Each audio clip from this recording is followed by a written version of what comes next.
The Count of Monte Cristo by Alexandre Dumas. Chapter 90. The Meeting.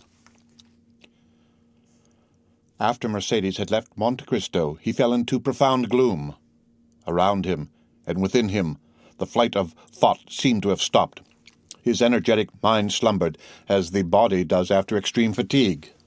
"What?" said he to himself, while the lamp and the wax lights were nearly burnt out, and the servants were waiting impatiently in the anteroom. "What?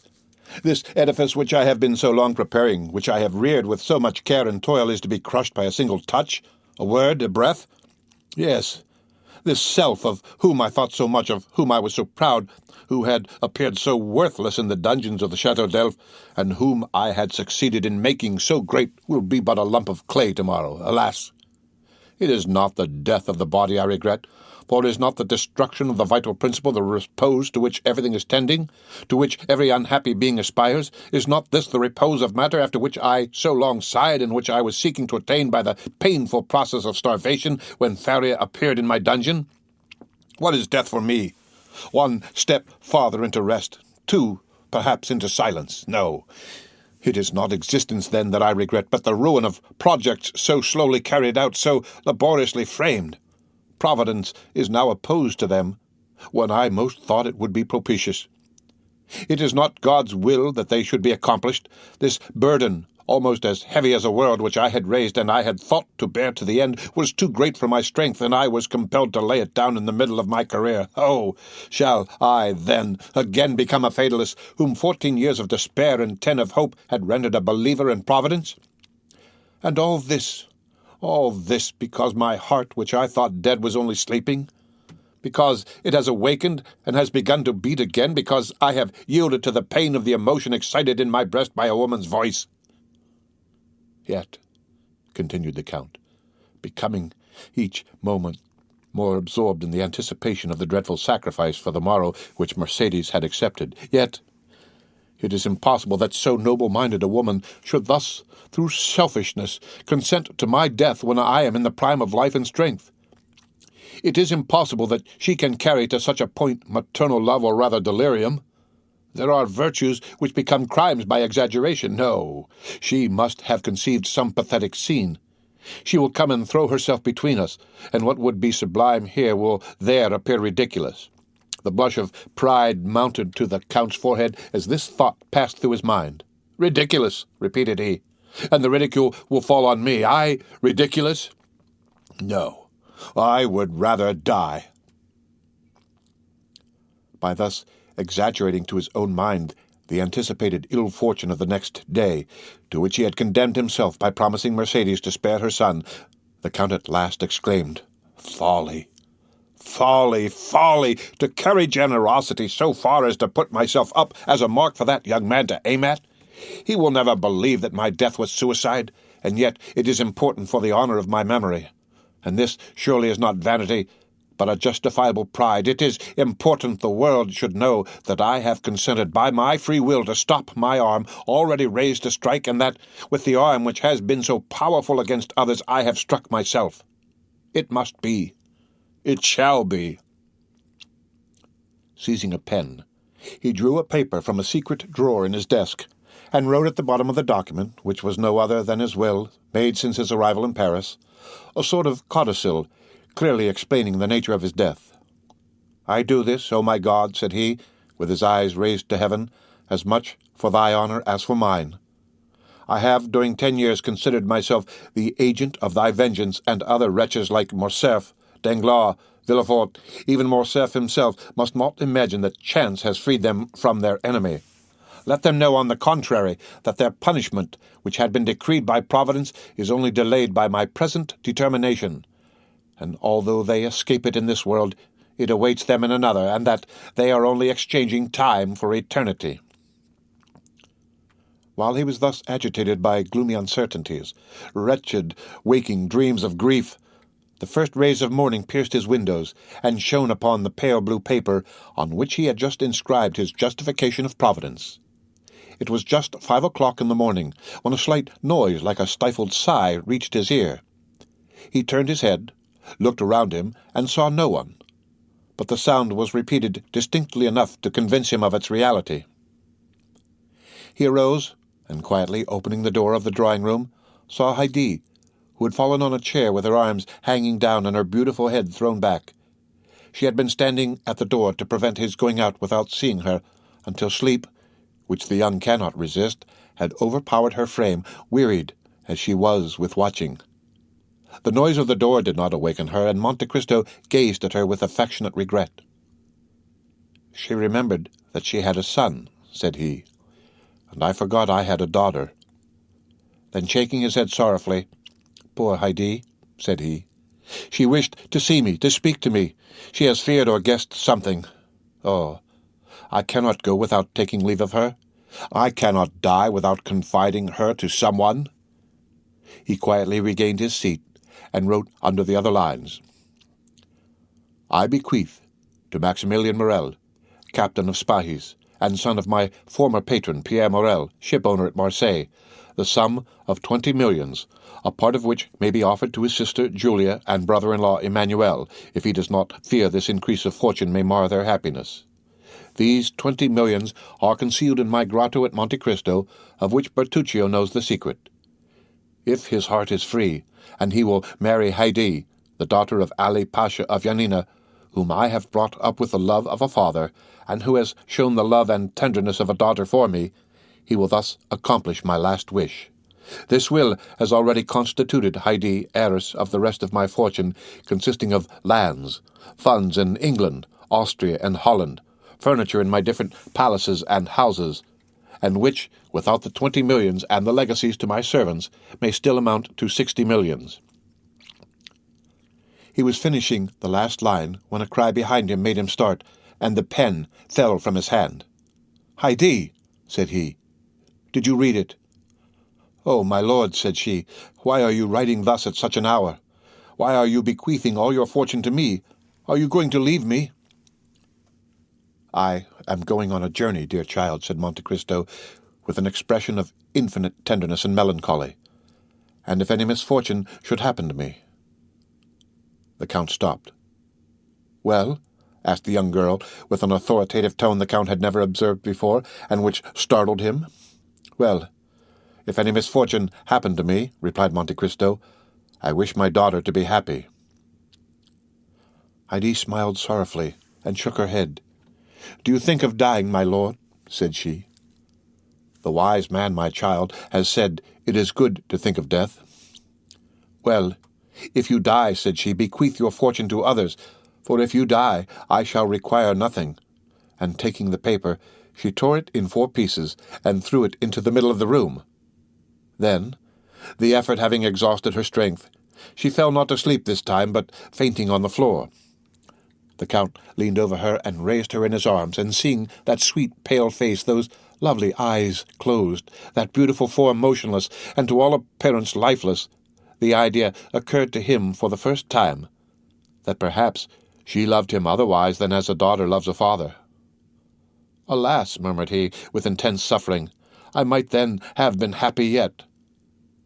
Then he carried Heidi to her room, resigned her to the care of her attendants, and returning to his study, which he shut quickly this time, he again copied the destroyed will.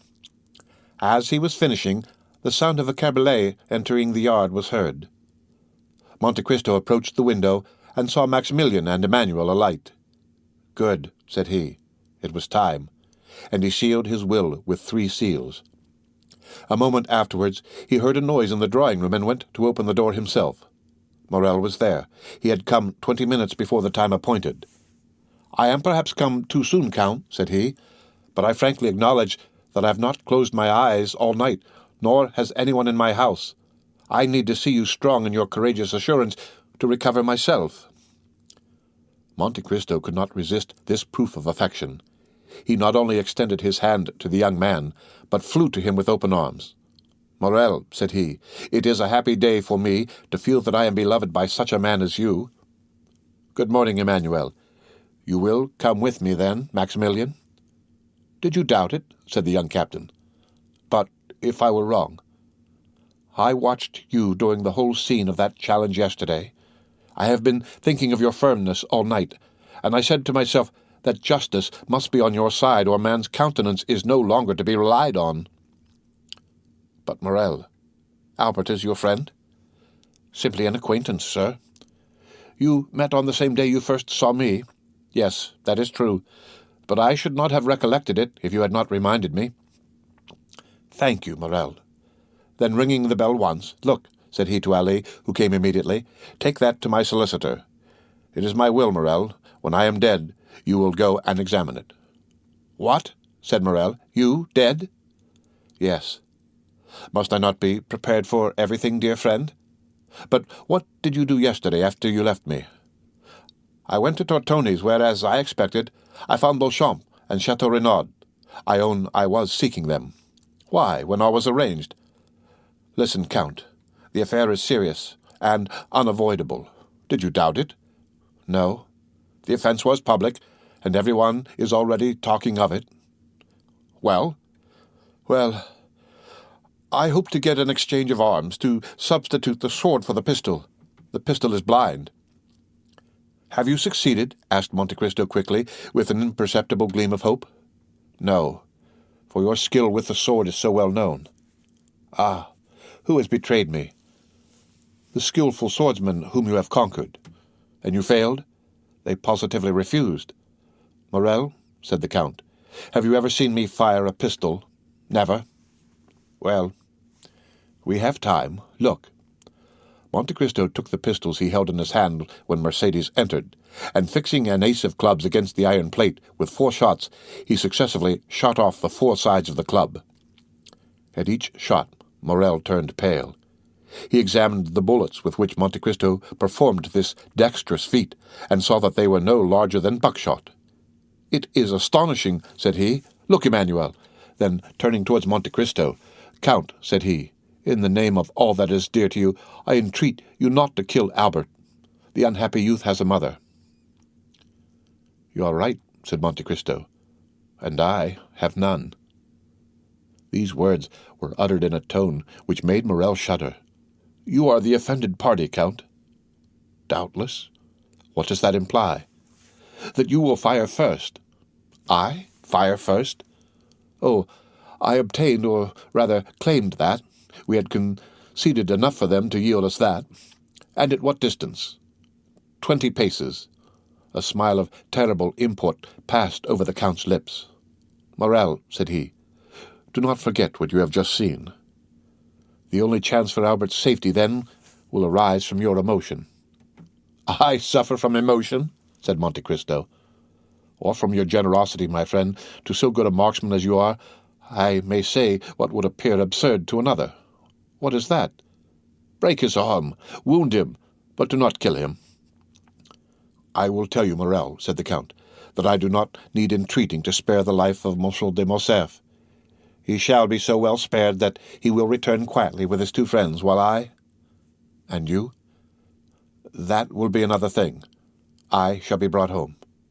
"No, no," cried Maximilian, quite unable to restrain his feelings. "As I told you, my dear Morel, Monsieur de Morcerf will kill me." Morel looked at him in utter amazement. "But what has happened, then, since last evening, Count?" "The same thing that happened to Brutus the night before the battle of Philippi. I have seen a ghost." "And that ghost?" "Told me, Morel, that I had lived long enough." Maximilian and Emmanuel looked at each other. Monte Cristo drew out his watch. "Let us go," said he. "It is 5 minutes past 7, and the appointment was for 8 o'clock." A carriage was in readiness at the door. Monte Cristo stepped into it with his 2 friends. He had stopped a moment in the passage to listen at a door, and Maximilian and Emmanuel, who had considerately passed forward a few steps, thought they heard him answer by a sigh to a sob from within. As the clock struck 8, they drove up to the place of meeting. "We are first," said Morel, looking out of the window. "Excuse me, sir," said Baptistin, who had followed his master with indescribable terror, "but I think I see a carriage down there, under the trees." Monte Cristo sprang lightly from the carriage, and offered his hand to assist Emmanuel and Maximilian. The latter retained the Count's hand between his. "I like," said he, "to feel a hand like this when its owner relies on the goodness of his cause." "It seems to me," said Emmanuel, "that I see 2 young men down there who are evidently waiting." Monte Cristo drew Morel a step or two behind his brother-in-law. "Maximilian," said he, "are your affections disengaged?" Morel looked at Monte Cristo with astonishment. "I do not seek your confidence, my dear friend. I only ask you a simple question. Answer it. That is all I require." "I love a young girl, Count." "Do you love her much?" "More than my life." "Another hope defeated," said the Count. Then with a sigh, "Poor Heidi," murmured he. "To tell the truth, Count, if I knew less of you, I should think that you were less brave than you are." "Because I sigh when thinking of someone I am leaving? Come, Morel, it is not like a soldier to be so bad a judge of courage. Do I regret life? What is it to me who have passed 20 years between life and death? Moreover, do not alarm yourself, Morel. This weakness, if it is such, is betrayed to you alone. I know the world is a drawing-room from which we must retire politely and honestly, that is, with a bow and our debts of honor paid." "That is to the purpose. Have you brought your arms?" "I? What for? I hope these gentlemen have theirs." "I will inquire," said Morel. "Do, but make no treaty. You understand me?" "You need not fear." Morel advanced towards Beauchamp and Chateau Renaud, who, seeing his intention, came to meet him. The three young men bowed to each other courteously, if not affably. "Excuse me, gentlemen," said Morel, "but I do not see Monsieur de Morcerf." "He sent us word this morning," replied Chateau Renaud, "that he would meet us on the ground." "Ah," said Morel. Beauchamp pulled out his watch. "It is only 5 minutes past 8, said he to Morel. "There is not much time lost yet." "Oh, I made no allusion of that kind," replied Morel. "There is a carriage coming," said Chateau Renaud. It advanced rapidly along one of the avenues leading towards the open space where they were assembled. "You are doubtless provided with pistols, gentlemen. Monsieur de Monte Cristo yields his right of using his." "We had anticipated this kindness on the part of the Count," said Beauchamp, "and I have brought some weapons which I bought 8 or 10 days since, thinking to want them on a similar occasion. They are quite new, and have not yet been used. Will you examine them?" "Oh, Monsieur Beauchamp, if you assure me that Monsieur de Morcerf does not know these pistols, you may readily believe that your word will be quite sufficient." "Gentlemen," said Chateau Renaud, "it is not Morcerf coming in that carriage. Faith, it is Franz and Debray." The two young men, he announced, were indeed approaching. "What chance brings you here, gentlemen?" said Chateau Renaud, shaking hands with each of them. "Because," said Debray, "Albert sent this morning to request us to come." Beauchamp and Chateau Renaud exchanged looks of astonishment. "I think I understand his reason," said Morel. "What is it?" "Yesterday afternoon I received a letter from Monsieur de Morcerf begging me to attend the opera." "And I," said Debray.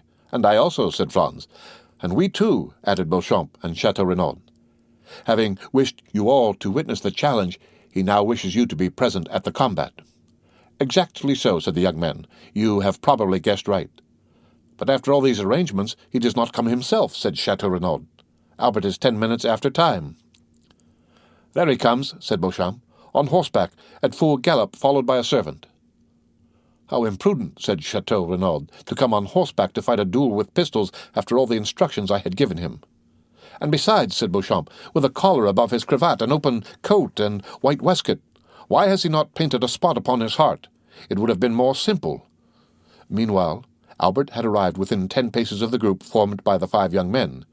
He jumped from his horse, threw the bridle on his servant's arms, and joined them. He was pale, and his eyes were red and swollen. It was evident that he had not slept. A shade of melancholy gravity overspread his countenance, which was not natural to him. "I thank you, gentlemen," said he, "for having complied with my request. I feel extremely grateful for this mark of friendship." Morel had stepped back as Morcerf approached and remained at a short distance. "And to you also, Monsieur Morel, my thanks are due. Come, there cannot be too many." "Sir," said Maximilian, "you are not perhaps aware that I am Monsieur de Monte Cristo's friend?" "I was not sure, but I thought it might be so." "So much the better. The more honourable men there are here, the better I shall be satisfied." "Monsieur Morel," said Chateau Renaud, "will you apprise the Count of Monte Cristo that Monsieur de Morcerf is arrived, and we are at his disposal?" Morel was preparing to fulfil his commission. Beauchamp had meanwhile drawn the box of pistols from the carriage. "Stop, gentlemen," said Albert. "I have 2 words to say to the Count of Monte Cristo." In private?" asked Morel. "No, sir, before all who are here." Albert's witnesses looked at each other. Franz and Debray exchanged some words in a whisper, and Morel, rejoiced at this unexpected incident, went to fetch the Count, who was walking in a retired path with Emmanuel. "What does he want with me?" said Monte Cristo. "I do not know, but he wishes to speak to you."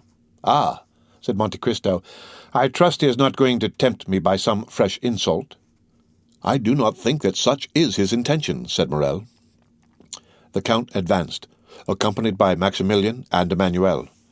His calm and serene look formed a singular contrast to Albert's grief-stricken face, who approached also, followed by the other 4 young men. When at 3 paces distant from each other, Albert and the Count stopped. "Approach, gentlemen," said Albert.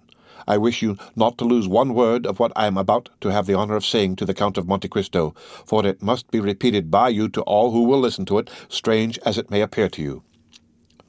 "Proceed, sir," said the Count. "Sir," said Albert, at first with a tremulous voice, but which gradually became firmer, "I reproached you with exposing the conduct of M. de Morcerf in Paris, for guilty as I knew he was. I thought you had no right to punish him, but I have since learned that you had that right. It is not Fernand Mondego's treachery towards Ali Pasha which induces me so readily to excuse you, but the treachery of the fisherman Fernand towards you, and the almost unheard-of miseries which were its consequences, and I say, and proclaim it publicly, that you were justified in revenging yourself on my father, and I, his son, thank you for not using greater severity." Had a thunderbolt fallen in the midst of the spectators of this unexpected scene, it would not have surprised them more than did Albert's declaration. As for Monte Cristo, his eyes slowly rose towards heaven with an expression of infinite gratitude. He could not understand how Albert's fiery nature, of which he had seen so much among the Roman bandits, had suddenly stooped to this humiliation. He recognized the influence of Mercedes, and saw why her noble heart had not opposed the sacrifice she knew beforehand would be useless. "Now, sir," said Albert, "if you think my apology sufficient, pray give me your hand. Next to the merit of infallibility which you appear to possess, I rank that of candidly acknowledging a fault. But this confession concerns me only. I acted well as a man, but you have acted better than man. An angel alone could have saved one of us from death. That angel came from heaven, if not to make us friends, which, alas, fatality renders impossible, at least to make us esteem each other." Monte Cristo, with moistened eye, heaving breast, and lips half opened, extended to Albert a hand which the latter pressed with a sentiment resembling respectful fear. "Gentlemen," said he, "Monsieur de Monte Cristo receives my apology. I had acted hastily towards him. Hasty actions are generally bad ones. Now my fault is repaired. I hope the world will not call me cowardly for acting as my conscience dictated. But if anyone should entertain a false opinion of me," added he, drawing himself up as if he would challenge both friends and enemies, "I shall endeavor to correct his mistake." "What happened during the night?" asked Beauchamp of Chateau Renaud. "We appear to make a very sorry figure here." "In truth, what Albert has just done is either very despicable or very noble," replied the Baron. "What can it mean?" said Debray to Franz. "The Count of Monte Cristo acts dishonorably to Monsieur de Morcerf, and is justified by his son. Had I 10 Yanninas in my family, I should only consider myself the more bound to fight 10 times. As for Monte Cristo, his head was bent down, his arms were powerless. Bowing under the weight of 24 years' reminiscences, he thought not of Albert of Beauchamp, of Chateau Renaud, or of any of that group, but he thought of that courageous woman who had come to plead for her son's life, to whom he had offered his, and who had now saved it by the revelation of a dreadful family secret capable of destroying forever in that young man's heart every feeling of filial piety. "Providence still," murmured he. "Now only am I fully convinced of being the emissary of God." The end of Chapter 90 of The Count of Monte Cristo. Read by Rick Kistner. For Lit2Go on the web, at fcit.usf.edu.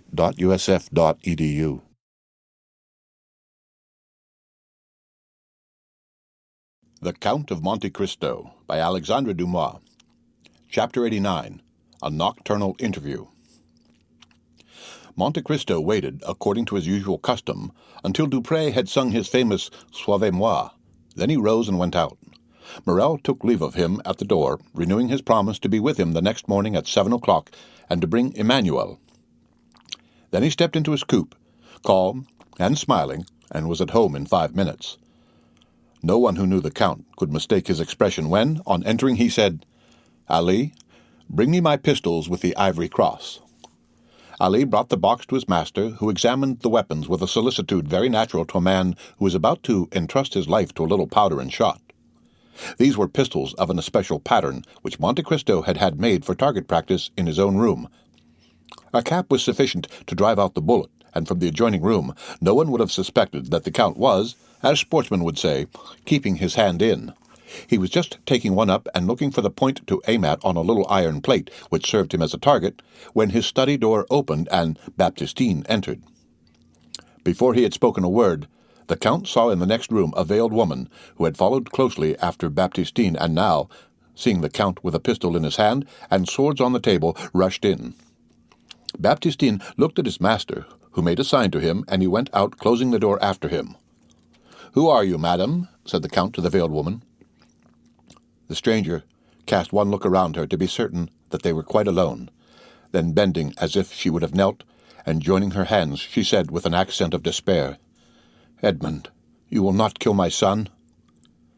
The Count retreated a step, uttered a slight exclamation, and let fall the pistol he held. "What name did you pronounce then, Madame de Morcerf?" said he. "Yours," cried she, throwing back her veil. "Yours, which I alone perhaps have not forgotten. Edmund, it is not Madame de Morcerf who has come to you, it is Mercedes." "Mercedes is dead, madame," said Monte Cristo. "I know no one now of that name." "Mercedes lives, sir, and she remembers, for she alone recognized you when she saw you, and even before she saw you, by your voice, Edmund, by the simple sound of your voice. And from that moment she has followed your steps, watched you, feared you, and she needs not to inquire what hand has dealt the blow which now strikes Monsieur de Morcerf." "Fernand, do you mean?" replied Monte Cristo with bitter irony. "Since we are recalling names, let us remember them all." Monte Cristo had pronounced the name of Fernand with such an expression of hatred that Mercedes felt a thrill of horror run through every vein. "You see, Edmund, I am not mistaken, and have cause to say, spare my son." "And who told you, madame, that I have any hostile intentions against your son?" "No one, in truth. But a mother has twofold sight. I guessed all. I followed him this evening to the opera, and concealed in a parquet box have seen all." "If you have seen all, madam, you know that the son of Fernand has publicly insulted me," said Monte Cristo with awful calmness. "Oh, for pity's sake! You have seen that he would have thrown his glove in my face if Morel, one of my friends, had not stopped him. Listen to me. My son has also guessed who you are. He attributes his father's misfortunes to you." "Madam, you are mistaken. They are not misfortunes. It is a punishment. It is not I who strike Monsieur de Morcerf. It is Providence which punishes him." "And why do you represent Providence?" cried Mercedes. "Why do you remember when it forgets? What are your Nina and its vizier to you, Edmund? What injury has Fernand Mondego done to you in betraying Ali Tepelini?" "Ah, madam," replied Monte Cristo, "all this is an affair between the French captain and the daughter of Vasiliki. It does not concern me. You are right. And if I have sworn to revenge myself, it is not on the French captain or the Count of Morcerf, but on the fisherman Fernand, the husband of Mercedes the Catalan." "Ah, sir," cried the Countess, "how terrible a vengeance for a fault which fatality made me commit! For I am the only culprit, Edmund, and if you owe revenge to anyone, it is to me, who had not fortitude to bear your absence and my solitude." "But," exclaimed Monte Cristo, "why was I absent, and why were you alone?" "Because you had been arrested, Edmund, and were a prisoner." "And why was I arrested? Why was I a prisoner?" "I do not know," said Mercedes. "You do not, madam, at least I hope not, but I will tell you.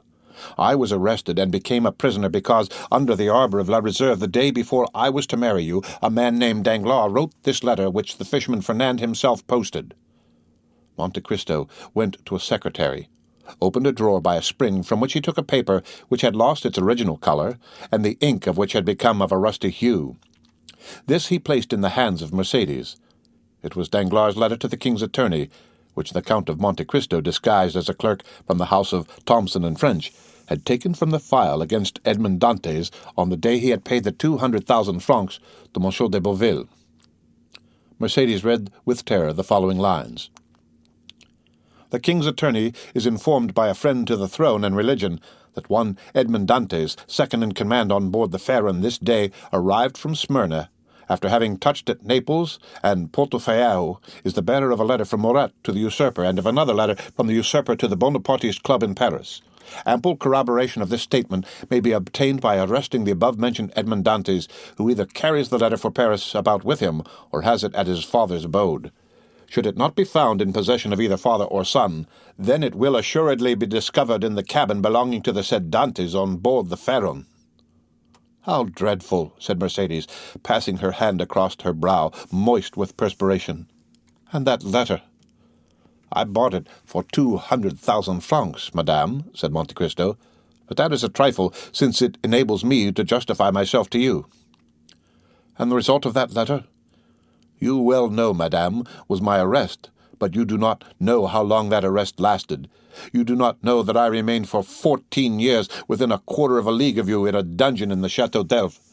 You do not know that every day of those 14 years I renewed the vow of vengeance which I had made the first day, and yet I was not aware that you had married Fernand, my calumniator, and that my father had died of hunger."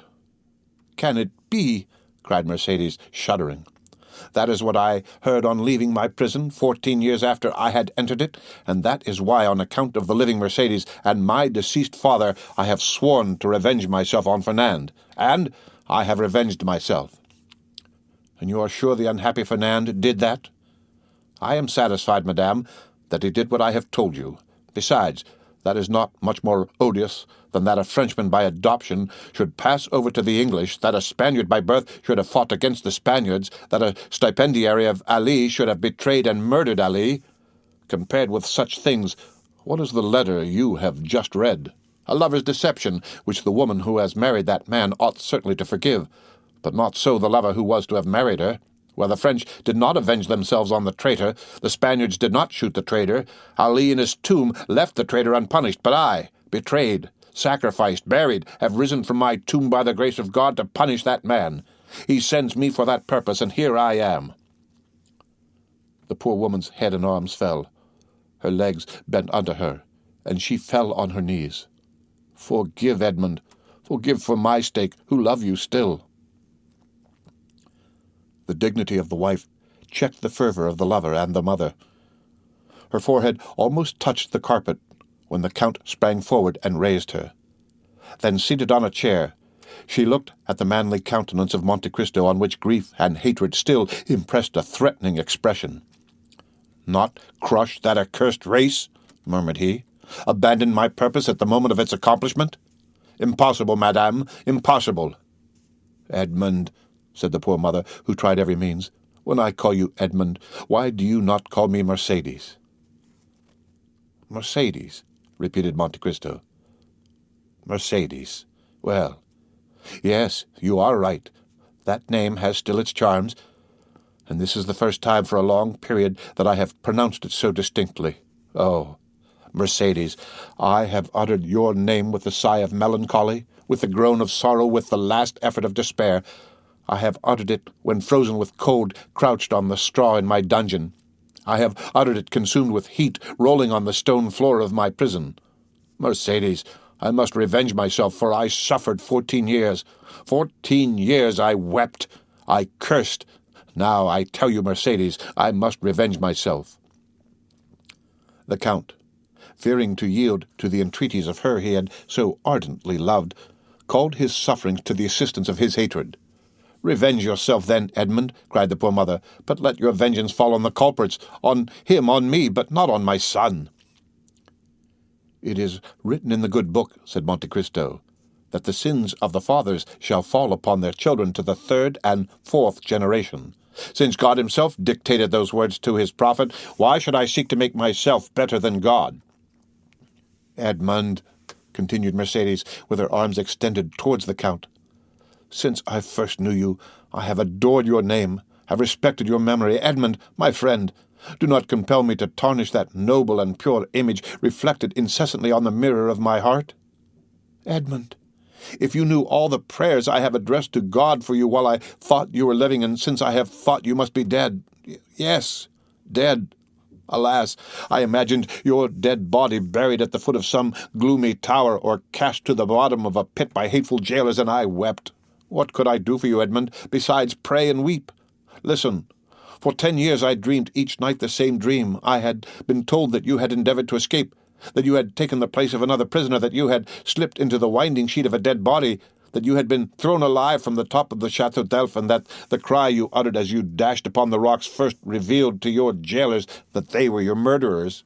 Well, Edmund, I swear to you by the head of that son for whom I entreat your pity, Edmund, for 10 years I saw every night every detail of that frightful tragedy, and for 10 years I heard every night the cry which awoke me, shuddering and cold. And I, too, Edmund, oh, believe me, guilty as I was, oh, yes, I, too, have suffered much. Have you known what it is to have your father starved to death in your absence? Cried Monte Cristo, thrusting his hands into his hair. Have you seen the woman you loved giving her hand to your rival while you were perishing at the bottom of a dungeon? No, interrupted Mercedes. But I have seen him who I loved on the point of murdering my son. Mercedes uttered these words with such deep anguish, with an accent of such intense despair, that Monte Cristo could not restrain a sob. The lion was daunted. The avenger was conquered. "What do you ask of me?" said he. "Your son's life? Well, he shall live." Mercedes uttered a cry which made the tears start from Monte Cristo's eyes. But these tears disappeared almost instantaneously, for doubtless God had sent some angel to collect them. Far more precious were they in his eyes than the richest pearls of Guzerat and Ophir. "Oh," said she, seizing the Count's hand and raising it to her lips. "Oh, thank you. Thank you, Edmund. Now you are exactly what I dreamt you were, the man I always loved. Oh, now I may say so." "So much the better," replied Monte Cristo, "as that poor Edmund will not have long to be loved by you. Death is about to return to the tomb, the phantom to retire in darkness." "What do you say, Edmund?" "I say, since you command me, Mercedes, I must die." "Die? And why so? Who talks of dying? Whence have you these ideas of death?" "You do not suppose that, publicly outraged in the face of a whole theatre, in the presence of your friends and those of your son, challenged by a boy who will glory in my forgiveness as if it were a victory, you do not suppose that I can for one moment wish to live? What I most loved after you, Mercedes, was myself, my dignity, and that strength which rendered me superior to other men. That strength was my life. With one word you have crushed it, and I die." "But the duel will not take place, Edmund, since you forgive." "It will take place," said Monte Cristo, in a most solemn tone. "But instead of your son's blood to stain the ground, mine will flow." Mercedes shrieked and sprang towards Monte Cristo. But suddenly, stopping, "Edmund," said she, "there is a God above us, since you live, and since I have seen you again. I trust to him from my heart. While waiting his assistance, I trust to your word. You have said that my son should live, have you not?"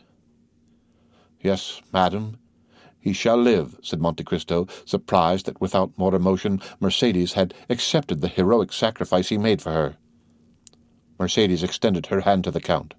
"Edmund," said she, and her eyes were wet with tears while looking at him to whom she spoke, "how noble it is of you, how great the action you have just performed, how sublime to have taken pity on a poor woman who appealed to you with every chance against her. Alas, I am grown old with grief more than with years, and cannot now remind my Edmund by a smile or by a look of that Mercedes whom he once spent so many hours in contemplating. Oh, believe me, Edmund, as I told you, I, too, have suffered much. I repeat, it is melancholy to pass one's life without having one joy to recall, without preserving a single hope. But that proves that all is not yet over. No, it is not finished. I feel it by what remains in my heart. Oh, I repeat it, Edmund. What you have just done is beautiful. It is grand. It is sublime. Do you say so now, Mercedes? Then what would you say if you knew the extent of the sacrifice I make to you? Suppose that the Supreme Being, after having created the world and fertilized chaos, had paused in the work to spare an angel the tears that might one day flow for mortal sins from her immortal eyes. Suppose that when everything was in readiness and the moment had come for God to look upon his work and see that it was good, suppose he had snuffed out the sun and tossed the world back into eternal night. Then, even then, Mercedes, you could not imagine what I lose in sacrificing my life at this moment. Mercedes looked at the Count in a way which expressed at the same time her astonishment, her admiration, and her gratitude. Monte Cristo pressed his forehead on his burning hands, as if his brain could no longer bear alone the weight of its thoughts. "Edmund," said Mercedes, "I have but one word more to say to you." The Count smiled bitterly. "Edmund," continued she, "you will see that if my face is pale, if my eyes are dull, if my beauty is gone, if Mercedes, in short, no longer resembles her former self in her features, you will see that her heart is still the same. Adieu, then, Edmund. I have nothing more to ask of heaven. I have seen you again, and have found you as noble and as great as formerly you were. Adieu, Edmund. Adieu, and thank you." But the Count did not answer. Mercedes opened the door of the study and had disappeared before he had recovered from the painful and profound reverie into which his thwarted vengeance had plunged him. The clock of the Invalides struck 1 when the carriage which conveyed Madame de Morcerf away rolled on the pavement of the Champs-Élysées and made Monte Cristo raise his head. "What a fool I was," said he, "not to tear my heart out on the day when I resolved to avenge myself." The end of Chapter 89 of The Count of Monte Cristo. Read by Rick Kistner. For Lit to Go on the web at fcit.usf.edu.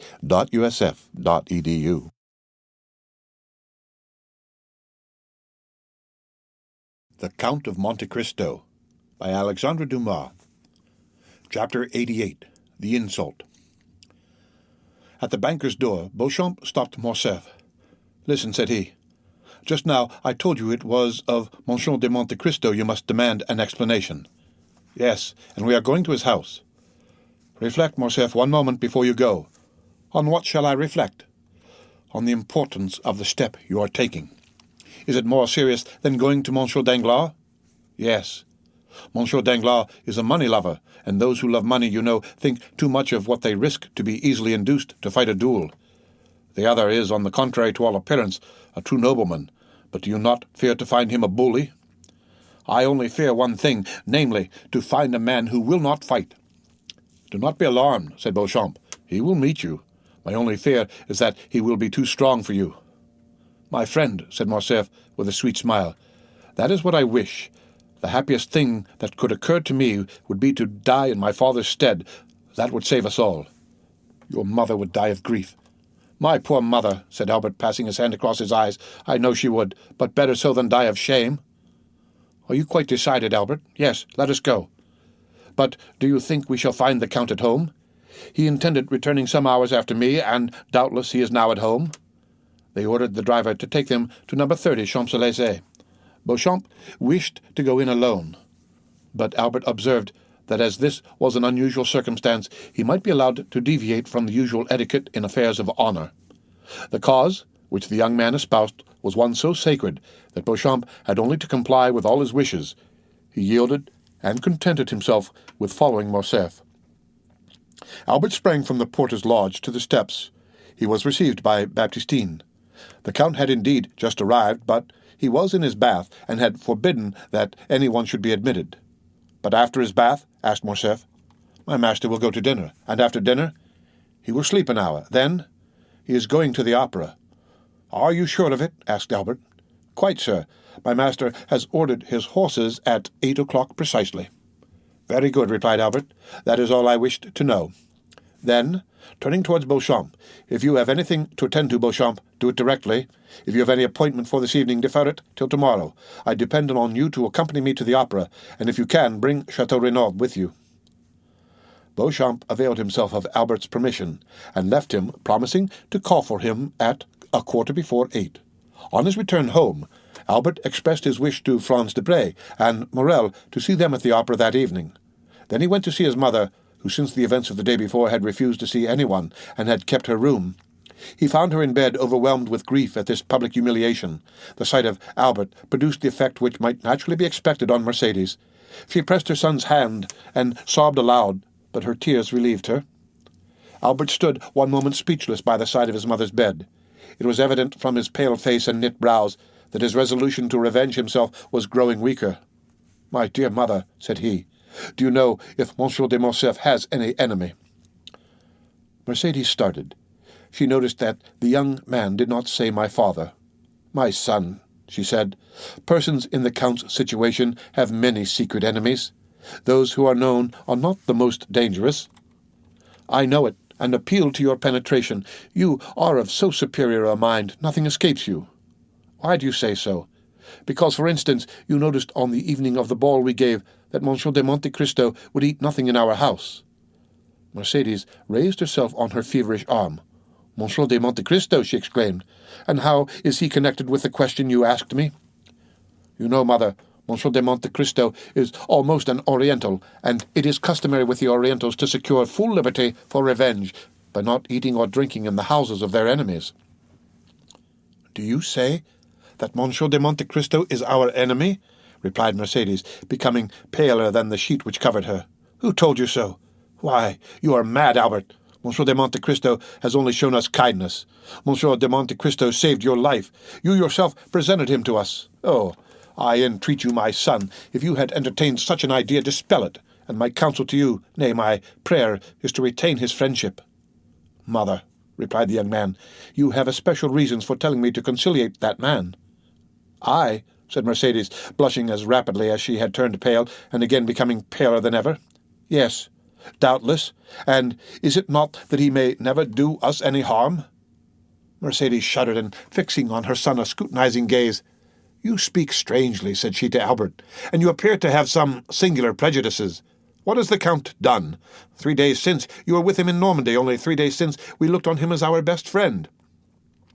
An ironical smile passed over Albert's lips. Mercedes saw it, and with the double instinct of woman and mother guessed all. But as she was prudent and strong-minded, she concealed both her sorrows and her fears. Albert was silent. An instant after the Countess resumed, "You came to inquire after my health. I will candidly acknowledge that I am not well. You should install yourself here and cheer my solitude. I do not wish to be left alone." "Mother," said the young man, "you know how gladly I would obey your wish, but an urgent and important affair obliges me to leave you for the whole evening." "Well," replied Mercedes, sighing, "go, Albert. I will not make you a slave to your filial piety." Albert pretended he did not hear, bowed to his mother, and quitted her. Scarcely had he shut her door when Mercedes called a confidential servant, and ordered him to follow Albert wherever he should go that evening, and to come and tell her immediately what he observed. Then she rang for her lady's maid, and weak as she was, she dressed in order to be ready for whatever might happen. The footman's mission was an easy one. Albert went to his room, and dressed with unusual care. At 10 minutes to 8, Beauchamp arrived. He had seen Chateau Renaud, who had promised to be in the orchestra before the curtain was raised. Both got into Albert's coupe, and as the young man had no reason to conceal where he was going, he called aloud to the opera. In his impatience, he arrived before the beginning of the performance. Chateau Renaud was at his post. Apprised by Beauchamp of the circumstances, he required no explanation from Albert.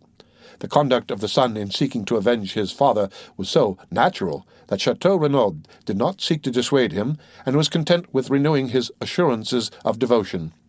Debray was not yet come, but Albert knew that he seldom lost a scene at the opera.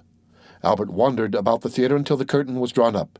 He hoped to meet with Monsieur de Monte Cristo either in the lobby or on the stairs. The bell summoned him to a seat, and he entered the orchestra with Chateau Renaud and Beauchamp. But his eyes scarcely quitted the box between the columns, which remained obstinately closed during the whole of the first act. At last, as Albert was looking at his watch for about the 100th time, At the beginning of the second act, the door opened, and Monte Cristo entered, dressed in black, and leaning over the front of the box, looked around the pit. Morrel followed him, and looked also for his sister and brother-in-law. He soon discovered them in another box, and kissed his hand to them. The Count, in his survey of the pit, encountered a pale face and threatening eyes, which evidently sought to gain his attention. He recognized Albert, but thought it better not to notice him, as he looked so angry and discomposed. Without communicating his thoughts to his companion, he sat down, drew out his opera-glass, and looked another way. Although apparently not noticing Albert, he did not, however, lose sight of him, and when the curtain fell at the end of the second act, he saw him leave the orchestra with his two friends. Then his head was seen passing at the back of the boxes, and the Count knew that the approaching storm was intended to fall on him. He was at the moment conversing cheerfully with Morrel, but he was well prepared for what might happen. The door opened, and Monte Cristo, turning round, saw Albert, pale and trembling, followed by Beauchamp and Château Renaud. "Well," cried he, with that benevolent politeness which distinguished his salutation from the common civilities of the world, "my cavalier has attained his object." "Good evening, Monsieur de Morcerf." The countenance of this man, who possessed such extraordinary control over his feelings, expressed the most perfect cordiality. Morrel only then recollected the letter he had received from the Viscount, in which, without assigning any reason, he begged him to go to the opera, but he understood that something terrible was brooding. "We are not come here, sir, to exchange hypocritical expressions of politeness or false professions of friendship," said Albert, "but to demand an explanation." The young man's trembling voice was scarcely audible. "An explanation? At the opera?" said the Count, with that calm tone and penetrating eye which characterize the man who knows his cause is good. "Little acquainted as I am with the habits of Parisians, I should not have thought this the place for such a demand." "Still, if people will shut themselves up," said Albert, "and cannot be seen because they are bathing, dining, or asleep, we must avail ourselves of the opportunity whenever they are to be seen." "I am not difficult of access, sir, for yesterday, if my memory does not deceive me, you were at my house." "Yesterday I was at your house, sir," said the young man, "because then I knew not who you were." In pronouncing these words, Albert had raised his voice so as to be heard by those in the adjoining boxes and in the lobby. Thus the attention of many was attracted by this altercation. "Where are you come from, sir? You do not appear to be in the possession of your senses." "Provided I understand your perfidy, sir, and succeed in making you understand that I will be revenged, I shall be reasonable enough," said Albert furiously. "I do not understand you, sir," replied Monte Cristo, "and if I did, your tone is too high. I am at home here, and I alone have a right to raise my voice above another's. Leave the box, sir." Monte Cristo pointed towards the door with the most commanding dignity. "Ah, I shall know how to make you leave your home," replied Albert, clasping in his convulsed grasp the glove which Monte Cristo did not lose sight of. "Well, well," said Monte Cristo quietly, "I see you wish to quarrel with me, but I would give you one piece of advice which you will do well to keep in mind. It is in poor taste to make a display of a challenge. Display is not becoming to everyone, Monsieur de Morcerf." At this name, a murmur of astonishment passed around the group of spectators of this scene. They had talked of no one but Morcerf the whole day. Albert understood the allusion in a moment, and was about to throw his glove at the Count, when Morrel seized his hand, while Beauchamp and Château Renaud, fearing the scene would surpass the limits of a challenge, held him back.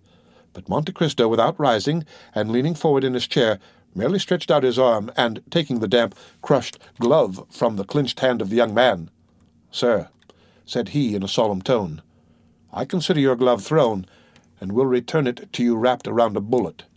Now leave me, or I will summon my servants to throw you out at the door."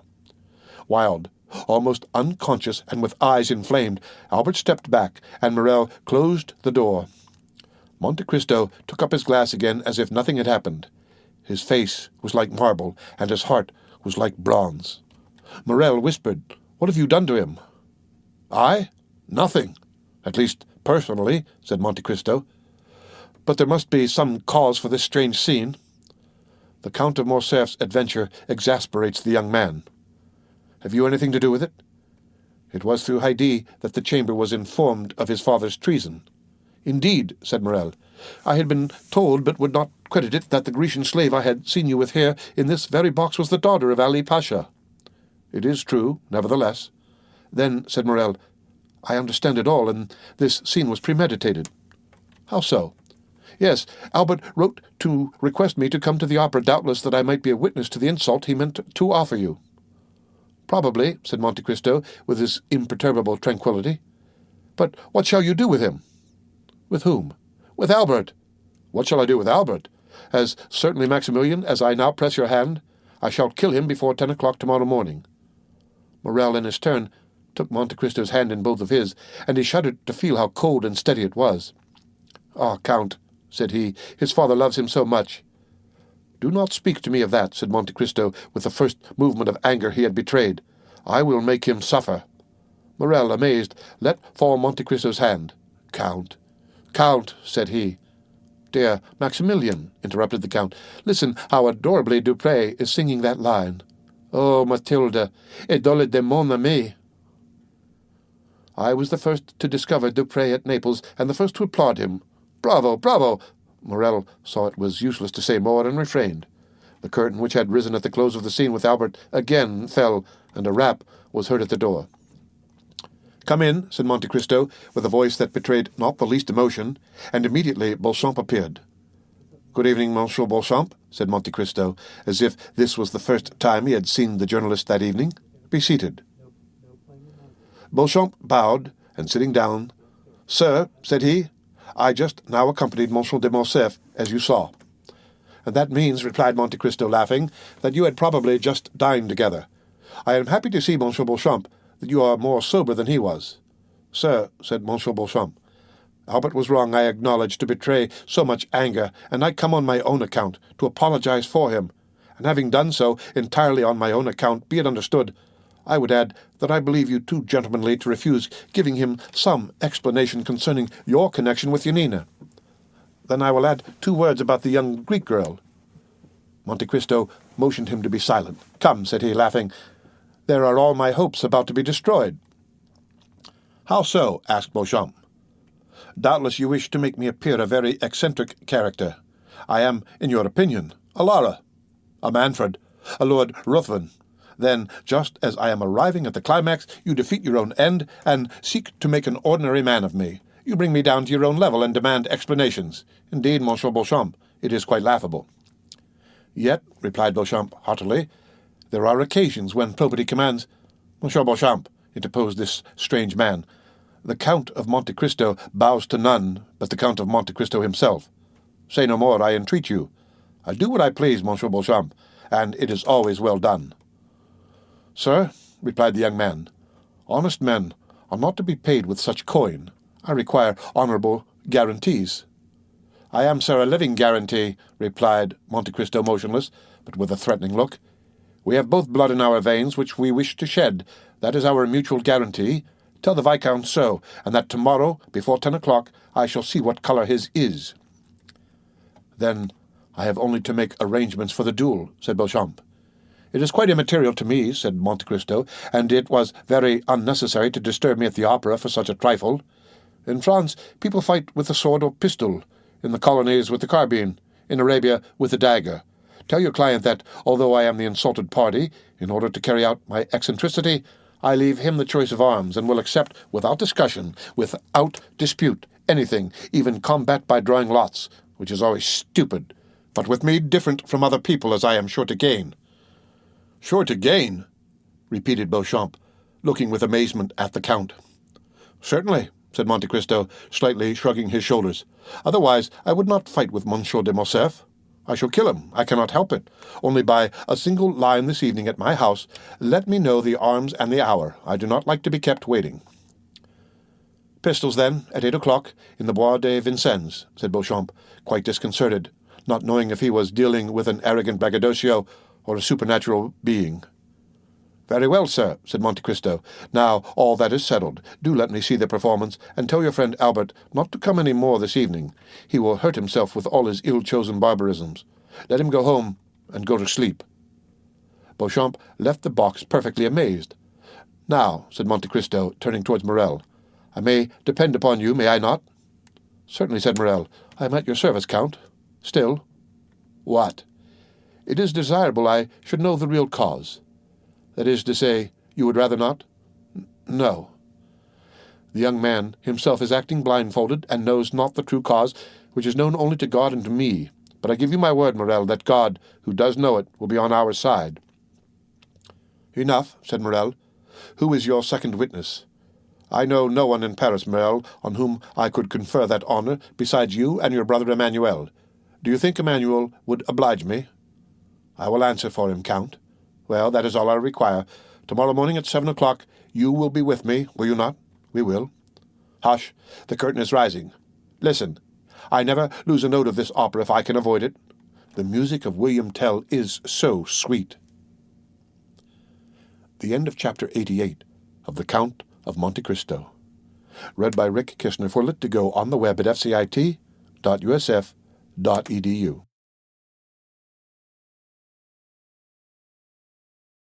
The Count of Monte Cristo by Alexandre Dumas.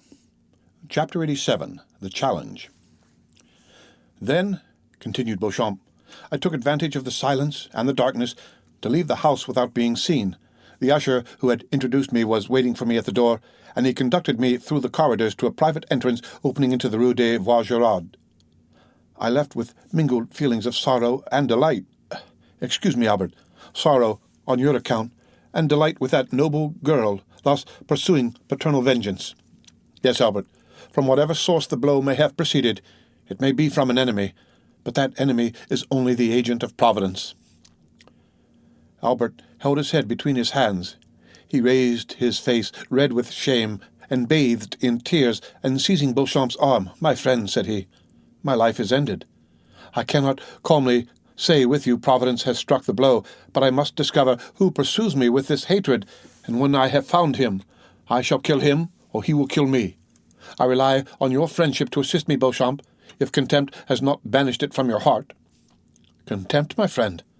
How does this misfortune affect you?" "No. Happily, that unjust prejudice is forgotten which made the son responsible for the father's actions. Review your life, Albert. Although it is only just beginning, did a lovely summer's day ever dawn with greater purity than has marked the commencement of your career? No, Albert, take my advice. You are young and rich. Leave Paris. All is soon forgotten in this great Babylon of excitement and changing tastes.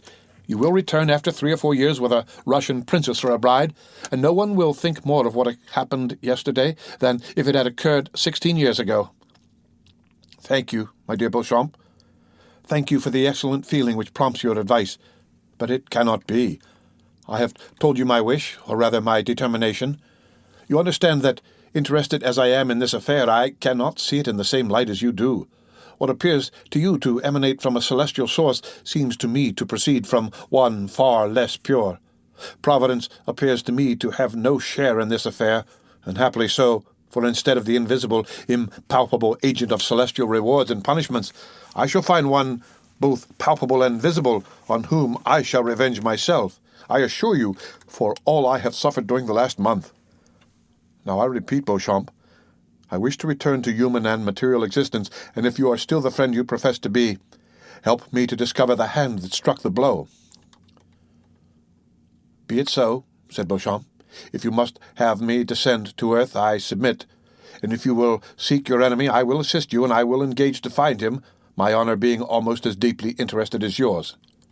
"Well, then you understand, Beauchamp, that we begin our search immediately. Each moment's delay is an eternity for me. The calumniator is not yet punished, and he may hope that he will not be, but on my honour, if he thinks so, he deceives himself." "Well, listen, Morcerf. Beauchamp, I see you know something already. You will restore me to life. I do not say there is any truth in what I am going to tell you, but it is at least a ray of light in a dark night. By following it, we may perhaps discover something more certain. Tell me. Satisfy my impatience. Well, I will tell you what I did not like to mention on my return from Yanina." "Say on." "I went, of course, to the chief banker of the town to make inquiries. At the first word, before I had even mentioned your father's name, 'Ah,' said he, 'I guess what brings you here.' "How and why?" "Because a fortnight since I was questioned on the same subject." "By whom?" "By a Paris banker, my correspondent, whose name is Danglars." "He?" cried Albert. "Yes, It is indeed he who has so long pursued my father with jealous hatred. He, the man who would be popular, cannot forgive the Count of Morcerf for being created a peer, and this marriage broken off without a reason being assigned. Yes, it is all from the same cause. Make inquiries, Albert, but do not be angry without reason. Make inquiries, and if it be true— "Oh, yes, if it be true," cried the young man, "he shall pay me all I have suffered. Beware, Morcerf, he is already an old man. I will respect his age as he has respected the honor of my family. If my father had offended him, why did he not attack him personally? Oh, no, he was afraid to encounter him face to face." "I do not condemn you, Albert. I only restrain you. Act prudently." "Oh, do not fear. Beside, you will accompany me. Beauchamp, solemn transactions should be sanctioned by a witness. Before this day closes, if Monsieur Danglars is guilty, he shall cease to live or I shall die. Pardieu, Beauchamp, mine shall be a splendid funeral." "When such resolutions are made, Albert, they should be promptly executed. Do you wish to go to Monsieur Danglars? Let us go immediately." They sent for a cabriolet. On entering the banker's mansion, they perceived the phaeton and servant of Monsieur Andrea Cavalcanti. "Ah, parbleu, that's good," said Albert with a gloomy tone. "If Monsieur Danglars will not fight with me, I will kill his son-in-law." "Cavalcanti will certainly fight."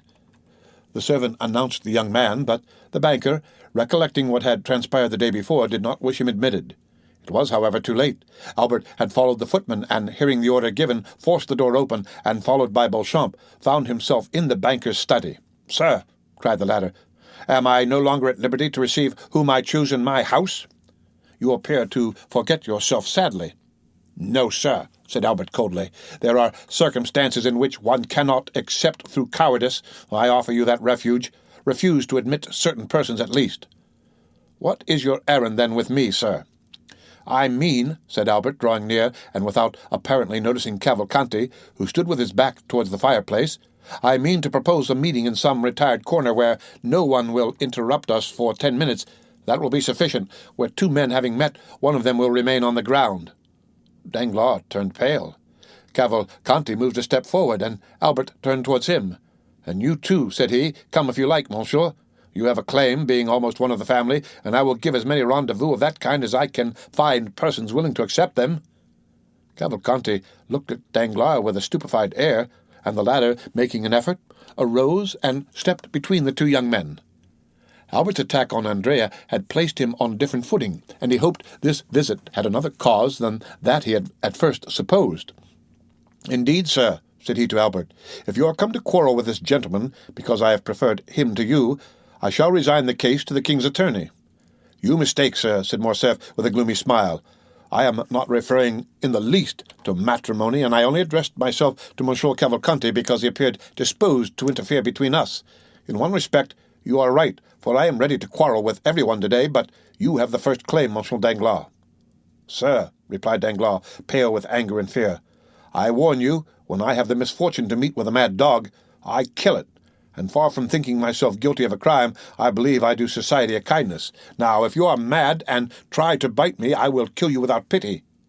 Is it my fault that your father has dishonored himself?" "Yes, miserable wretch," cried Morcerf, "it is your fault." Danglars retreated a few steps. "My fault," said he. "You must be mad. What do I know of the Grecian affair? Have I travelled in that country? Did I advise your father to sell the castle of Yanina, to betray—" "Silence," said Albert with a thundering voice. "No. It is not you who have directly made this exposure and brought this sorrow on us, but you hypocritically provoked it." "I?" "Yes, you. How came it known?" "I suppose you read it in the paper and in the account from Yanina." "Who wrote to Yanina?" "To Yanina?" "Yes, who wrote for particulars concerning my father." "I imagine anyone may write to Yanina. But one person only wrote." "One only?" "Yes, and that was you." "I doubtless wrote. It appears to me that when about to marry your daughter to a young man, it is right to make some inquiries respecting his family. It is not only a right, but a duty. You wrote, sir, knowing what answer you would receive." "I, indeed?" "I assure you," cried Danglars, with a confidence and security proceeding less from fear than from the interest he really felt for the young man, "I solemnly declare to you that I should never have thought of writing to Yanina did I know anything of Ali Pasha's misfortunes." Who then urged you to write? Tell me. Pardieu, it was the most simple thing in the world. I was speaking of your father's past history. I said the origin of his fortune remained obscure. The person to whom I addressed my scruples asked me where your father had acquired his property. I answered in Greece. Then said he, write to Yanina. And who thus advised you? No other than your friend, Monte Cristo. The Count of Monte Cristo told you to write to Yanina? Yes, and I wrote, and will show you my correspondence if you like. Albert and Beauchamp looked at each other. Sir, said Beauchamp, who had not yet spoken, you appear to accuse the Count, who is absent from Paris at this moment, and cannot justify himself. I accuse no one, sir, said Danglars. I relate, and I will repeat before the Count what I have said to you. Does the Count know what answer you received? Yes, I showed it to him. Did he know my father's Christian name was Fernand, and his family name Mondego? Yes, I had told him that long since, and I did only what any other would have done in my circumstances, and perhaps less. When the day after the arrival of this answer your father came by the advice of Monte Cristo to ask my daughter's hand for you, I decidedly refused him, but without any explanation or exposure. In short, why should I have any more to do with the affair? How did the honour or disgrace of Monsieur de Morcerf affect me? It neither increased nor decreased my income. Albert felt the blood mounting to his brow. There was no doubt upon the subject. Danglars defended himself with the baseness, but at the same time with the assurance of a man who speaks the truth, at least in part, if not wholly, not for a conscience sake, but through fear. Besides, what was Morcerf seeking? It was not whether Danglars or Monte Cristo was more or less guilty. It was a man who would answer for the offence, whether trifling or serious. It was a man who would fight, and it was evident Danglars would not fight. And in addition to this, everything forgotten or unperceived before presented itself now to his recollection. Monte Cristo knew everything, as he had bought the daughter of Ali Pasha, and knowing everything, he had advised Danglars to write to Yanina. The answer known, he had yielded to Albert's wish to be introduced to Haydée, and allowed the conversation to turn on the death of Ali, and had not opposed Haydée's recital, but, having doubtless warned the young girl in the few Romaic words he had spoken to her, not to implicate Morcerf's father. Besides, had he not begged of Morcerf not to mention his father's name before Haydée? Lastly, he had taken Albert to Normandy when he knew the final blow was near. There could be no doubt that all had been calculated and previously arranged. Monte Cristo then was in league with his father's enemies. Albert took Beauchamp aside and communicated these ideas to him. You are right, said the latter. Monsieur Danglars has only been a secondary agent in this sad affair, and it is of Monsieur de Monte Cristo that you must demand an explanation. Albert turned. Sir, said he to Danglars, understand that I do not take a final leave of you. I must ascertain if your insinuations are just, and am going now to inquire of the Count of Monte Cristo. He bowed to the banker and went out, with Beauchamp, without appearing to notice Cavalcanti.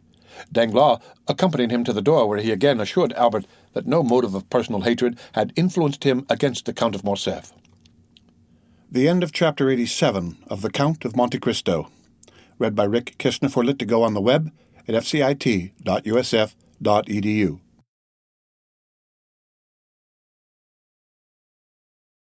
The Count of Monte Cristo by Alexandre Dumas. Chapter 86. The Trial. At 8 o'clock in the morning, Albert had arrived at Beauchamp's door. The valet de chambre had received orders to usher him in at once. Beauchamp was in his bath. "Here I am," said Albert. "Well, my poor friend," replied Beauchamp, "I expected you. I need not say I think you are too faithful and too kind to have spoken of that painful circumstance. Your having sent for me is another proof of your affection. So without losing time, tell me, have you the slightest idea whence this terrible blow proceeds?" "I think I have some clue. But first, tell me all the particulars of this shameful plot." Beauchamp proceeded to relate to the young man, who was overwhelmed with shame and grief, the following facts. 2 days previously, the article had appeared in another paper besides the Impartial, and, what was more serious, one that was well known as a government paper. Beauchamp was breakfasting when he read the paragraph. He sent immediately for a cabriolet and hastened to the publisher's office. Although professing diametrically opposite principles from those of the editor of the other paper, Beauchamp, as it sometimes, we may say often, happens, was his intimate friend. The editor was reading with apparent delight a leading article in the same paper on beet sugar, probably a composition of his own. "Ah, pardieu," said Beauchamp, "with the paper in your hand, my friend, I need not tell you the cause of my visit." "Are you interested in the sugar question?" asked the editor of the ministerial paper. "No," replied Beauchamp. "I have not considered the question. A totally different subject interests me." "What is it?" "The article relative to Morcerf." "Indeed. Is it not a curious affair?" "So curious that I think you are running a great risk of a prosecution for defamation of character." "Not at all. We have received with the information all the requisite proofs, and we are quite sure Monsieur de Morcerf will not raise his voice against us. Besides, it is rendering a service to one's country to denounce those wretched criminals who are unworthy of the honour bestowed on them." Beauchamp was thunderstruck. "Who, then, has so correctly informed you?" asked he, "for my paper, which gave the first information on the subject, has been obliged to stop for want of proof, and yet we are more interested than you in exposing Monsieur de Morcerf, as he is a peer of France, and we are of the opposition." "Oh, that is very simple. We have not sought to scandalize. This news was brought to us. A man arrived yesterday from Yanina, bringing a formidable array of documents, and when we hesitated to publish the accusatory article, he told us it should be inserted in some other paper." Beauchamp understood that nothing remained but to submit, and left the office to dispatch a courier to Morcerf. But he had been unable to send to Albert the following particulars, as the events had transpired after the messenger's departure. Namely, that the same day a great agitation was manifest in the House of Peers among the usually called members of that dignified assembly. Everyone had arrived almost before the usual hour, and was conversing on the melancholy event which was to attract the attention of the public towards one of their most illustrious colleagues. Some were perusing the article, others making comments and recalling circumstances which substantiated the charges still more. The Count of Morcerf was no favourite with his colleagues. Like all upstarts, he had had recourse to a great deal of haughtiness to maintain his position. The true nobility laughed at him, the talented repelled him, and the honourable instinctively despised him. He was, in fact, in the unhappy position of the victim marked for sacrifice. The finger of God once pointed at him, every one was prepared to raise the hue and cry. The Count of Morcerf alone was ignorant of the news. He did not take in the paper containing the defamatory article, and had passed the morning in writing letters and in trying a horse. He arrived at his usual hour with a proud look and insolent demeanour. He alighted, passed through the corridors, and entered the house without observing the hesitation of the doorkeepers or the coolness of his colleagues. Business had already been going on for half an hour when he entered. Everyone held the accusing paper, but, as usual, no one liked to take upon himself the responsibility of the attack.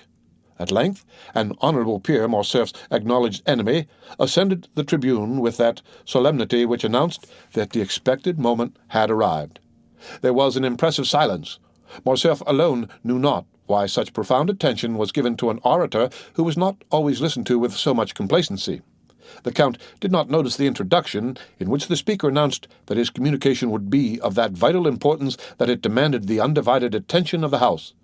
But at the mention of Yanina and Colonel Fernand, he turned so frightfully pale that every member shuddered and fixed his eyes upon him. Moral wounds have this peculiarity. They may be hidden, but they never close. Always painful, always ready to bleed when touched, they remain fresh and open in the heart.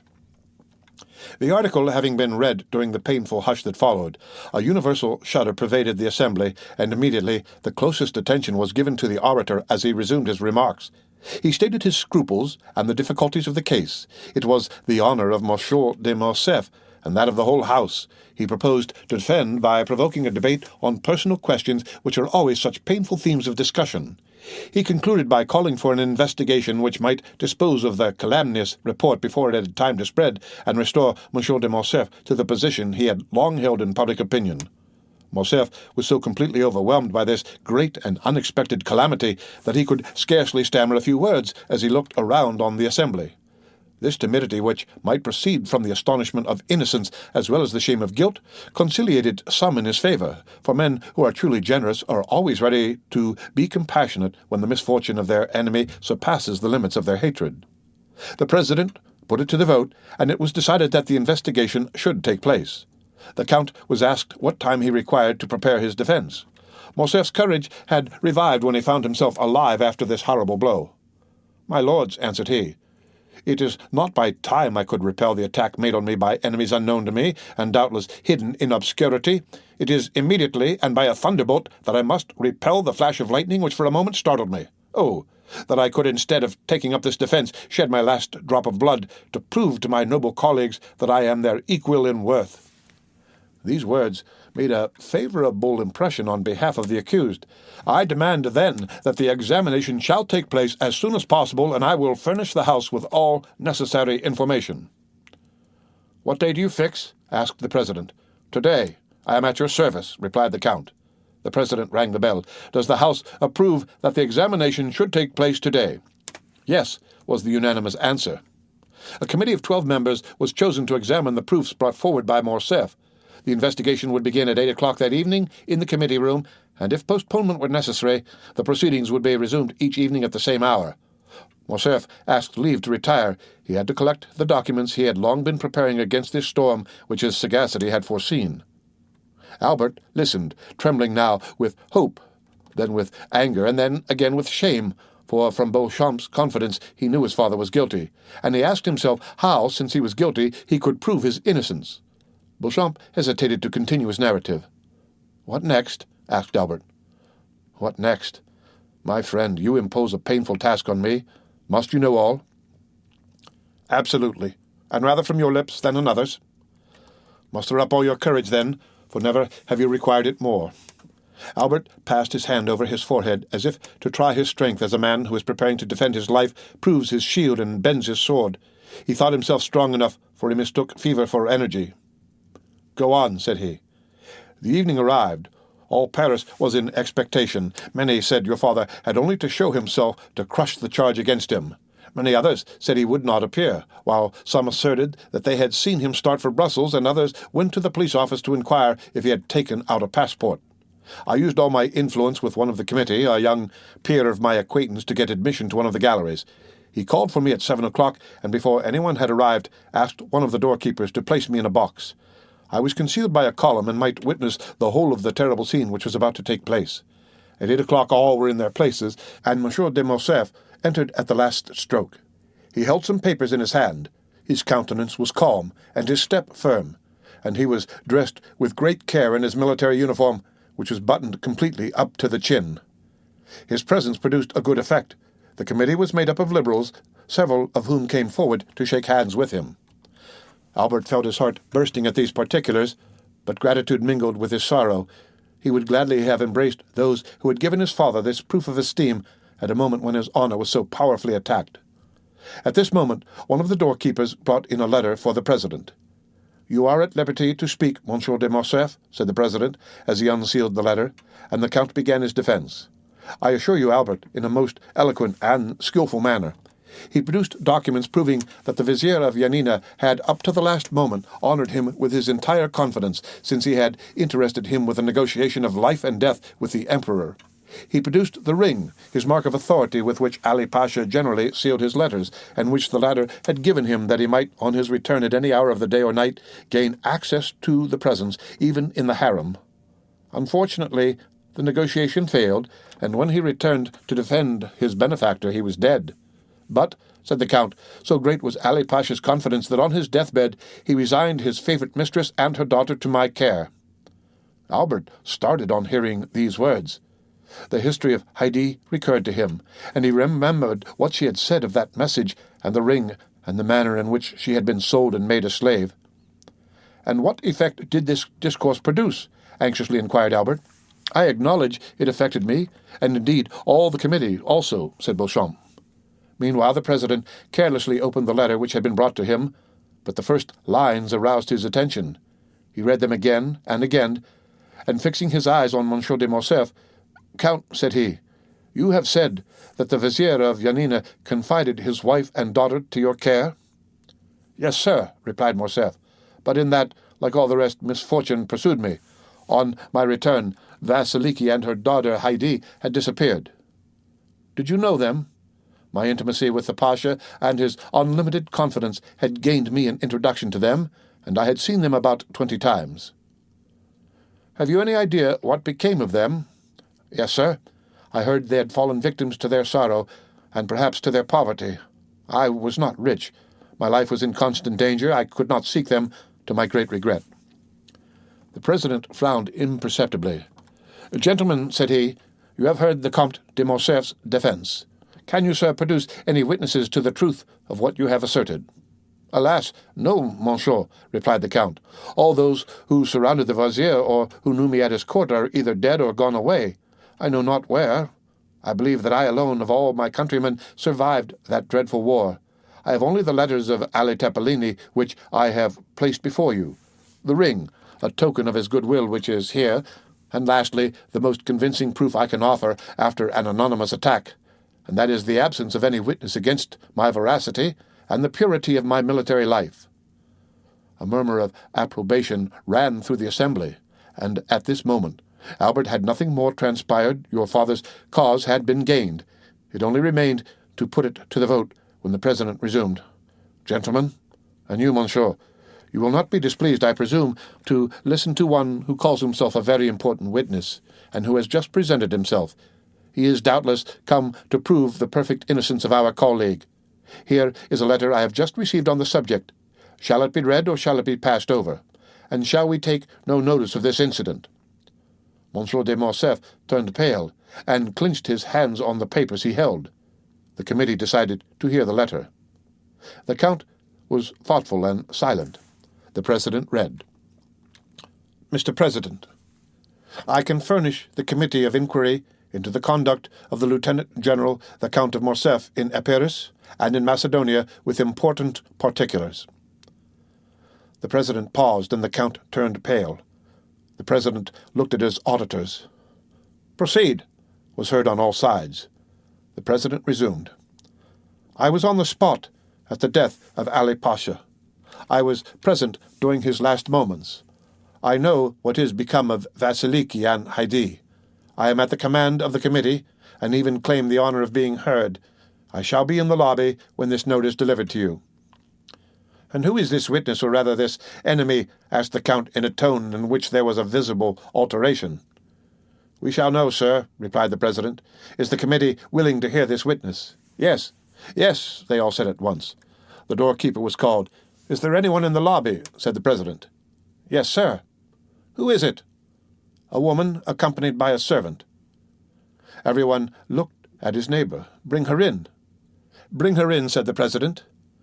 5 minutes after the doorkeeper again appeared, all eyes were fixed on the door, and I, said Beauchamp, shared the general expectation and anxiety. Behind the doorkeeper walked a woman enveloped in a large veil, which completely concealed her.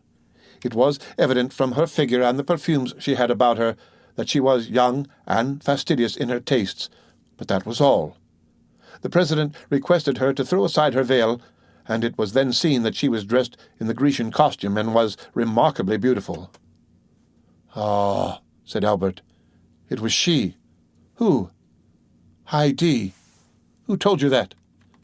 "Alas, I guess it. But go on, Beauchamp. You see, I am calm and strong, and yet we must be drawing near the disclosure." "Monsieur de Morcerf," continued Beauchamp, looked at this woman with surprise and terror. Her lips were about to pass his sentence of life or death. To the committee the adventure was so extraordinary and curious that the interest they had felt for the Count's safety became now quite a secondary matter. The President himself advanced to place a seat for the young lady, but she declined availing herself of it. As for the Count, he had fallen on his chair. It was evident that his legs refused to support him. "Madame," said the President, "you have engaged to furnish the committee with some important particulars respecting the affair at Yanina, and you have stated that you were an eye-witness of the event." "I was indeed," said the stranger, with a tone of sweet melancholy, and with the sonorous voice peculiar to the East. "But allow me to say that you must have been very young then." "I was 4 years old, but as those events deeply concerned me, not a single detail has escaped my memory." "In what manner could these events concern you, and who are you that they should have made so deep an impression on you?" "On them depended my father's life," replied she. "I am Haidi, the daughter of Ali Tepelini, Pasha of Yanina, and of Vasiliki, his beloved wife." The blush of mingled pride and modesty which suddenly suffused the cheeks of the young woman, the brilliancy of her eye, and her highly important communication produced an indescribable effect on the assembly. As for the Count, he could not have been more overwhelmed if a thunderbolt had fallen at his feet and opened an immense gulf before him. "Madame," replied the President, bowing with profound respect. "Allow me to ask one question. It shall be the last. Can you prove the authenticity of what you have now stated?" "I can, sir," said Heidi, drawing from under her veil a satin satchel highly perfumed. "For here is the register of my birth, signed by my father and his principal officers, and that of my baptism, my father having consented to my being brought up in my mother's faith. This latter has been sealed by the Grand Primate of Macedonia and Epirus, and lastly, and perhaps the most important, the record of the sale of my person and that of my mother to the Armenian merchant El Kobier by the French officer, who in his infamous bargain with the Porte had reserved as his part of the booty the wife and daughter of his benefactor, whom he sold for the sum of 400,000 francs. A greenish pallor spread over the Count's cheeks, and his eyes became bloodshot at these terrible imputations, which were listened to by the assembly with ominous silence. Heidi, still calm, but with a calmness more dreadful than the anger of another would have been, handed the President the record of her sale, written in Arabic. It had been supposed some of the papers might be in the Arabian, Romaic, or Turkish language, and the interpreter of the house was in attendance. One of the noble peers, who was familiar with the Arabic language, having studied it during the famous Egyptian campaign, followed with his eye as the translator read aloud. "I, El Kubir, a slave merchant and purveyor of the harem of His Highness, acknowledge having received for transmission to the Sublime Emperor from the French lord, the Count of Monte Cristo, an emerald valued at 800,000 francs as the ransom of a young Christian slave of 11 years of age named Heidi, the acknowledged daughter of the late Lord Ali Tepelini, Pasha of Yonina, and de Vasiliki, his favourite, she having been sold to me 7 years previously, with her mother, who had died on arriving at Constantinople, by a French colonel in the service of the Vizier Ali Tepelini named Fernand Mondego. The above-mentioned purchase was made on His Highness's account, whose mandate I had, for the sum of 400,000 francs, given at Constantinople by authority of His Highness in the year 1247 of the Hijra, signed El Kobier. That this record should have all due authority, it shall bear the imperial seal, which the vendor is bound to have affixed to it." Near the merchant's signature there was indeed the seal of the Sublime Emperor. A dreadful silence followed the reading of this document. The Count could only stare, and his gaze, fixed as if unconsciously on Heidi, seemed one of fire and blood. "Madame," said the President, "may reference be made to the Count of Monte Cristo, who is now, I believe, in Paris?" "Sir," replied Heidi, "the Count of Monte Cristo, my foster father, has been in Normandy the last 3 days." "Who then has counselled you to take this step, one for which the court is deeply indebted to you, and which is perfectly natural, considering your birth and your misfortunes?" "Sir," replied Heidi, "I have been led to take this step from a feeling of respect and grief. Although a Christian, may God forgive me, I have always sought to revenge my illustrious father. Since I set my foot in France and knew the traitor lived in Paris, I have watched carefully. I live retired in the house of my noble protector, but I do it from choice. I love retirement and silence because I can live with my thoughts and recollections of past days. But the Count of Monte Cristo surrounds me with every paternal care, and I am ignorant of nothing which passes in the world. I learn all in the silence of my apartments. For instance, I see all the newspapers, every periodical, as well as every new piece of music, and by thus watching the course of the life of others, I learned what had transpired this morning in the House of Peers, and what was to take place this evening. Then I wrote." "Then," remarked the President, "the Count of Monte Cristo knows nothing of your present proceedings?" "He is quite unaware of them, and I have but one fear, which is that he should disapprove of what I have done. But it is a glorious day for me," continued the young girl, raising her ardent gaze to heaven, "that on which I find at last an opportunity of avenging my father." The Count had not uttered one word the whole of this time. His colleagues looked at him, and doubtless pitied his prospects, blighted under the perfumed breath of a woman. His misery was depicted in sinister lines on his countenance. "Monsieur de Morcerf," said the President, Do you recognize this lady as the daughter of Ali Tepelini, Pasha of Yanina?" "No," said Morcerf, attempting to rise. "It is a base plot contrived by my enemies." Heidi, whose eyes had been fixed on the door as if expecting someone, turned hastily and seeing the Count standing, shrieked. "You do not know me?" said she. "Well, I fortunately recognize you. You are Fernand Mondego, the French officer who led the troops of my noble father. It is you who surrendered the castle of Yanina. It is you who, sent by him to Constantinople to treat with the emperor for the life or death of your benefactor, brought back a false mandate granting full pardon. It is you who, with that mandate, obtained the Pasha's ring which gave you authority over Selim the firekeeper. It is you who stabbed Selim. It is you who sold us, my mother and me, to the merchant El-Kabir. Assassin! Assassin! Assassin! You have still on your brow your master's blood. Look, gentlemen all." These words had been pronounced with such enthusiasm and evident truth that every eye was fixed on the Count's forehead, and he himself passed his hand across it, as if he felt Ali's blood still lingering there. "You positively recognize Monsieur de Morcerf as the officer Fernand Mondego?" "Indeed I do," cried Heidi. "Oh, my mother, it was you who said you were free. You had a beloved father. You were destined to be almost a queen. Look well at that man. It is he who raised your father's head on the point of a spear. It is he who sold us. It is he who forsook us. Look well at his right hand, on which he has a large wound. If you forget his features, you would know him by that hand, into which fell one by one the gold pieces of the merchant El-Kabir. I know him. Ah, let me say now, if he does not recognize me." Each word fell like a dagger on Morcerf, and deprived him of a portion of his energy. As she uttered the last, he hid his mutilated hand hastily in his bosom, and fell back on his seat, overwhelmed by wretchedness and despair. This scene completely changed the opinion of the assembly respecting the accused Count. "Count of Morcerf," said the president, "do not allow yourself to be cast down. Answer. The justice of the court is supreme and impartial as that of God. It will not suffer you to be trampled on by your enemies without giving you an opportunity of defending yourself. Shall further inquiries be made? Shall 2 members of the House be sent to Yanina? Speak." Morcerf did not reply. Then all the members looked at each other with terror. They knew the Count's energetic and violent temper. It must be, indeed, a dreadful blow which would deprive him of courage to defend himself. They expected that his stupefied silence would be followed by a fiery outburst. "Well," asked the president, "what is your decision?" "I have no reply to make," said the Count in a low tone. "Has the daughter of Ali Tepelini spoke the truth?" said the president. "Is she then the terrible witness to whose charge you dare not plead not guilty? Have you really committed the crimes of which you are accused?"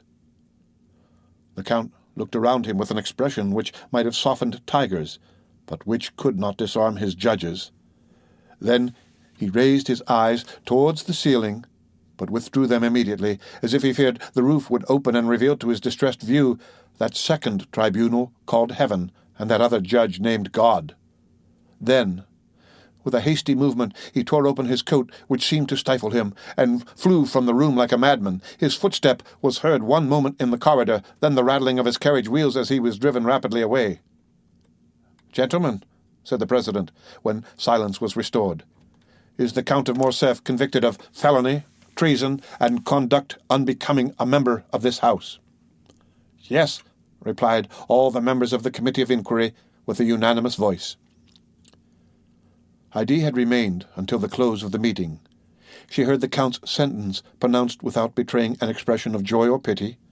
Then, drawing her veil over her face, she bowed majestically to the councillors and left with that dignified step which Virgil attributed to his goddesses. The end of Chapter 86 of The Count of Monte Cristo. Read by Rick Kistner. For Lit to go on the web at fcit.usf.edu.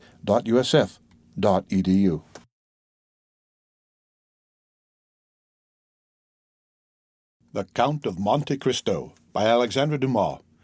Chapter 85. The Journey. Monte Cristo uttered a joyful exclamation on seeing the young men together. "Aha!" said he. "I hope all is over, explained, and settled." "Yes," said Beauchamp. The absurd reports have died away, and should they be renewed, I would be the first to oppose them, so let us speak no more of it."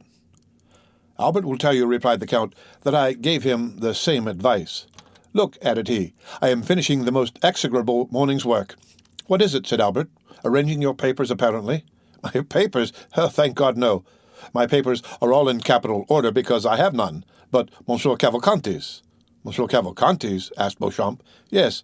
Do you not know that this is a young man whom the Count is introducing?" said Morcerf. "Let us not misunderstand each other," replied Monte Cristo. "I introduce no one, and certainly not Monsieur Cavalcanti." "And who," said Albert with a forced smile, "is to marry Mademoiselle Danglars instead of me, which grieves me cruelly." "What? Cavalcanti is going to marry Mademoiselle Danglars?" asked Beauchamp. "Certainly."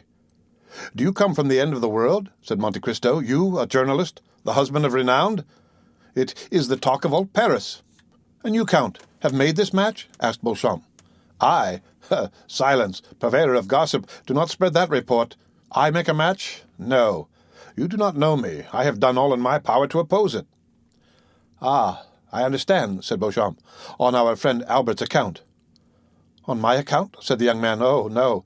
Indeed, the Count will do me the justice to assert that I have, on the contrary, always entreated him to break off my engagement, and happily it is ended. The Count pretends I have not him to thank. So be it. I will erect an altar Deo ignoto." "Listen," said Monte Cristo. "I have had little to do with it, for I am at variance both with the father-in-law and the young man.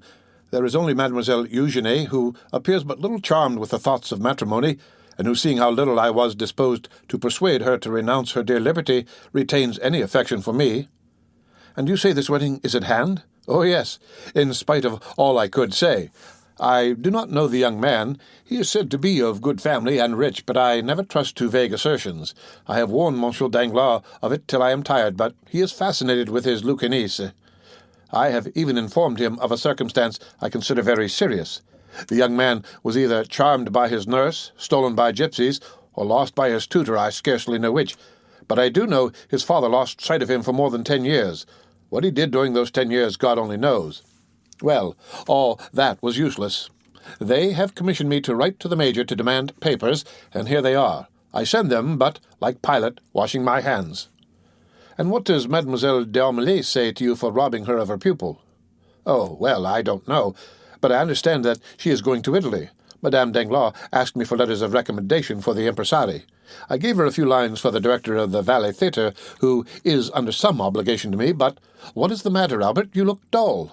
Are you, after all, unconsciously in love with Mademoiselle Eugenie?" "I am not aware of it," said Albert, smiling sorrowfully.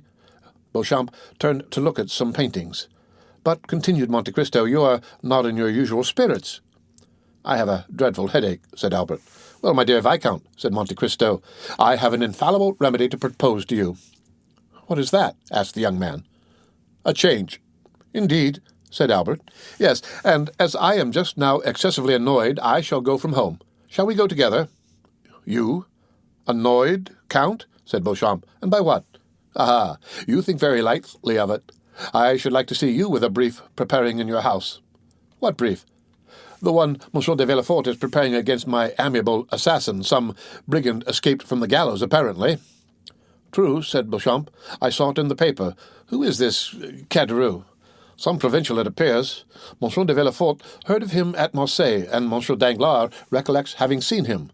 Consequently, the procureur is very active in the affair, and the prefect of police very much interested, and thanks to that interest, for which I am very grateful, they send me all the robbers of Paris and the neighborhood under pretense of their being Caderousse's murderers, so that in 3 months, if this continue, every robber and assassin in France will have the plan of my house at his finger's end. I am resolved to desert them, and to go to some remote corner of the earth, and shall be happy if you will accompany me, Viscount." "Willingly. Then it is settled?" "Yes, but where?" "I have told you, where the air is pure, where every sound soothes, and where one is sure to be humbled, however proud may be his nature. I love that humiliation, I, who am master of the universe, as was Augustus." "But where are you really going?" "To sea, Viscount. You know I am a sailor. I was rocked when an infant in the arms of old ocean and on the bosom of the beautiful Amphitrite. I have sported with the green mantle of the one and the azure robe of the other. I love the sea as a mistress, and pine if I do not see her." Let us go, Count. To sea? Yes. You accept my proposal? I do. Well, Viscount, there will be in my courtyard this evening a good travelling britska with 4 post-horses in which one may rest as in a bed. Monsieur Beauchamp, it holds 4 very well. Will you accompany us? Thank you. I have just returned from sea. What? You have been to sea? Yes, I have just made a little excursion to the Borromean Islands. What of that? Come with us, said Albert. No, dear Morcerf, you know I only refuse when the thing is impossible. Besides, it is important, added he in a low tone, that I should remain in Paris just now to watch the paper. Ah, you are a good and an excellent friend, said Albert. Yes, you are right. Watch. Watch, Beauchamp, and try to discover the enemy who made this disclosure. Albert and Beauchamp parted, the last pressure of their hands expressing what their tongues could not before a stranger. Beauchamp is a worthy fellow, said Monte Cristo when the journalist was gone. Is he not, Albert? Yes, and a sincere friend. I love him devotedly. But now we are alone, although it is immaterial to me. Where are we going? Into Normandy, if you like. Delightful. Shall we be quite retired? I have no society, no neighbours. Our companions will be riding horses, dogs to hunt with, and a fishing boat. Exactly what I wish for. I will apprise my mother of my intention and return to you. But shall you be allowed to go into Normandy? I may go where I please. Yes, I am aware you may go alone, since I once met you in Italy, but to accompany the mysterious Monte Cristo? You forget, Count, that I have often told you of the deep interest my mother takes in you. Woman is fickle, said Francis I. Woman is like a wave of the sea, said Shakespeare. Both the great king and the great poet ought to have known woman's nature well. Woman's, yes. My mother is not woman, but a woman. As I am only a humble foreigner, you must pardon me if I do not understand all the subtle refinements of your language. What I mean to say is that my mother is not quick to give her confidence, but when she does, she never changes. Ah, yes, indeed, said Monte Cristo with a sigh. And do you think she is in the least interested in me? I repeat it, you must really be a very strange and superior man, for my mother is so absorbed by the interest you have excited that, when I am with her, she speaks of no one else. And does she try to make you dislike me? On the contrary, she often says, Morcerf, I believe the Count has a noble nature. Try to gain his esteem. Indeed, said Monte Cristo, sighing. You see, then, said Albert, that instead of opposing, she will encourage me. Adieu, then, until 5 o'clock. Be punctual, and we shall arrive at 12 or 1. At Tréport? Yes, or in the neighbourhood. But can we travel 48 leagues in 8 hours? Easily, said Monte Cristo. You are certainly a prodigy.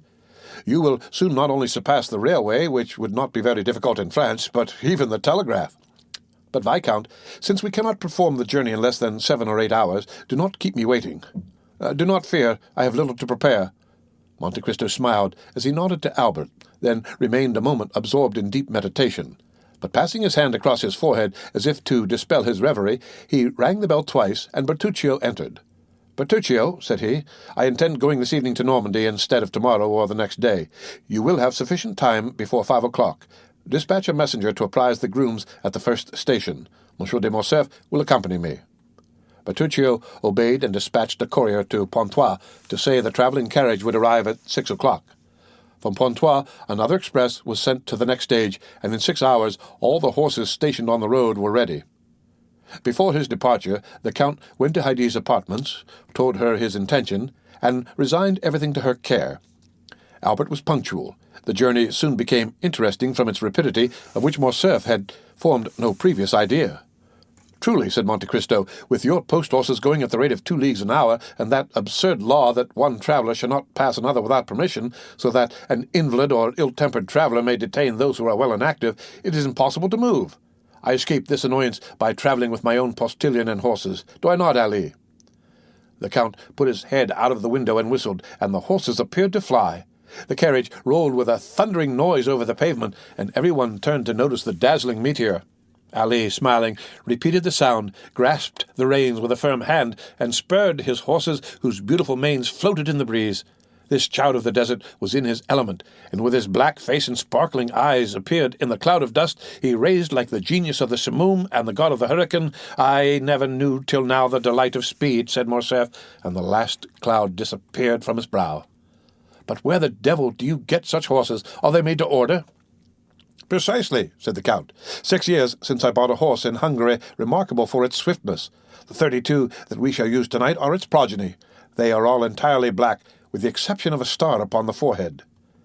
"That is perfectly admirable. But what do you do, Count, with all these horses?" "You see, I travel with them." "But you are not always traveling.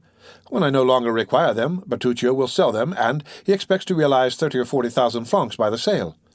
"But no monarch in Europe will be wealthy enough to purchase them."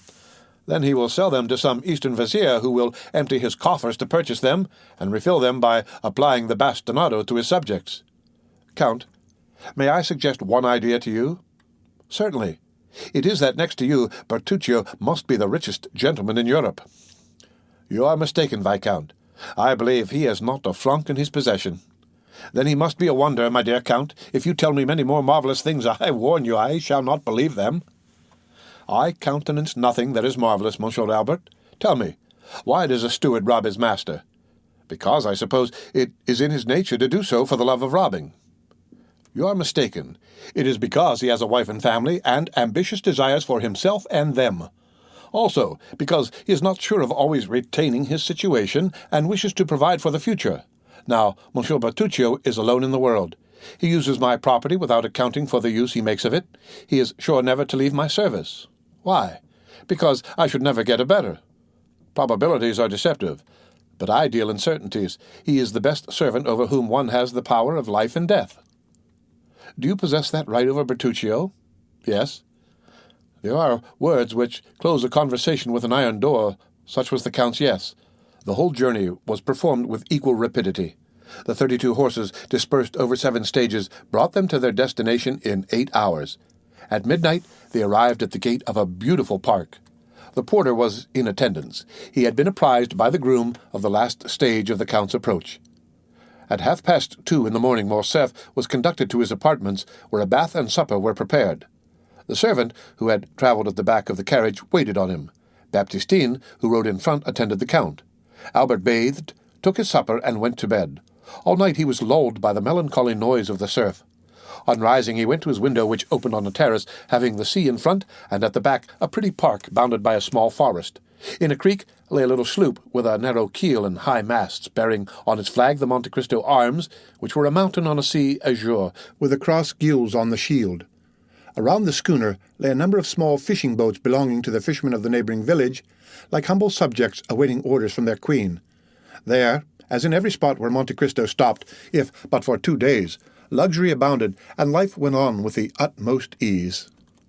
Albert found in his anteroom 2 guns with all the accoutrements for hunting, a lofty room on the ground floor containing all the ingenious instruments the English, eminent in piscatory pursuits since they are patient and sluggish, have invented for fishing. The day passed in pursuing those exercises in which Monte Cristo excelled. They killed a dozen pheasants in the park, as many trout in the stream, dined in a summer-house overlooking the ocean, and took tea in the library. Toward the evening of the 3rd day, Albert, completely exhausted with the exercise which invigorated Monte Cristo, was sleeping in an armchair near the window while the Count was designing with his architect the plan of a conservatory in his house, when the sound of a horse at full speed on the high road made Albert look up. He was disagreeably surprised to see his own valet de chambre, whom he had not brought with him that he might not inconvenience Monte Cristo. "Florentin, here," cried he, starting up, "is my mother ill?"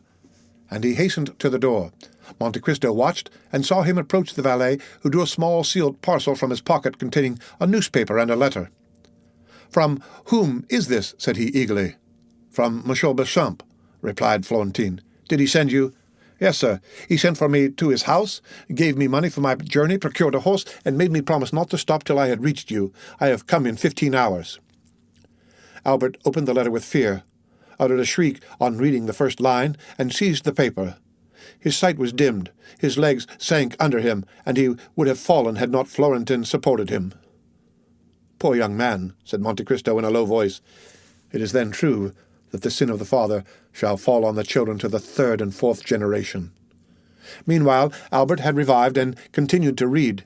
He threw back his head, saying, "Florentin, is your horse fit to return immediately?" "It is a poor, lame post-horse." "In what state was the house when you left?" All was quiet, but on returning from Monsieur Beauchamp's, I found Madame in tears. She had sent for me to know when you would return. I told her my orders from Monsieur Beauchamp. She first extended her arms to prevent me, but after a moment's reflection, "Yes, go, Florentin," said she, "and may he come quickly." "Yes, my mother," said Albert. "I will return, and woe to the infamous wretch, but first of all I must get there." He went back to the room where he had left Monte Cristo. 5 minutes had sufficed to make a complete transformation in his appearance. His voice had become rough and hoarse. His face was furrowed with wrinkles, his eyes burned under the blue-veined lids, and he tottered like a drunken man. "Count," said he, "I thank you for your hospitality, which I would gladly have enjoyed longer, but I must return to Paris." "What has happened?" "A great misfortune, more important to me than life. Don't question me, I beg of you, but lend me a horse." "My stables are at your command, Viscount, but you will kill yourself by riding on horseback.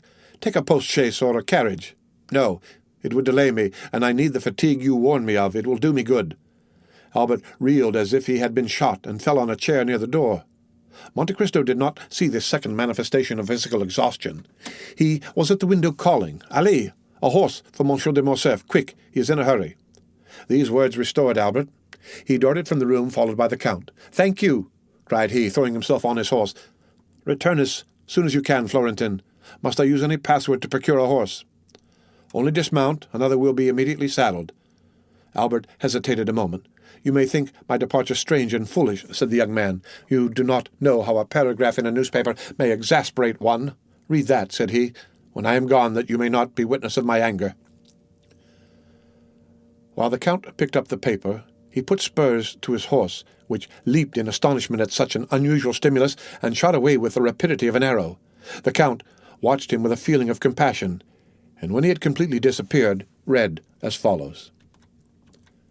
"The French officer in the service of Ali Pasha of Yanina alluded to 3 weeks since in the Impartial, who not only surrendered the castle of Yanina, but sold his benefactor to the Turks, styled himself truly at that time Fernand, as our esteemed contemporary states. But he has since added to his Christian name a title of nobility and a family name. He now calls himself the Count of Morcerf, and ranks among the peers." Thus, the terrible secret which Beauchamp had so generously destroyed appeared again like an armed phantom, and another paper, deriving its information from some malicious source, had published 2 days after Albert's departure for Normandy the few lines which had rendered the unfortunate young man almost crazy. The end of Chapter 85 of The Count of Monte Cristo. Read by Rick Kirshner for Let to Go on the web at fcit.usf.edu.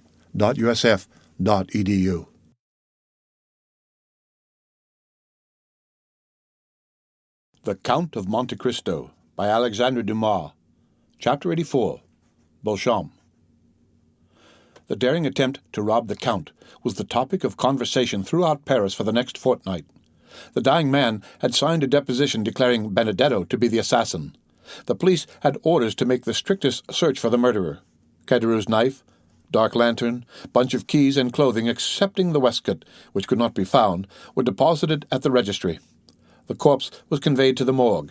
The Count told everyone that this adventure had happened during his absence at Auteuil, and that he only knew what was related by the Abbé Busoni, who that evening, by mere chance, had requested to pass the night in his house to examine some valuable books in his library. Bertuccio alone turned pale whenever Benedetto's name was mentioned in his presence, but there was no reason why anyone should notice his doing so.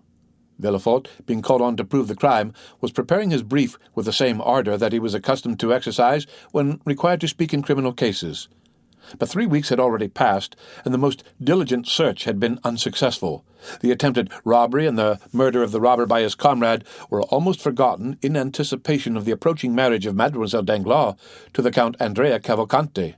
It was expected that this wedding would shortly take place, as the young man was received at the banker's as the betrothed.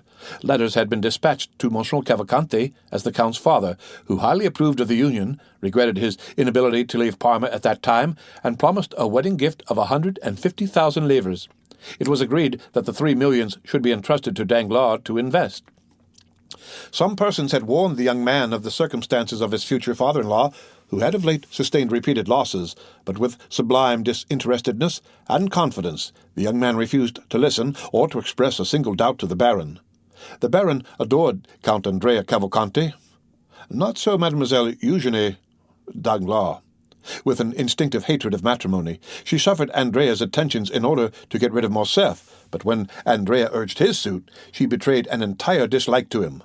The Baron might possibly have perceived it, but, attributing it to a caprice, feigned ignorance.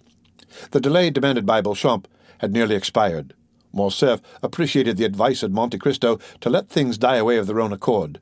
No one had taken up the remark about the general, and no one had recognized in the officer who betrayed the castle of Yanina the noble count in the House of Peers.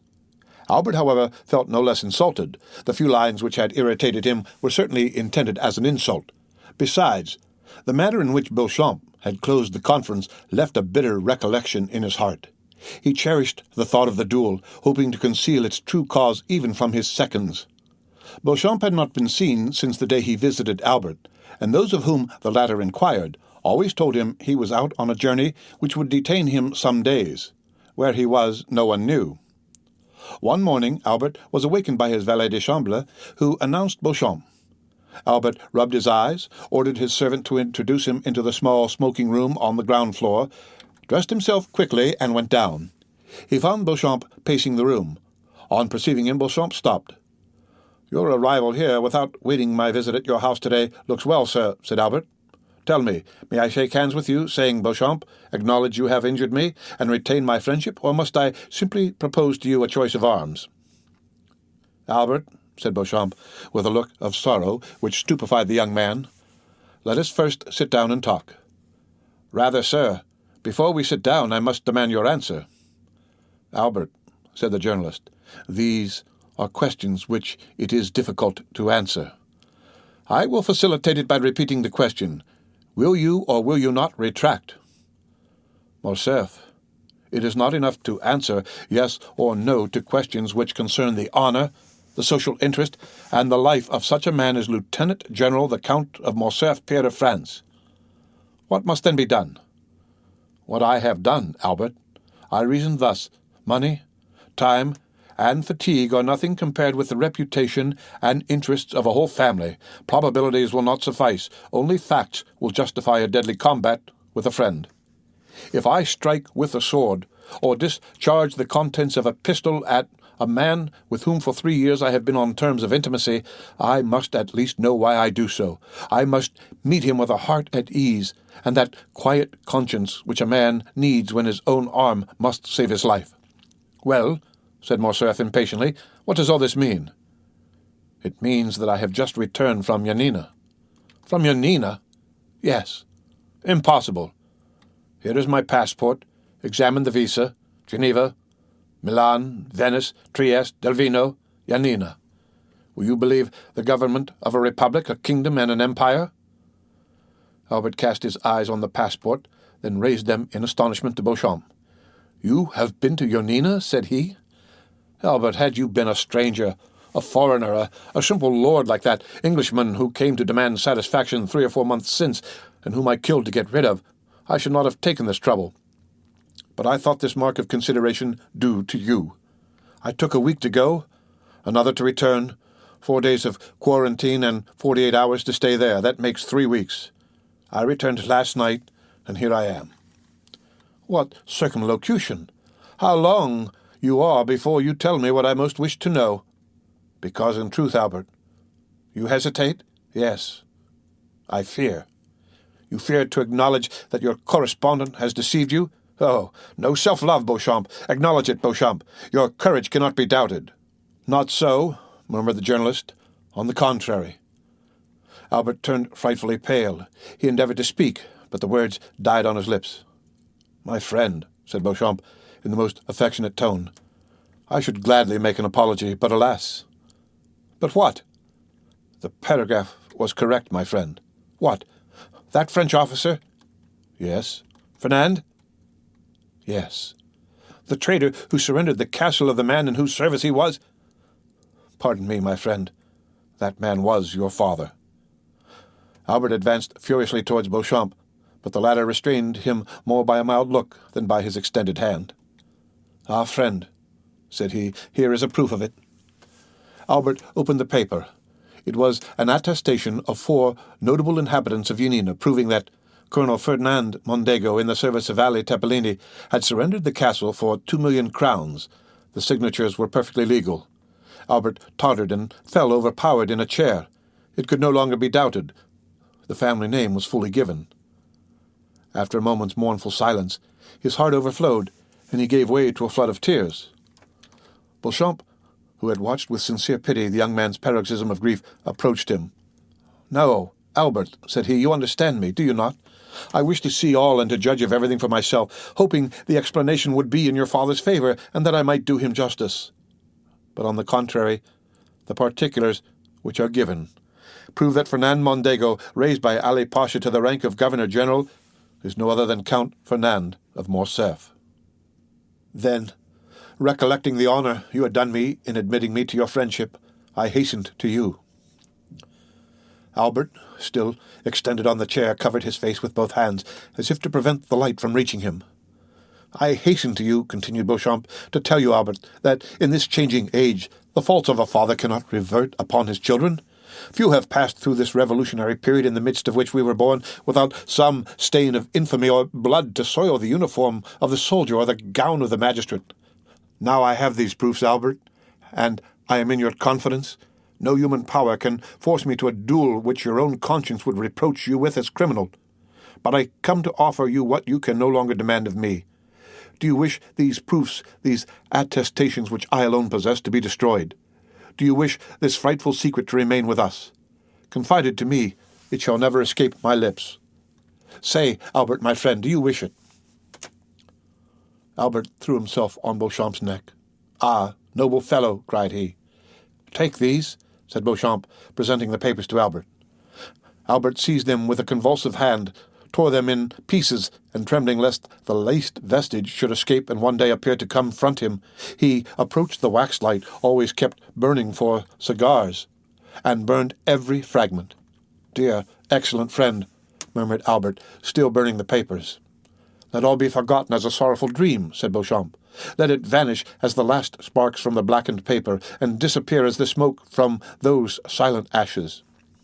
"Yes, yes," said Albert, "and may there remain only the eternal friendship which I promised to my deliverer, which shall be transmitted to our children's children, and shall always remind me that I owe my life and the honor of my name to you. For had this been known, oh, Beauchamp, I should have destroyed myself, or... No, my poor mother, I could not have killed her by the same blow. I should have fled from my country." "Dear Albert," said Beauchamp. But this sudden and factitious joy soon forsook the young man, and was succeeded by a still greater grief. "Well," said Beauchamp, "what still oppresses you, my dear friend?" "I am broken-hearted," said Albert. "Listen, Beauchamp, I cannot thus in a moment relinquish the respect, the confidence, and pride with which a father's untarnished name inspires a son. Oh, Beauchamp, Beauchamp, how shall I now approach mine? Shall I draw back my forehead from his embrace, or withhold my hand from his? I am the most wretched of men. Oh, my mother, my poor mother," said Albert, gazing through his tears at his mother's portrait. "If you know this, how much you must suffer." "Come," said Beauchamp, taking both his hands. "Take courage, my friend.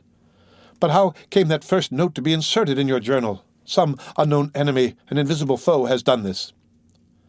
"The more must you fortify yourself, Albert. Let no trace of emotion be visible on your countenance. Bear your grief as the cloud bears within it ruin and death. A fatal secret known only when the storm bursts. Go, my friend. Reserve your strength for the moment when the crash shall come." "You think, then, all is not over yet?" said Albert, horror-stricken. "I think nothing, my friend, but all things are possible. By the way—" "What?" said Albert, seeing that Beauchamp hesitated. "Are you going to marry Mademoiselle Danglars?" "Why do you ask me now?" "Because the rupture or fulfillment of this engagement is connected with the person of whom we were speaking." "How?" said Albert, whose brow reddened. "You think Monsieur Danglars—" "I ask you only how your engagement stands. Pray put no construction on my words. I do not mean they should convey and give them no undue weight." "No," said Albert, "the engagement is broken off." "Well," said Beauchamp, Then, seeing the young man was about to relapse into melancholy, "Let us go out, Albert," said he. "A ride in the wood, in the phaeton, or on horseback will refresh you. We will then return to breakfast, and you shall attend to your affairs, and I to mine." "Willingly," said Albert. "But let us walk. I think a little exertion would do me good." The two friends walked out on the fortress. When arrived at the Madeleine, "Since we are out," said Beauchamp, "let us call on Monsieur de Monte Cristo. He is admirably adapted to revive one's spirits because he never interrogates, and in my opinion those who ask no questions are the best comforters." "Gladly," said Albert. "I love him. Let us call." The end of Chapter 84 of The Count of Monte Cristo. Read by Rick Kishner for Lit2Go on the web at fcit.usf.edu.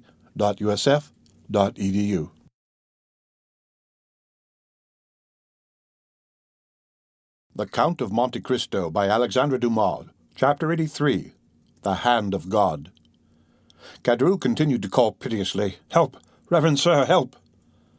"What is the matter?" asked Monte Cristo. "Help!" cried Caderousse. "I am murdered." "We are here. Take courage." "Ah, it's all over. You are come too late. You are come to see me die. What blows, what blood!" He fainted. Ali and his master conveyed the wounded man into a room.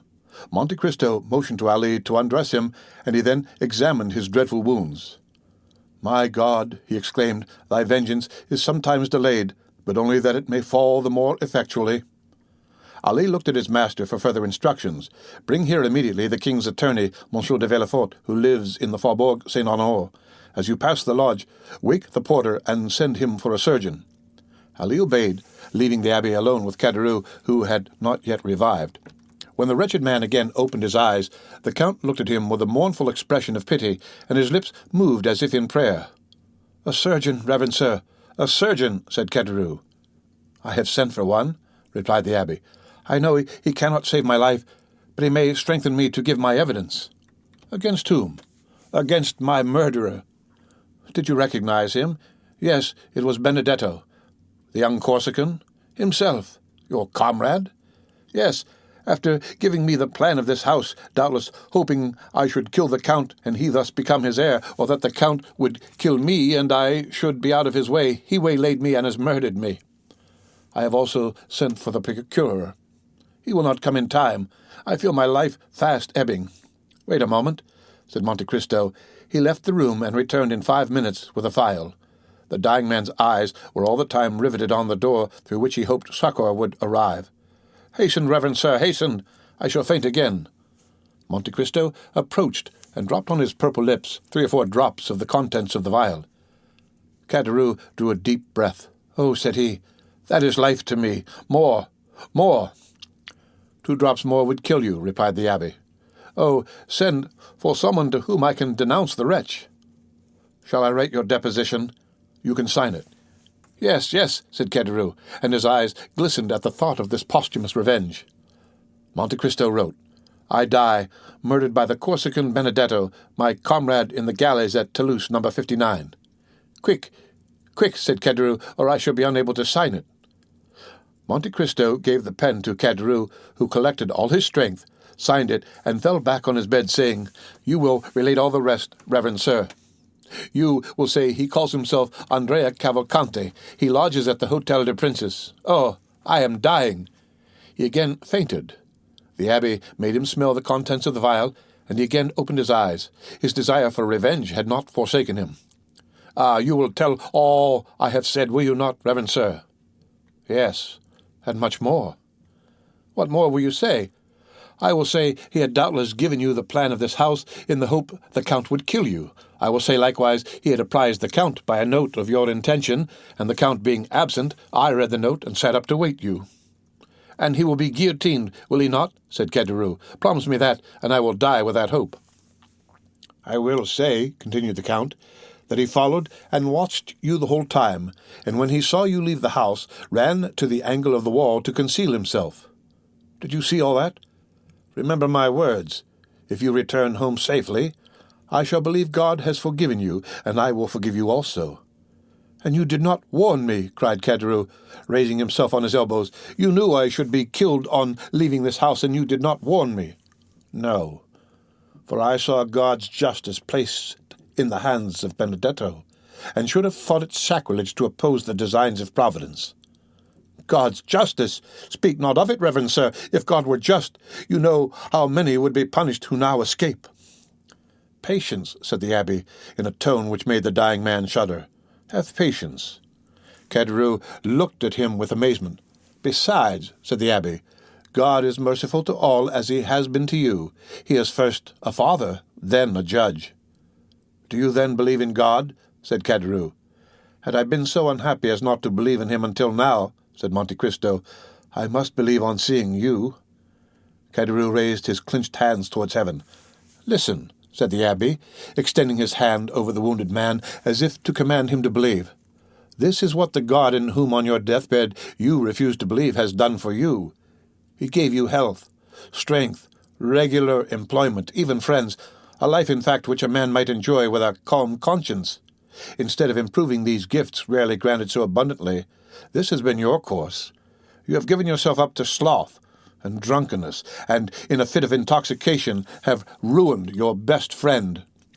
Help, cried Caderousse. I require a surgeon, not a priest. Perhaps I am not mortally wounded. I may not die. Perhaps they can yet save my life. Your wounds are so far mortal that, without the 3 drops I gave you, you would now be dead. Listen, then. Ah, murmured Caderousse, what a strange priest you are. You drive the dying to despair instead of consoling them. Listen, continued the abbé. When you had betrayed your friend, God began not to strike, but to warn you. Poverty overtook you.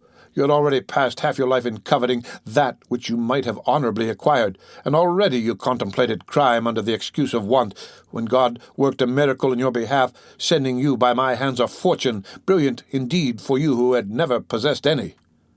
But this unexpected, unhoped-for, unheard-of fortune sufficed you no longer when you once possessed it. You wished to double it, and how? By a murder. You succeeded, and then God snatched it from you and brought you to justice.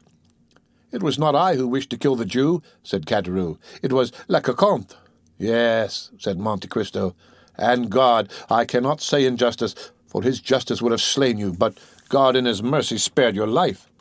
Pardieu, to transport me for life, how merciful!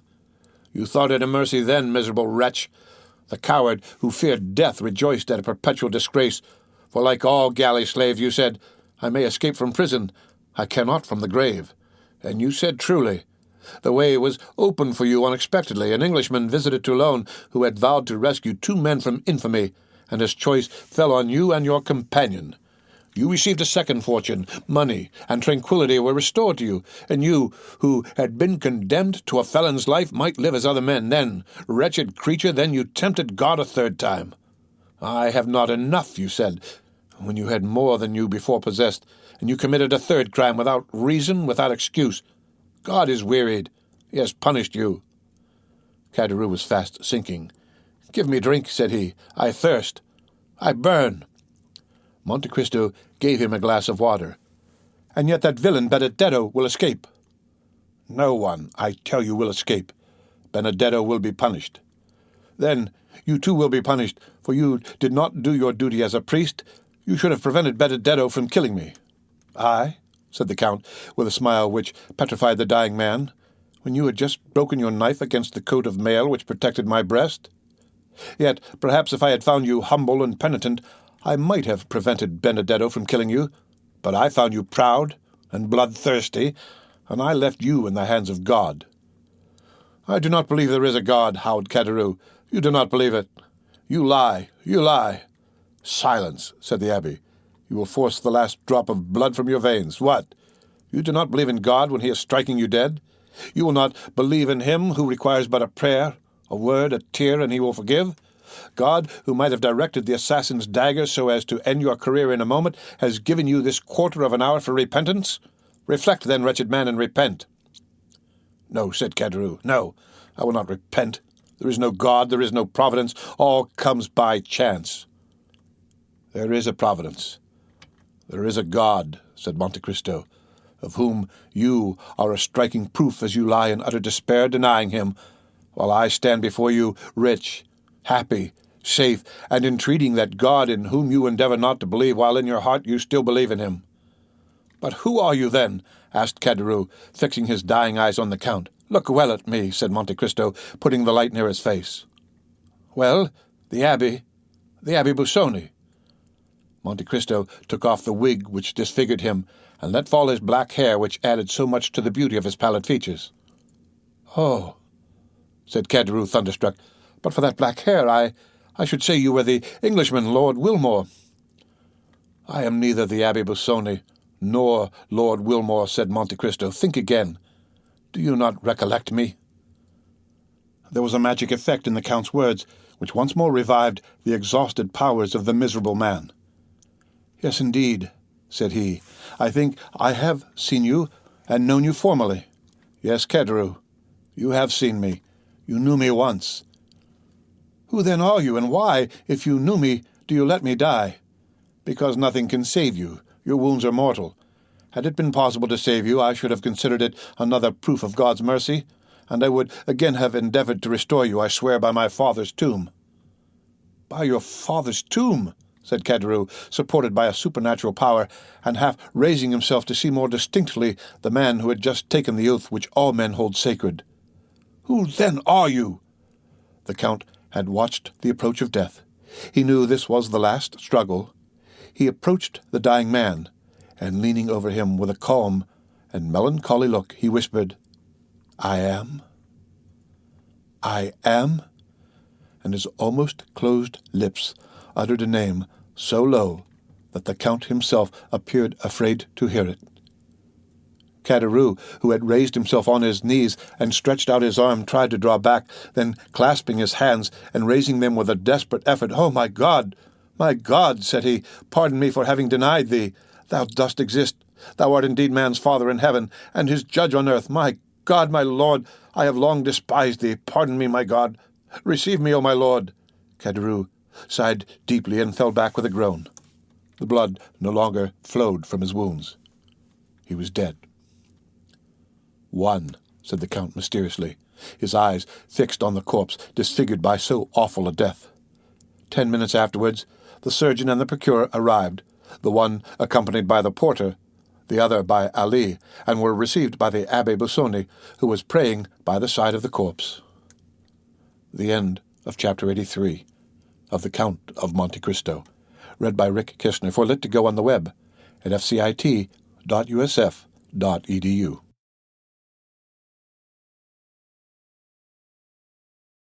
The Count of Monte Cristo by Alexandre Dumas.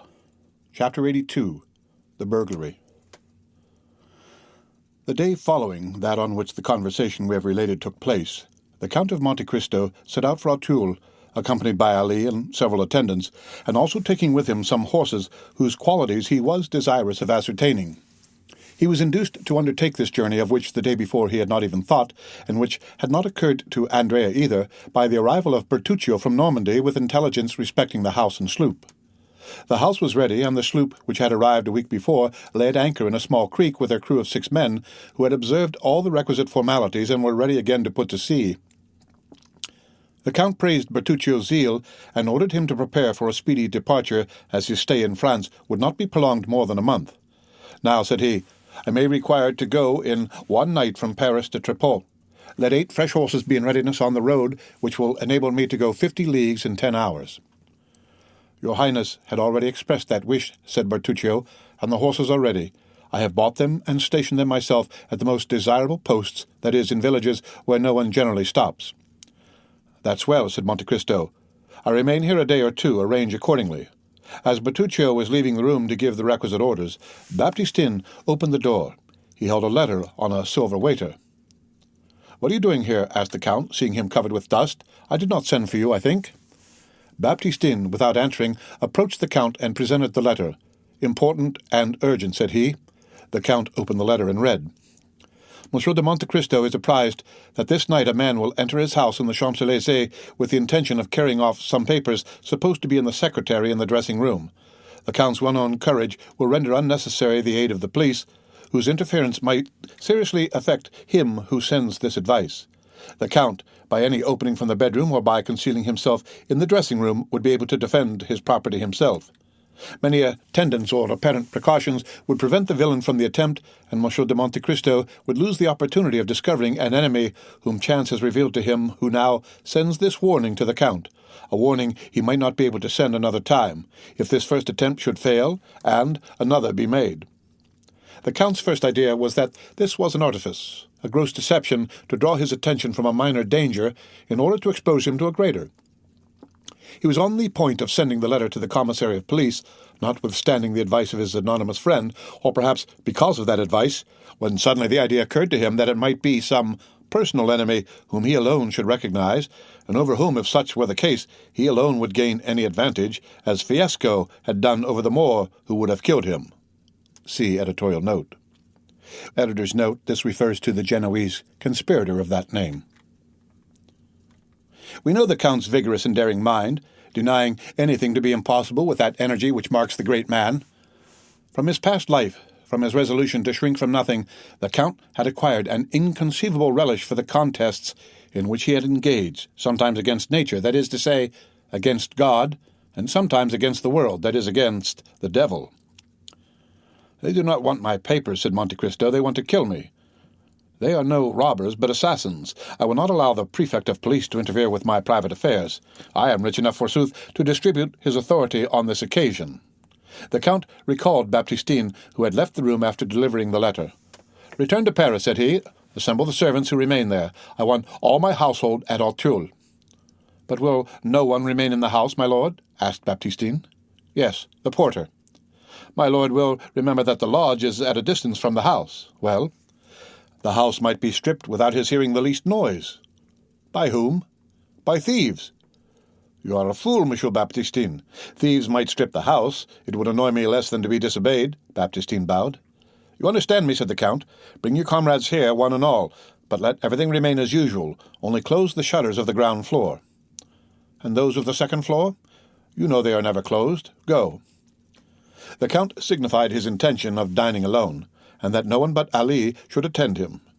Having dined with his usual tranquillity and moderation, the Count, making a signal to Ali to follow him, went out by the side gate, and on reaching the Bois de Boulogne, turned, apparently without design, towards Paris, and at twilight found himself opposite his house in the Champs-Élysées. All was dark. One solitary feeble light was burning in the porter's lodge about 40 paces distance from the house, as Baptistine had said.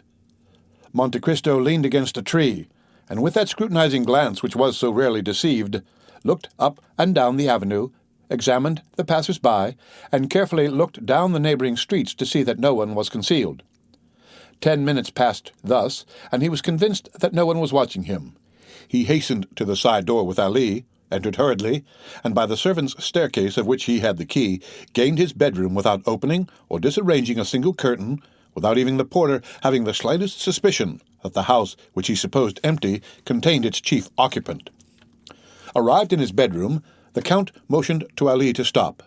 Then he passed into the dressing-room, which he examined. Everything appeared as usual, the precious secretary in its place, and the key in the secretary. He double-locked it, took the key, returned to the bedroom door, removed the double staple of the bolt, and went in. Meanwhile, Ali had procured the arms the Count required, namely, a short carbine and a pair of double-barreled pistols, with which as sure a name might be taken as with a single-barreled one. Thus armed, the Count held the lives of 5 men in his hands. It was about 9:30. The Count and Ali ate in haste a crust of bread and drank a glass of Spanish wine. Then Monte Cristo slipped aside one of the movable panels which enabled him to see into the adjoining room. He had within his reach his pistols and carbine, and Ali, standing near him, held one of the small Arabian hatchets whose form has not varied since the Crusades. Through one of the windows of the bedroom, on a line with that in the dressing-room, the Count could see into the street. 2 hours passed thus. It was intensely dark. Still, Ali, thanks to his wild nature, and the Count, thanks doubtless to his long confinement, could distinguish in the darkness the slightest movement of the trees. The little light in the lodge had long been extinct. It might be expected that the attack, if indeed an attack was projected, would be made from the staircase of the ground floor, and not from a window. In Monte Cristo's opinion, the villains sought his life, not his money. It would be his bedroom they would attack, and they must reach it by the back staircase or by the window in the dressing-room. The clock of the Invalides struck 11:45. The west wind bore on its moistened gusts the doleful vibration of the 3 strokes. As the last stroke died away, the Count thought he heard a slight noise in the dressing-room. This first sound, or rather this first grinding, was followed by a second, then a third. At the 4th, the Count knew what to expect. A firm and well-practiced hand was engaged in cutting the 4 sides of a pane of glass with a diamond. The Count felt his heart beat more rapidly. Inured as men may be to danger, forewarned as they may be of peril, they understand, by the fluttering of the heart and the shuddering of the frame, the enormous difference between a dream and a reality, between the project and the execution. However, Monte Cristo only made a sign to apprise Ali, who, understanding that danger was approaching from the other side, drew nearer to his master. Monte Cristo was eager to ascertain the strength and number of his enemies. The window whence the noise proceeded was opposite the opening by which the Count could see into the dressing-room. He fixed his eyes on that window. He distinguished a shadow in the darkness. Then one of the panes became quite opaque, as if a sheet of paper were stuck on the outside. Then the square cracked without falling through the opening. An arm was passed to find the fastening, then a second. The window turned on its hinges, and a man entered. He was alone. "That's a daring rascal," whispered the Count. At that moment Ali touched him lightly on the shoulder. He turned. Ali pointed to the window of the room in which they were facing the street. "I see," said he. "There are 2 of them. One does the work, while the other stands guard." He made a sign to Ali not to lose sight of the man on the street, and turned to the one in the dressing-room. The glass cutter had entered, and was feeling his way, his arms stretched out before him. At last he appeared to have made himself familiar with his surroundings. There were 2 doors. He bolted them both. When he drew near to the bedroom door, Monte Cristo expected that he was coming in, and raised one of his pistols, but he simply heard the sound of the bolts sliding in their copper rings. It was only a precaution. The nocturnal visitor, ignorant of the fact that the Count had removed the staples, might now think himself at home, and pursue his purpose with full security. Alone, and free to act as he wished, the man then drew from his pocket something which the Count could not discern, placed it on a stand, then went straight to the secretary, felt the lock, and, contrary to his expectation, found that the key was missing. But the glass-cutter was a prudent man who had provided for all emergencies. The Count soon heard the rattling of a bunch of skeleton keys, such as the locksmith brings when called to force a lock, and which thieves call nightingales, doubtless from the music of their nightly song when they grind against the bolt. "Aha!" whispered Monte Carlo with a smile of disappointment. "He is only a thief." But the man in the dark could not find the right key. He reached the instrument he had placed on the stand, touched a spring, and immediately a pale light, just bright enough to render objects distinct, was reflected on his hands and countenance. "By heavens!" exclaimed Monte Cristo, starting back. "It is—" Ali raised his hatchet. "Don't stir," whispered Monte Cristo, "and put down your hatchet. We shall require no arms." Then he added some words in a low tone, for the exclamation which surprise had drawn from the Count, faint as it had been, had startled the man who remained in the pose of the old knife-grinder. It was an order the Count had just given, for immediately Ali went noiselessly and returned, bearing a black dress and a 3-cornered hat. Meanwhile, Monte Cristo had rapidly taken off his greatcoat, waistcoat, and shirt, and one might distinguish by the glimmering through the open panel that he wore a pliant tunic of steel mail, of which the last in France, where daggers are no longer dreaded, was worn by King Louis XVI, who feared the dagger at his breast, and whose head was cleft with a hatchet. The tunic soon disappeared under a long cassock, as did his hair under a priest's wig. A 3-cornered hat over this effectually transformed the Count into an abbé. The man, hearing nothing more, stood erect, and while Monte Cristo was completing his disguise, had advanced straight to the secretary, whose lock was beginning to crack under his nightingale. "Try again," whispered the Count, who depended on the secret spring, which was unknown to the picklock, clever as he might be. "Try again. You have a few minutes' work there."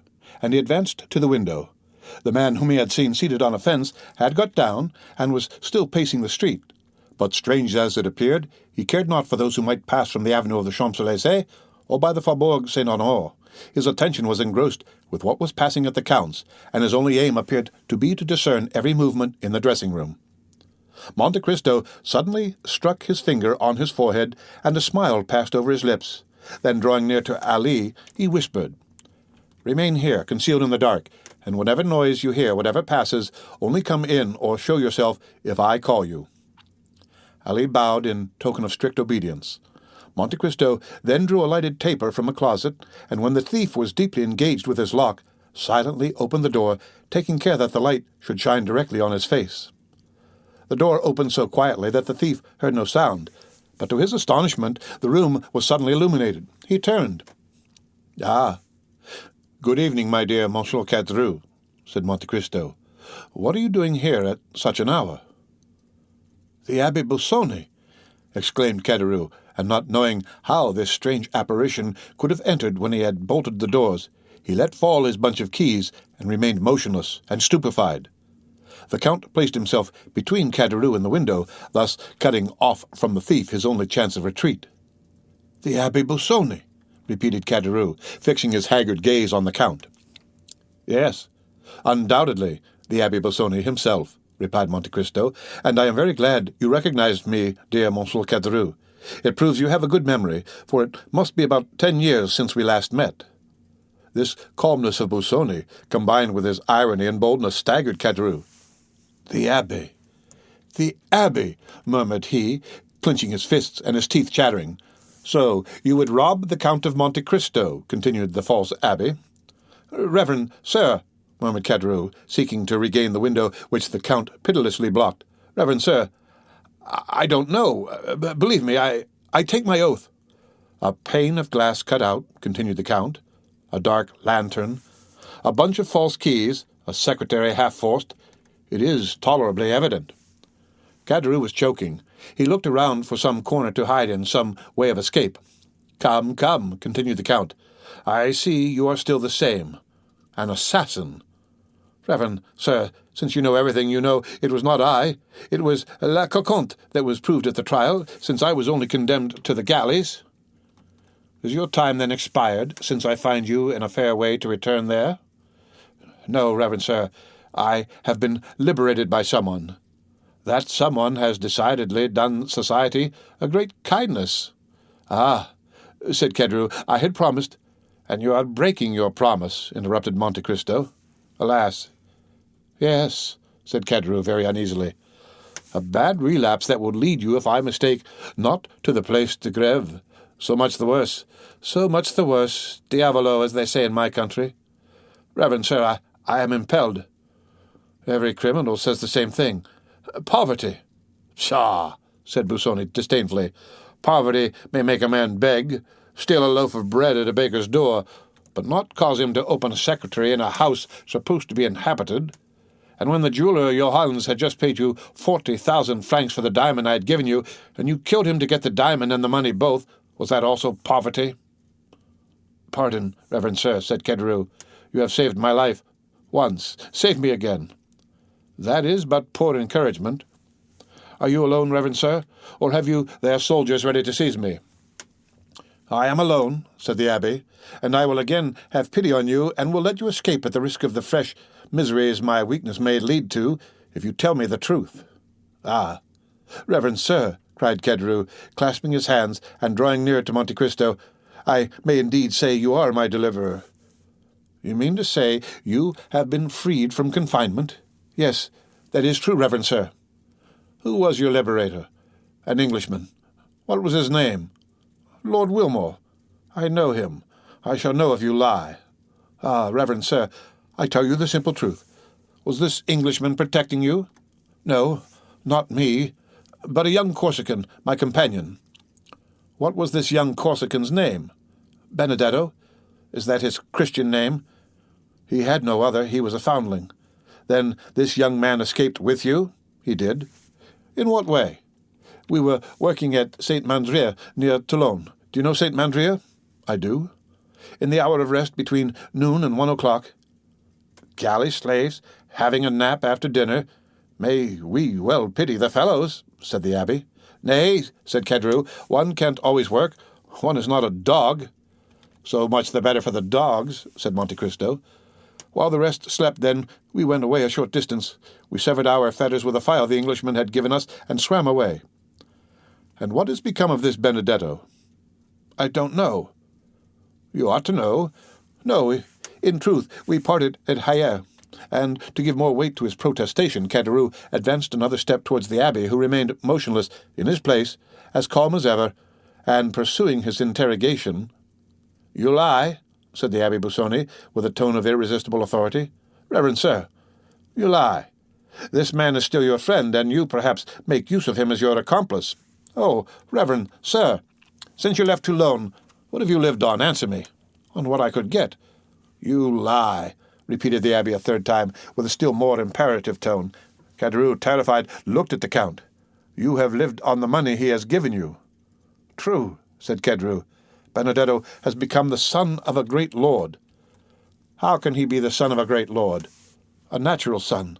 And what is the great lord's name?" "The Count of Monte Cristo, the very same in whose house we are."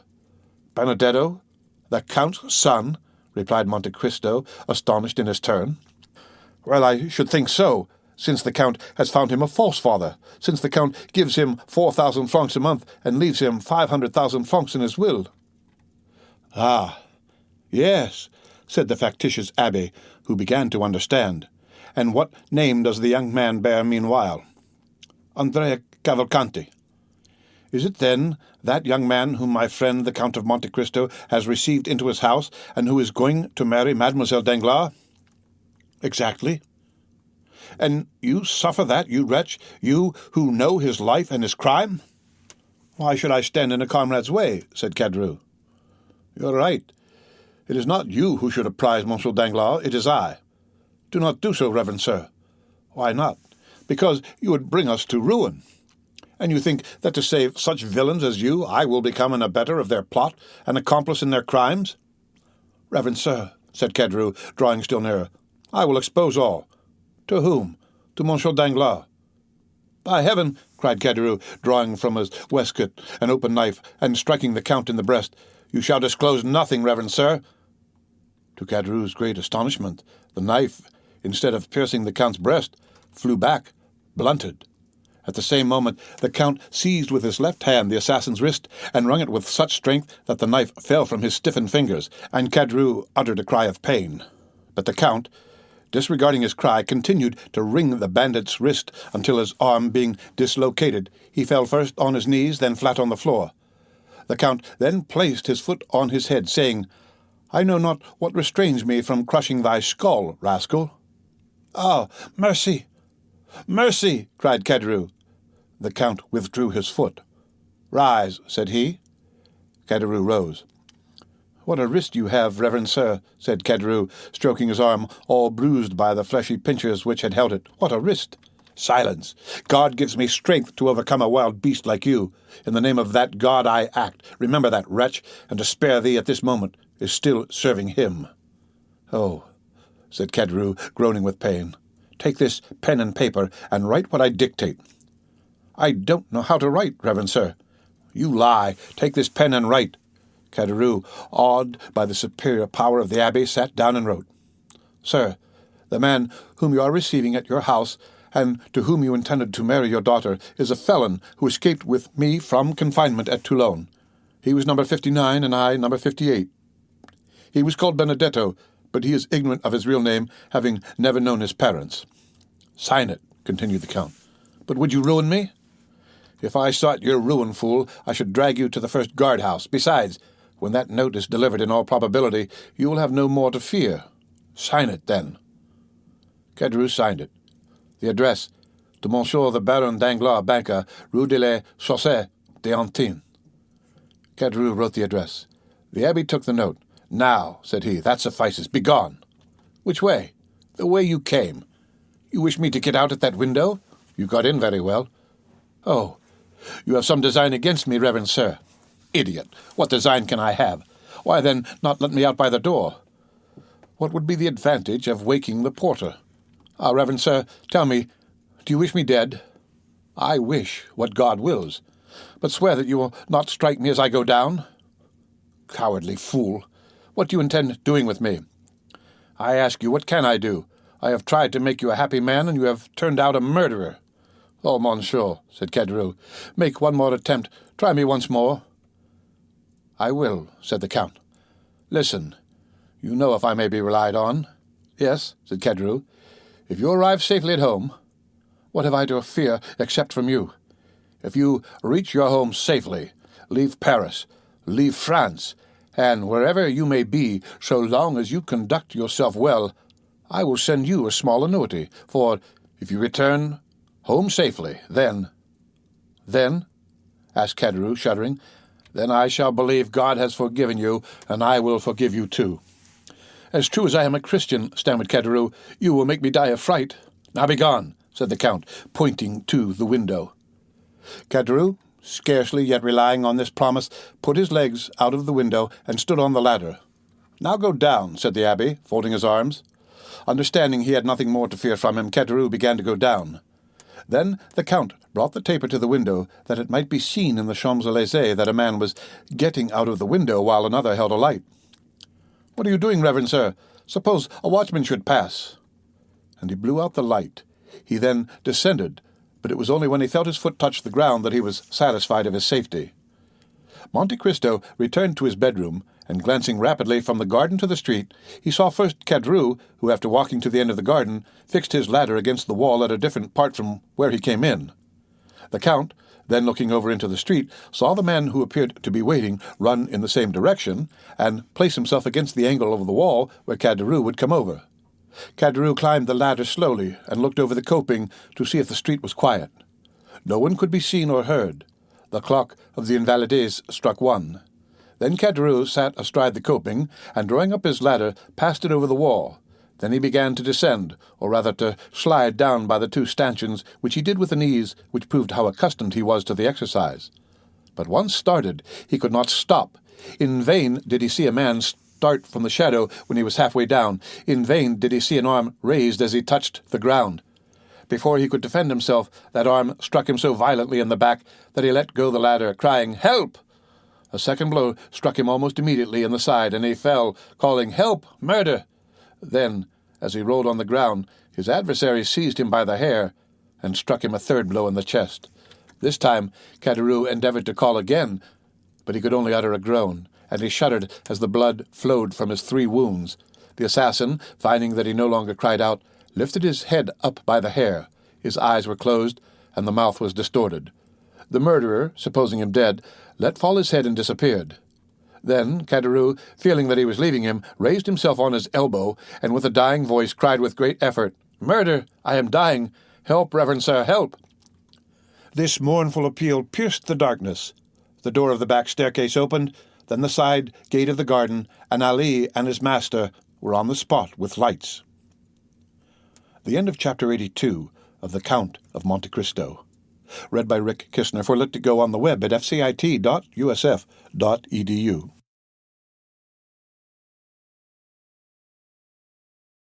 The Count of Monte Cristo by Alexandre Dumas. Chapter 81. The Room of the Retired Baker. The evening of the day on which the Count of Morcerf had left Danglars' house with feelings of shame and anger at the rejection of the projected lions, Monsieur Andrea Cavalcanti, with curled hair, moustaches in perfect order, and white gloves which fitted admirably, had entered the courtyard of the banker's house in La Chaussée d'Antin. He had not been more than 10 minutes in the drawing-room before he drew Danglars aside into the recess of a bow window, and after an ingenious preamble, related to him all his anxieties and cares since his noble father's departure. He acknowledged the extreme kindness which had been shown him by the banker's family, in which he had been received as a son, and where, besides, his warmest affections had found an object on which to centre in Mademoiselle Danglars. Danglars listened with the most profound attention. He had expected this declaration for the last 2 or 3 days, and when at last it came, his eyes glistened as much as they had lowered on listening to Morcerf. He would not, however, yield immediately to the young man's request, but made a few conscientious objections. "Are you not rather young, Monsieur Andrea, to think of marrying?" "I think not, sir," replied Monsieur Cavalcanti. "In Italy, the nobility generally marry young. Life is so uncertain that we ought to secure happiness while it is within our reach." "Well, sir," said Danglars, "in case your proposals, which do me honour, are accepted by my wife and daughter, by whom shall the preliminary arrangements be settled? So important a negotiation should, I think, be conducted by the respective fathers of the young people." "Sir, my father is a man of great foresight and prudence. thinking that I might wish to settle in France, he left me at his departure together with the papers establishing my identity, a letter promising, if he approved of my choice, 150,000 livres per annum from the day I was married. So far as I can judge, I suppose this to be a quarter of my father's revenue. I, said Danglars, have always intended giving my daughter 500,000 francs as her dowry. She is, besides, my sole heiress. All would then be easily arranged if the Baroness and her daughter are willing. We should command an annuity of 175,000 livres. Supposing also I should persuade the Marquis to give me my capital, which is not likely, but still is possible, we would place these 2 or 3 millions in your hands, whose talent might make it realize 10%.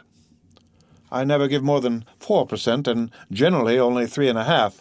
But to my son-in-law I would give 5, and we would share the profit. Very good, father-in-law, said Cavalcanti, yielding to his low-born nature, which would escape sometimes through the aristocratic gloss with which he sought to conceal it. Correcting himself immediately, he said, "Excuse me, sir. Hope alone makes me almost mad. What will not reality do?" "But," said Danglars, who on his part did not perceive how soon the conversation, which was at first disinterested, was turning to a business transaction, "there is doubtless a part of your fortune your father could not refuse you." "Which?" asked the young man. "That you inherit from your mother." "Truly, from my mother, Leonora Corsinari." "How much may it amount to?" "Indeed, sir," said Andrea, "I assure you I have never given the subject a thought, but I suppose it must have been at least 2 millions. Danglars felt as much overcome with joy as the miser who finds a lost treasure, or as the shipwrecked mariner who feels himself on solid ground instead of in the abyss which he expected would swallow him up. "Well, sir," said Andrea, bowing to the banker respectfully, "may I hope?" "You may not only hope," said Danglars, "but consider it a settled thing if no obstacle arises on your part." "I am indeed rejoiced," said Andrea. "But," said Danglars thoughtfully, "how is it that your patron, Monsieur de Monte Cristo, did not make his proposal for you?" Andrea blushed imperceptibly. "I have just left the Count, sir," said he. "He is doubtless a delightful man, but inconceivably peculiar in his ideas. He esteems me highly. He even told me he had not the slightest doubt that my father would give me the capital instead of the interest of my property. He has promised to use his influence to obtain it for me, but he also declared that he never had taken on himself the responsibility of making proposals for another, and he never would. I must, however, do him the justice to add that he assured me, if ever he had regretted the repugnance he felt to such a step, it was on this occasion, because he thought the projected union would be a happy and suitable one. Besides, if he will do nothing officially, he will answer any questions you propose to him. And now," continued he, with one of his most charming smiles, "having finished talking to the father-in-law, I must address myself to the banker." "And what may you have to say to him?" said Danglars, laughing in his turn. "That the day after tomorrow I shall have to draw upon you for about 4,000 francs, but the Count, expecting my bachelor's revenue could not suffice for the coming month's outlay, has offered me a draft for 20,000 francs. It bears his signature, as you see, which is all sufficient." "Bring me 1,000,000 such as that," said Danglars. "I should be well pleased," putting the draft in his pocket. "Fix your own hour for tomorrow, and my cashier will call on you with a cheque for 80,000 francs. At 10 o'clock, then, if you please. I should like it early, as I am going into the country tomorrow." "Very well, at 10 o'clock. You are still at the Hôtel des Princes?" "Yes." The following morning, with the banker's usual punctuality, the 80,000 francs were placed in the young man's hands, as he was on the point of starting after having left 200 francs for Caderousse. He went out chiefly to avoid this dangerous enemy, and returned as late as possible in the evening. But scarcely had he stepped out of his carriage when the porter met him with a parcel in his hand. "Sir," said he, "that man has been here." "What man?" said Andrea, carelessly, apparently forgetting him whom he but too well recollected. "Him to whom your Excellency pays that little annuity." "Oh," said Andrea, "my father's old servant. Well, you gave him the 200 francs I had left for him?" "Yes, your Excellency." Andrea had expressed a wish to be thus addressed. "But," continued the porter, "he would not take them." Andrea turned pale, but as it was dark his pallor was not perceptible. "What? He would not take them?" said he with slight emotion. "No, he wished to speak to your Excellency. I told him you were gone out, and after some dispute he believed me and gave me this letter, which he had brought with him already sealed." "Give it to me," said Andrea, and he read by the light of his carriage lamp. "You know where I live. I expect you tomorrow morning at 9 o'clock." Andrea examined it carefully to ascertain if the letter had been opened, or if any indiscreet eyes had seen its contents, but it was so carefully folded that no one could have read it, and the seal was perfect. "Very well," said he. "Poor man, he is a worthy creature." He left the porter to ponder on these words, not knowing which most to admire, the master or the servant.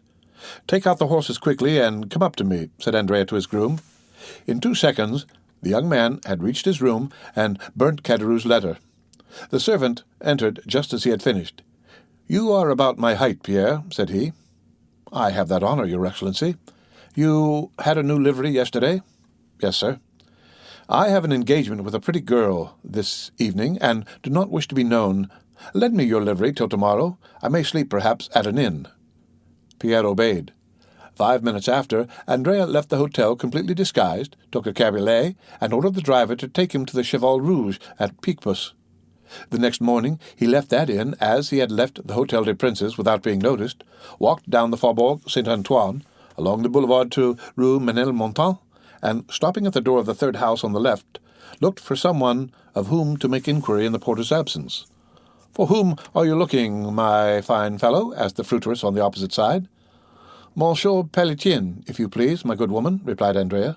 "A retired baker?" asked the fruiteress. "Exactly. He lives at the end of the yard on the left, on the 3rd story." Andrea went as she directed him, and on the 3rd floor he found a hare's paw, which, by the hasty ringing of the bell, it was evident he pulled with considerable ill temper. A moment after, Caderous's face appeared at the grating in the door. "Ah, you are punctual," said he as he drew back the door. "Confound you and your punctuality," said Andrea, throwing himself into a chair in a manner which implied that he would rather have flung it at the head of his host. "Come, come, my little fellow, don't be angry. See, I have thought about you. Look at the good breakfast we are going to have. Nothing but what you are fond of." Andrea, indeed, inhaled the scent of something cooking which was not unwelcome to him, hungry as he was. It was that mixture of fat and garlic peculiar to provincial kitchens of an inferior order, added to that of dried fish, and above all the pungent smell of musk and cloves. These odours escaped from 2 deep dishes which were covered and placed on a stove, and from a copper pan placed in an old iron pot. In an adjoining room, Andrea saw also a tolerably clean table prepared for 2 bottles of wine sealed, the one with green, the other with yellow, a supply of brandy in a decanter, and a measure of fruit in a cabbage leaf cleverly arranged on an earthenware plate. "What do you think of it, my little fellow?" said Caderousse. "Hey, that smells good. You know, I used to be a famous cook. Do you recollect how you used to lick your fingers? You were among the first who tasted any of my dishes, and I think you relished them tolerably." While speaking, Caderousse went on peeling a fresh supply of onions. "But," said Andrea ill-temperedly, "by my faith, if it was only to breakfast with you that you disturbed me, I wish the devil had taken you." "My boy," said Caderousse sententiously, "one can talk while eating, and then you, ungrateful being, you are not pleased to see an old friend? I am weeping with joy." He was truly crying, but it would have been difficult to say whether joy or the onions produced the greatest effect on the lachrymal glands of the old innkeeper of the Pont de Garde. "Hold your tongue, hypocrite," said Andreas. "You love me." "Yes, I do, or may the devil take me." "I know it is a weakness," said Caderousse, "but it overpowers me." "And yet it has not prevented your sending for me to play some trick." "Come," said Caderousse, wiping his large knife on his apron. "If I did not like you, do you think I should endure the wretched life you lead me? Think for a moment. You have your servant's clothes on. You therefore keep a servant. I have none, and am obliged to prepare my own meals. You abuse my cookery because you dine at the table d'hôte of the Hotel des Princes or the Café de Paris. Well, I, too, could keep a servant. I, too, could have a tilbury. I, too, could dine where I like. But why do I not? Because I would not annoy my little Benedetto." "Come, just acknowledge that I could, eh?" This address was accompanied by a look which was by no means difficult to understand. "Well," said Andrea, "admitting your love, why do you want me to breakfast with you?" "That I may have the pleasure of seeing you, my little fellow." "What is the use of seeing me after we have made all our arrangements?" "Oh, dear friend," said Caderousse, "are wills ever made without codicils? But you first came to breakfast, did you not? Well, sit down, and let us begin with these pilchards, and this fresh butter which I have put on some vine leaves, to please you, wicked one. Ah, yes, you look at my room. My 4 straw chairs, my images, 3 francs each. But what do you expect? This is not the Hotel des Princes. Come, you are growing discontented. You are no longer happy. You, who only wish to live like a retired baker. Caderousse sighed. Well, what have you to say? You have seen your dream realized. I can still say it is a dream. A retired baker, my poor Benedetto, is rich. He has an annuity. Well, you have an annuity. I have? Yes, since I bring you your 200 francs. Caderousse shrugged his shoulders. It is humiliating, said he, thus to receive money given grudgingly, an uncertain supply which may soon fail. You see, I am obliged to economize in case your prosperity should cease. Well, my friend, fortune is inconstant, as the chaplain of the regiment said. I know your prosperity is great, you rascal. You are to marry the daughter of Danglars. What? What of Danglars? Yes, to be sure. Must I say Baron Danglars? I might as well say Count Benedetto. He was an old friend of mine, and if he had not so bad a memory, he ought to invite me to your wedding, seeing he came to mine. Yes, to mine. Gad, he was not so proud then. He was an underclerk to the good Monsieur Morel. I have dined many times with him and the Count of Morcerf, so you see, I have some high connections, and were I to cultivate them a little, we might meet in the same drawing-rooms. Come, your jealousy represents everything to you in the wrong light. That is all very fine, Benedetto mio, but I know what I am saying. Perhaps I may one day put on my best coat, and presenting myself at the great gate, introduce myself. Meanwhile, let us sit down to eat. And Caderousse set the example and attacked the breakfast with good appetite. Praising each dish he set before his visitor. The latter seemed to have resigned himself. He drew the corks and partook largely of the fish with the garlic and fat. Ah, mate, said Caderousse, you are getting on better terms with your old landlord. Faith, yes, replied Andrea, whose hunger prevailed over every other feeling. So you like it, you rogue? So much that I wonder how a man who can cook thus can complain of hard living. Do you see, said Caderousse, all my happiness is marred by one thought? What is that? That I am dependent on another, I, who have always gained my own livelihood honestly. Do not let that disturb you. I have enough for 2. No, truly, you may believe me if you will, at the end of every month I am tormented by remorse. Good Caderousse, so much so that yesterday I would not take the 200 francs.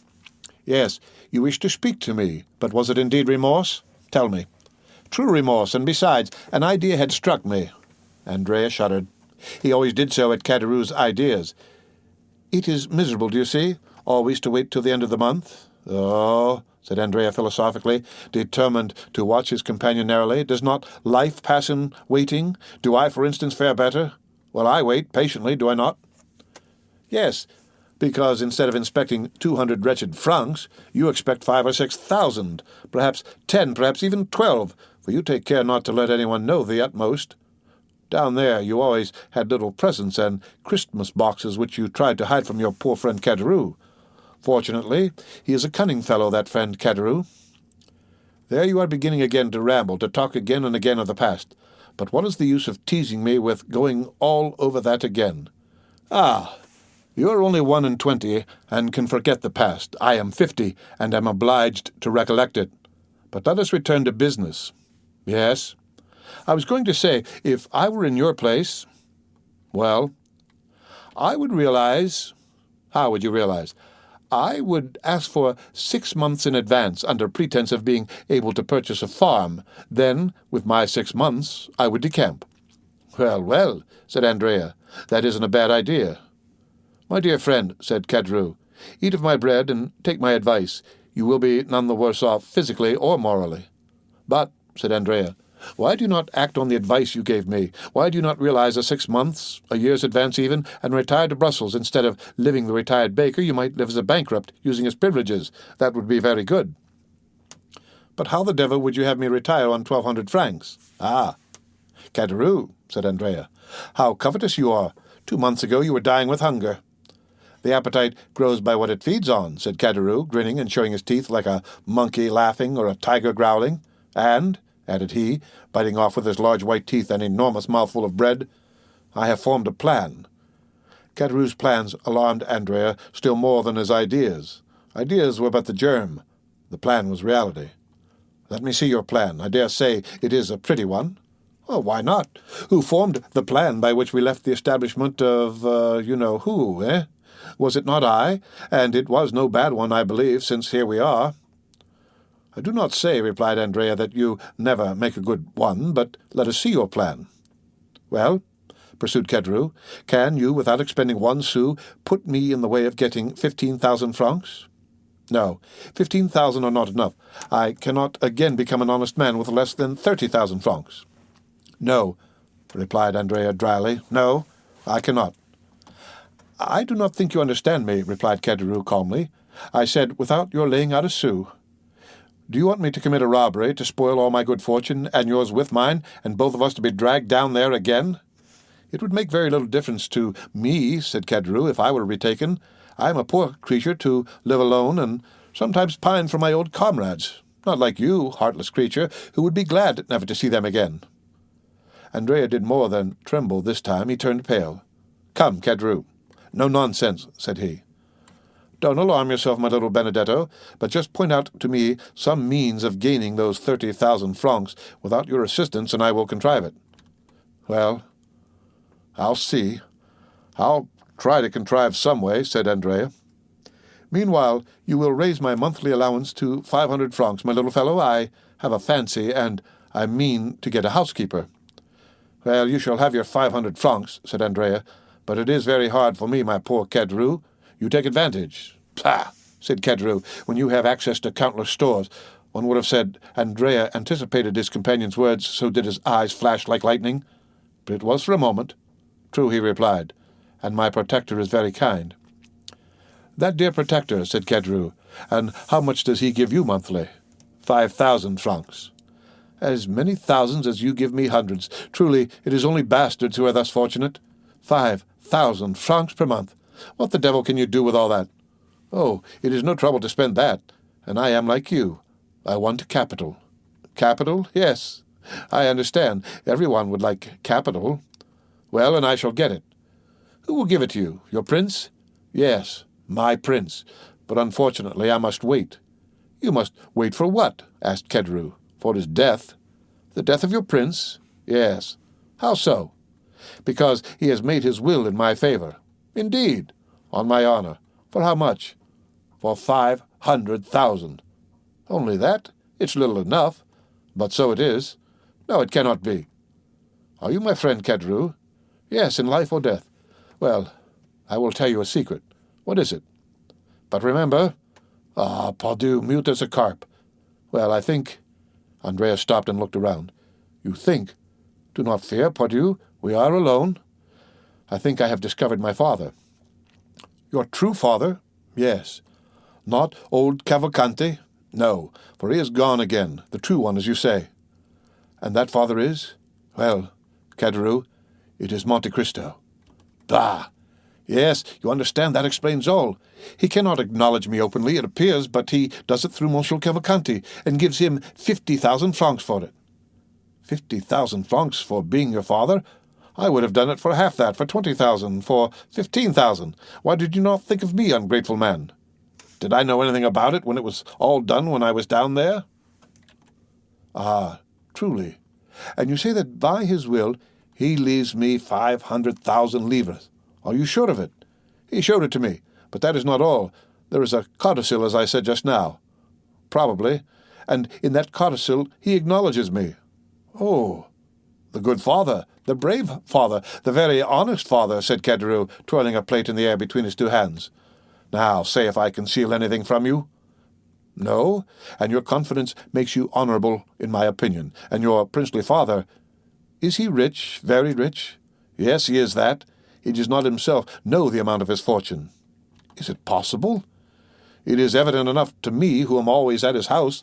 The other day a banker's clerk brought him 50,000 francs in a portfolio about the size of your plate. Yesterday his banker brought him 100,000 francs in gold." Kedru was filled with wonder. The young man's words sounded to him like metal, and he thought he could hear the rushing of cascades of louis. "And you go into that house?" cried he briskly. "When I like." Kedru was thoughtful for a moment. It was easy to perceive he was revolving some unfortunate idea in his mind. Then suddenly, "How I should like to see all that," cried he. "How beautiful it must be." "It is, in fact, magnificent," said Andrea. "And does he not live in the Champs-Élysées?" "Yes, number 30. "Ah," said Kedru, "number 30. Yes, a fine house standing alone between a courtyard and a garden. You must know it." "Possibly, but it is not the exterior I care for, it is the interior. What beautiful furniture there must be in it." "Have you ever seen the Tuileries?" "No." "Well, it surpasses that." "It must be worth one's while to stoop, Andrea, when that good Monsieur Monte Cristo lets fall his purse." "It is not worth while to wait for that," said Andrea. "Money is as plentiful in that house as fruit in an orchard." "But you should take me there one day with you." "How can I? On what plea?" "You're right. But you have made my mouth water. I must absolutely see it. I shall find a way." "No nonsense, Kedru. I will offer myself as a floor polisher. The rooms are all carpeted. Well, then, I must be contented to imagine it." "That is the best plan, believe me. Try at least to give me an idea of what it is." "How can I? Nothing is easier. Is it large?" "Middling." "How is it arranged?" "Faith, I should require pen, ink, and paper to make a plan." "They are all here," said Kedru briskly. He fetched from an old secretary a sheet of white paper and pen and ink. "Here," said Kedru, "draw me all that on the paper, my boy." Andrea took the pen with an imperceptible smile and began. "The house, as I said, is between the court and the garden. In this way, do you see?" Andrea drew the garden, the court, and the house. "High walls?" "Not more than 8 or 10 feet." "That is not prudent," said Kedru. "In the court are orange trees in pots, turf, and clumps of flowers." "And no steel traps?" "No." "The stables are on either side of the gate, which you see there," and Andrea continued his plan. "Let us see the ground floor," said Kedru. "On the ground floor, dining room, 2 drawing rooms, billiard room, staircase in the hall, and a little back staircase." "Windows?" "Magnificent windows, so beautiful, so large that I believe a man of your size should pass through each frame."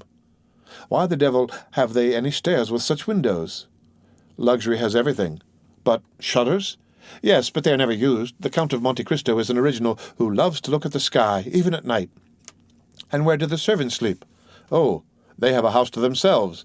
Picture to yourself a pretty coach-house at the right-hand side where the ladders are kept. Well, over that coach-house are the servants' rooms, with bells corresponding with the different apartments." "Ah, diable! Bells, did you say?" "What do you mean?" "Oh, nothing. I only say they cost a load of money to hang, and what is the use of them, I should like to know?" "There used to be a dog let loose in the yard at night, but it has been taken to the house at Auteuil. To that you went to, you know." "Yes." "I was saying to him only yesterday, 'You are imprudent, Monsieur Count, for when you go to Auteuil and take your servants, the house is left unprotected.' 'Well,' said he, 'what next?' 'Well, next Sunday you will be robbed.'" "What did he answer?" "He quietly said, 'What do I care if I am?'" "Andrea, he has some secretary with a spring." "How do you know?" "Yes, which catches the thief in a trap and plays a tune. I was told there were such at the last exhibition."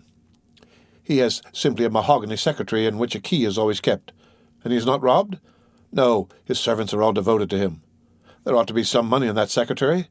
"There may be. No one knows what there is." "And where is it?" "On the first floor." "Sketch me the plan of that floor as you have done of the ground floor, my boy." "Oh, that is very simple." Andrea took the pen.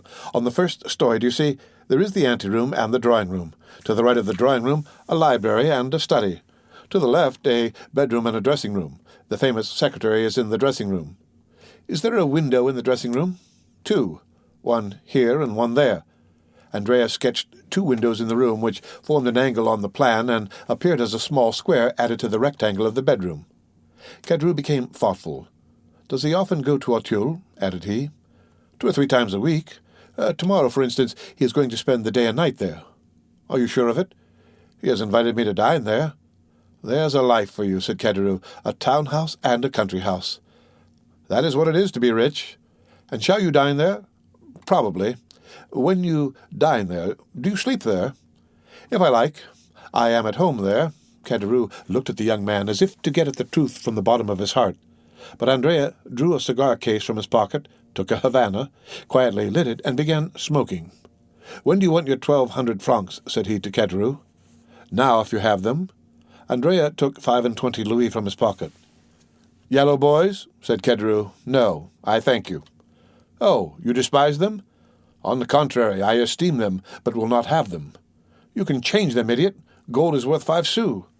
"Exactly, and he who changes them will follow friend Kedru, lay hands on him, and demand what farmers pay him their rent in gold.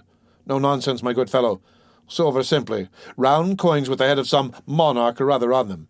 Anybody may possess a 5-franc piece." "But do you suppose I carry 500 francs about with me? I should want a porter." "Well, leave them with your porter. He is to be trusted. I will call for them. Today?" "No, tomorrow. I shall not have time today." "Well, tomorrow I will leave them when I go to Auteuil. May I depend on it?" "Certainly." "Because I shall secure my housekeeper on the strength of it." "Now see here, will that be all, eh? And will you not torment me any more?" "Never."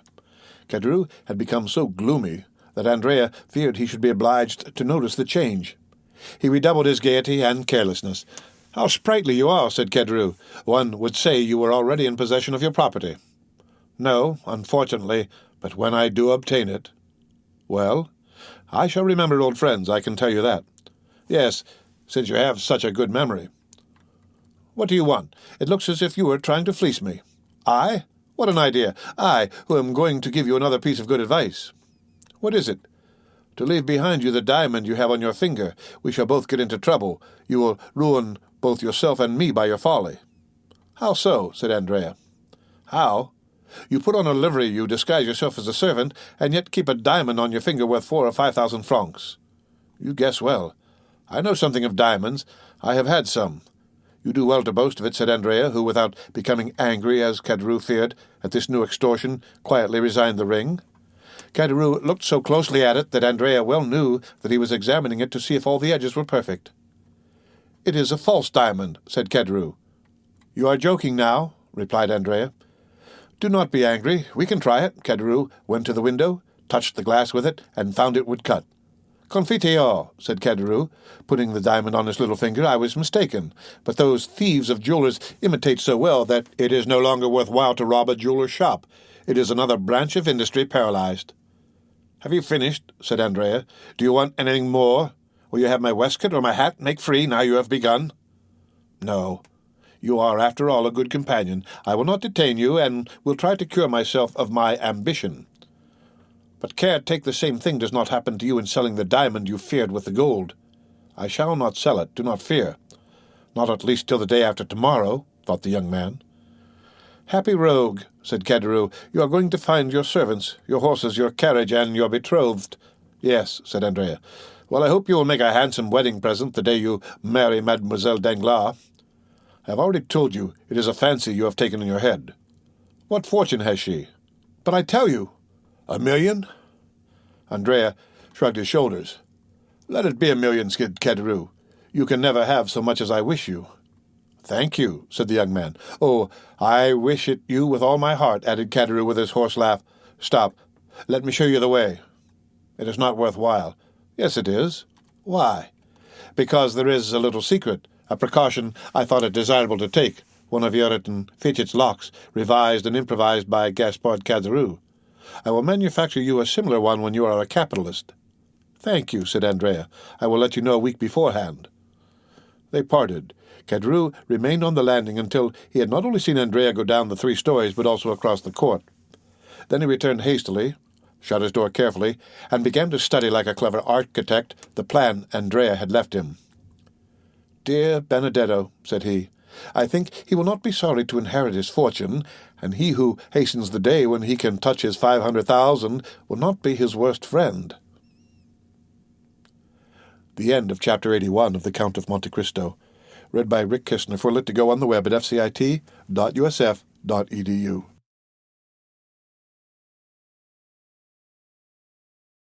The Count of Monte Cristo, by Alexandre Dumas. Chapter 80. The Accusation. Monsieur d'Avignay soon restored the magistrate to consciousness, who had looked like a second corpse in that chamber of death. "Oh, death is in my house," cried Villefort. "Say rather crime," replied the doctor. "Monsieur d'Avignay," cried Villefort, "I cannot tell you all I feel at this moment. Terror, grief, madness." "Yes," said Monsieur d'Avrigny, with an imposing calmness, "but I think it is now time to act. I think it is time to stop this torrent of mortality. I can no longer bear to be in possession of these secrets without the hope of seeing the victims and society generally revenged." Villefort cast a gloomy look around him. "In my house," murmured he, "in my house." "Come, magistrate," said Monsieur d'Avrigny. "Show yourself a man. As an interpreter of the law, do honour to your profession by sacrificing your selfish interests to it." "You make me shudder, doctor. Do you talk of a sacrifice?" "I do." "Do you then suspect anyone?" "I suspect no one. Death raps at your door. It enters. It goes. Not blindfolded, but circumspectly, from room to room. Well, I follow its course. I track its passage. I adopt the wisdom of the ancients, and feel my way, for my friendship for your family and my respect for you are as a twofold bandage over my eyes. Well?" "Oh, speak, doctor. I shall have courage." "Well, sir, you have in your establishment, or in your family perhaps, one of the frightful monstrosities of which each century produces. Only one. Locusta and Agrippina, living at the same time, were an exception, and proved the determination of Providence to effect the entire ruin of the Roman Empire, sullied by so many crimes. Brunhilde and Fredegonde were the results of the painful struggle of civilization in its infancy, when man was learning to control mind, were it even by an emissary from the realms of darkness. All these women had been or were beautiful. The same flower of innocence had flourished, or was still flourishing on their brow, that is, seen on the brow of the culprit in your house." Villefort shrieked, clasped his hands, and looked at the doctor with a supplicating air. But the latter went on without pity. "Seek whom the crime will profit," says an axiom of jurisprudence. "Doctor," cried Villefort, "alas, doctor, how often has man's justice been deceived by those fatal words? I know not why, but I feel that this crime—" "You acknowledge, then, the existence of the crime?" "Yes. I see too plainly that it does exist, but it seems that it is intended to affect me personally. I fear an attack myself after all these disasters." "Oh, man," murmured d'Avrigny, "the most selfish of all animals, the most personal of all creatures, who believes the earth turns, the sun shines, and death strikes for him alone, an ant cursing God from the top of a blade of grass. And have those who have lost their lives lost nothing? Monsieur de Saint-Méran? Madame de Saint-Méran? Monsieur Noirtier?" "How? Monsieur Noirtier?" "Yes. Think you it was the poor servant's life was coveted? No. Like Shakespeare's Polonius, he died for another. It was Noirtier the lemonade was intended for. It is Noirtier, logically speaking, who drank it. The other drank it only by accident, and although Bellois is dead, it was Noirtier whose death was wished for." "But why did it not kill my father?" "I told you one evening in the garden after Madame de Saint-Méran's death, because his system is accustomed to that very poison, and the dose was trifling to him which would be fatal to another, because no one knows, not even the assassin, that for the last 12 months I have given Monsieur Noirtier brucine for his paralytic affection, while the assassin is not ignorant, for he has proved that brucine is a violent poison." "Oh, have pity, murmured Villefort, wringing his hands. "Follow the culprit's steps. He first kills Monsieur de Saint-Méran. Oh, doctor, I would swear to it. What I heard of his symptoms agrees too well with what I have seen in the other cases." Villefort ceased to contend. He only groaned. "He first kills Monsieur de Saint-Méran," repeated the doctor, "then Madame de Saint-Méran. A double fortune to inherit." Villefort wiped the perspiration from his forehead. "Listen attentively." "Alas," stammered Villefort, "I do not lose a single word." "Monsieur Noirtier," resumed Monsieur d'Avrigny in the same pitiless tone, "Monsieur Noirtier had once made a will against you, against your family, in favor of the poor. In fact, Monsieur Noirtier is spared because nothing is expected from him. But he has no sooner destroyed his first will and made a second than, for fear he should make a third, he is struck down. The will was made the day before yesterday, I believe. You see, there has been no time lost." "Oh, mercy, Monsieur d'Avrigny." "No mercy, sir. The physician has a sacred mission on earth, and to fulfill it he begins at the source of life and goes down to the mysterious darkness of the tomb. When crime has been committed, and God, doubtless in anger, turns away his face, it is for the physician to bring the culprit to justice." "Have mercy on my child, sir," murmured Villefort. "You see, it is yourself who have first named her, you, her father." "Have pity on Valentine. Listen, it is impossible. I would as willingly accuse myself, Valentine, whose heart is pure as a diamond or a lily. No pity, procureur. The crime is flagrant. Mademoiselle herself packed all the medicines which were sent to Monsieur de Saint-Méran, and Monsieur de Saint-Méran is dead. Mademoiselle de Villefort prepared all the cooling draughts which Madame de Saint-Méran took, and Madame de Saint-Méran is dead. Mademoiselle de Villefort took from the hands of BaS, who was sent out, the lemonade which Monsieur Noirtier had every morning, and he has escaped by a miracle. Mademoiselle de Villefort is the culprit. She is the poisoner. To you, as the king's attorney, I denounce Mademoiselle de Villefort. Do your duty. Doctor, I resist no longer. I can no longer defend myself. I believe you, but for pity's sake, spare my life, my honour.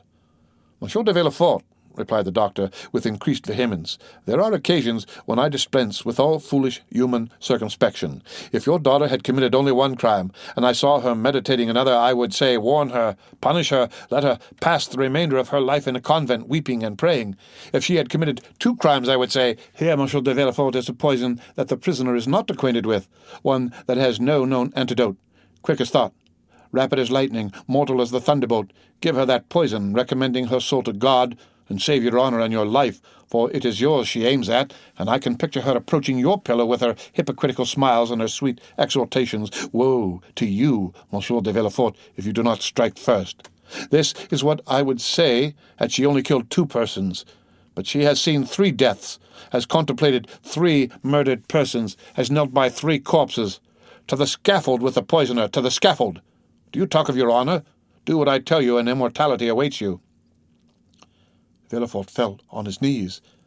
Listen, said he, I have not the strength of mind you have, or rather that which you would not have if instead of my daughter Valentine, your daughter Madeleine were concerned. The doctor turned pale. Doctor, every son of woman is born to suffer and to die. I am content to suffer and to await death. Beware, said Monsieur d'Avignay. It may come slowly. You will see it approach, after having struck your father, your wife, perhaps your son. Villefort, suffocating, pressed the doctor's arm. Listen, cried he, pity me, help me. No, my daughter is not guilty. If you drag us both before a tribunal, I will still say, no, my daughter is not guilty. There is no crime in my house. I will not acknowledge a crime in my house. For when crime enters a dwelling, it is like death. It does not come alone. Listen, what does it signify to you if I am murdered? Are you my friend? Are you a man? Have you a heart? No. You are a physician. Well, I tell you, I will not drag my daughter before a tribunal and give her up to the executioner. The bare idea would kill me, would drive me like a madman to dig my heart out with my fingernails. And if you were mistaken, doctor, if it were not my daughter, if I should come one day pale as a spectre and say to you, Assassin, you have killed my child, hold! If that should happen, although I am a Christian, Monsieur d'Avignay, I should kill myself. Well, said the doctor, after a moment's silence, I will wait.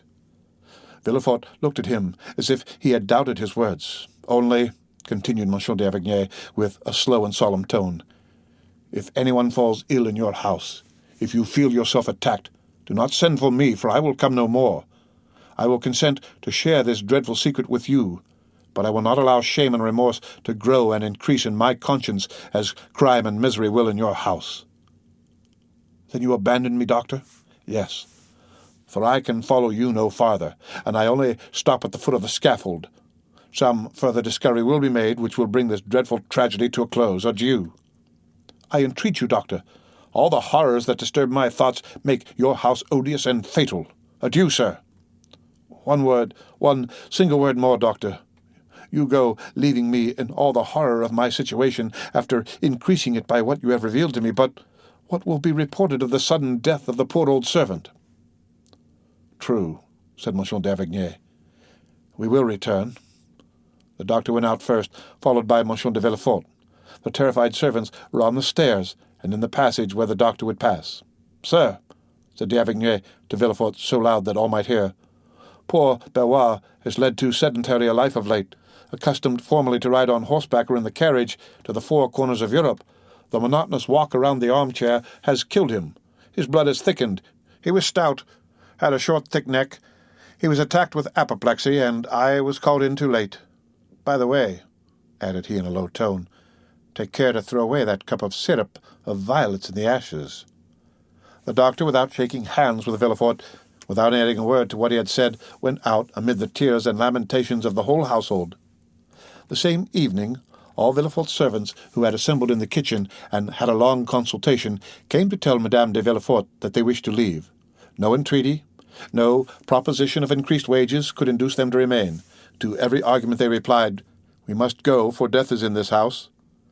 They all left, in spite of prayers and entreaties, testifying their regret at leaving so good a master and mistress, and especially Mademoiselle Valentine, so good, so kind, and so gentle. Villefort looked at Valentine as they said this. She was in tears, and, strange as it was, in spite of the emotions he felt at the sight of these tears, he looked also at Madame de Villefort, and it appeared to him as if a slight gloomy smile had passed over her thin lips, like a meteor seen passing inauspiciously between two clouds in a stormy sky. The end of Chapter 80 of The Count of Monte Cristo. Read by Rick Kistner. For Lit to go on the web at fcit.usf.edu.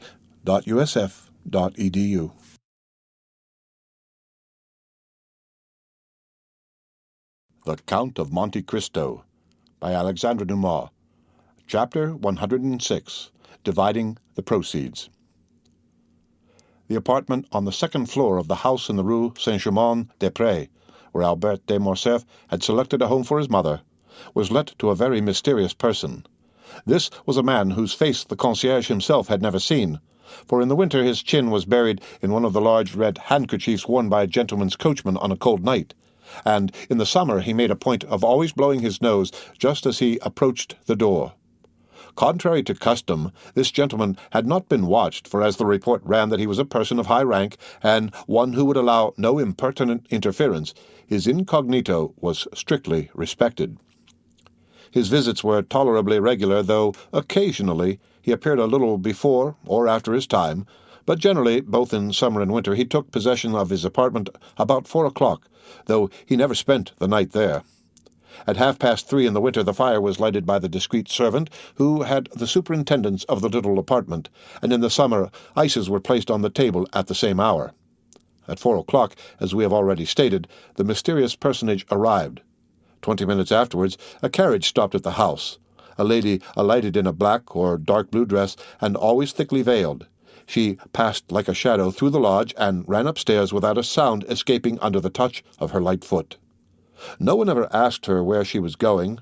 Her face, therefore, like that of the gentleman, was perfectly unknown to the two concierges, who were perhaps unequalled throughout the capital for discretion. We need not say she stopped at the second floor. Then she tapped in a peculiar manner at a door which, after being opened to admit her, was again fastened, and curiosity penetrated no farther. They used the same precautions in leaving as in entering the house. The lady always left first, and as soon as she had stepped into her carriage, it drove away, sometimes toward the right hand, sometimes to the left.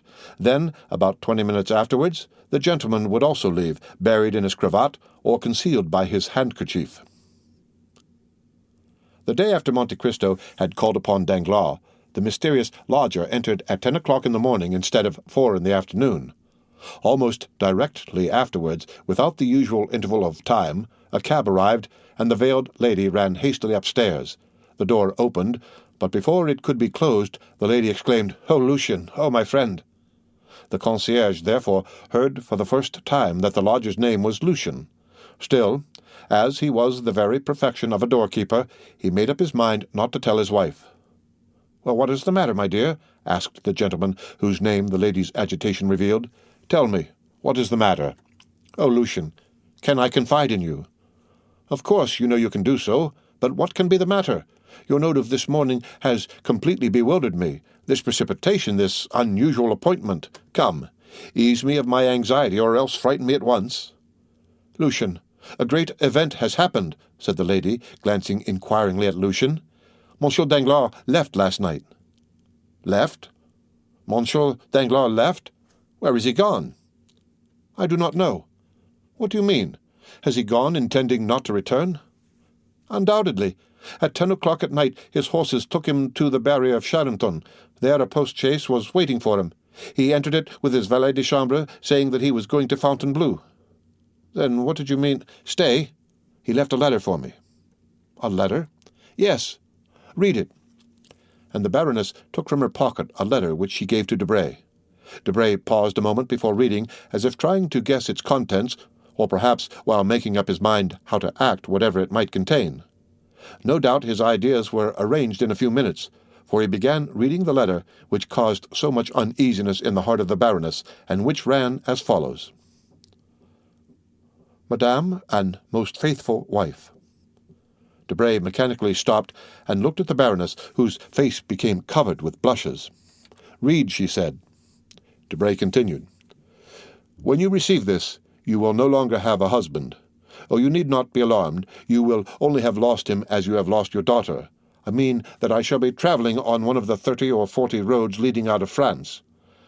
I owe you some explanations for my conduct, and as you are a woman that can perfectly understand me, I will give them.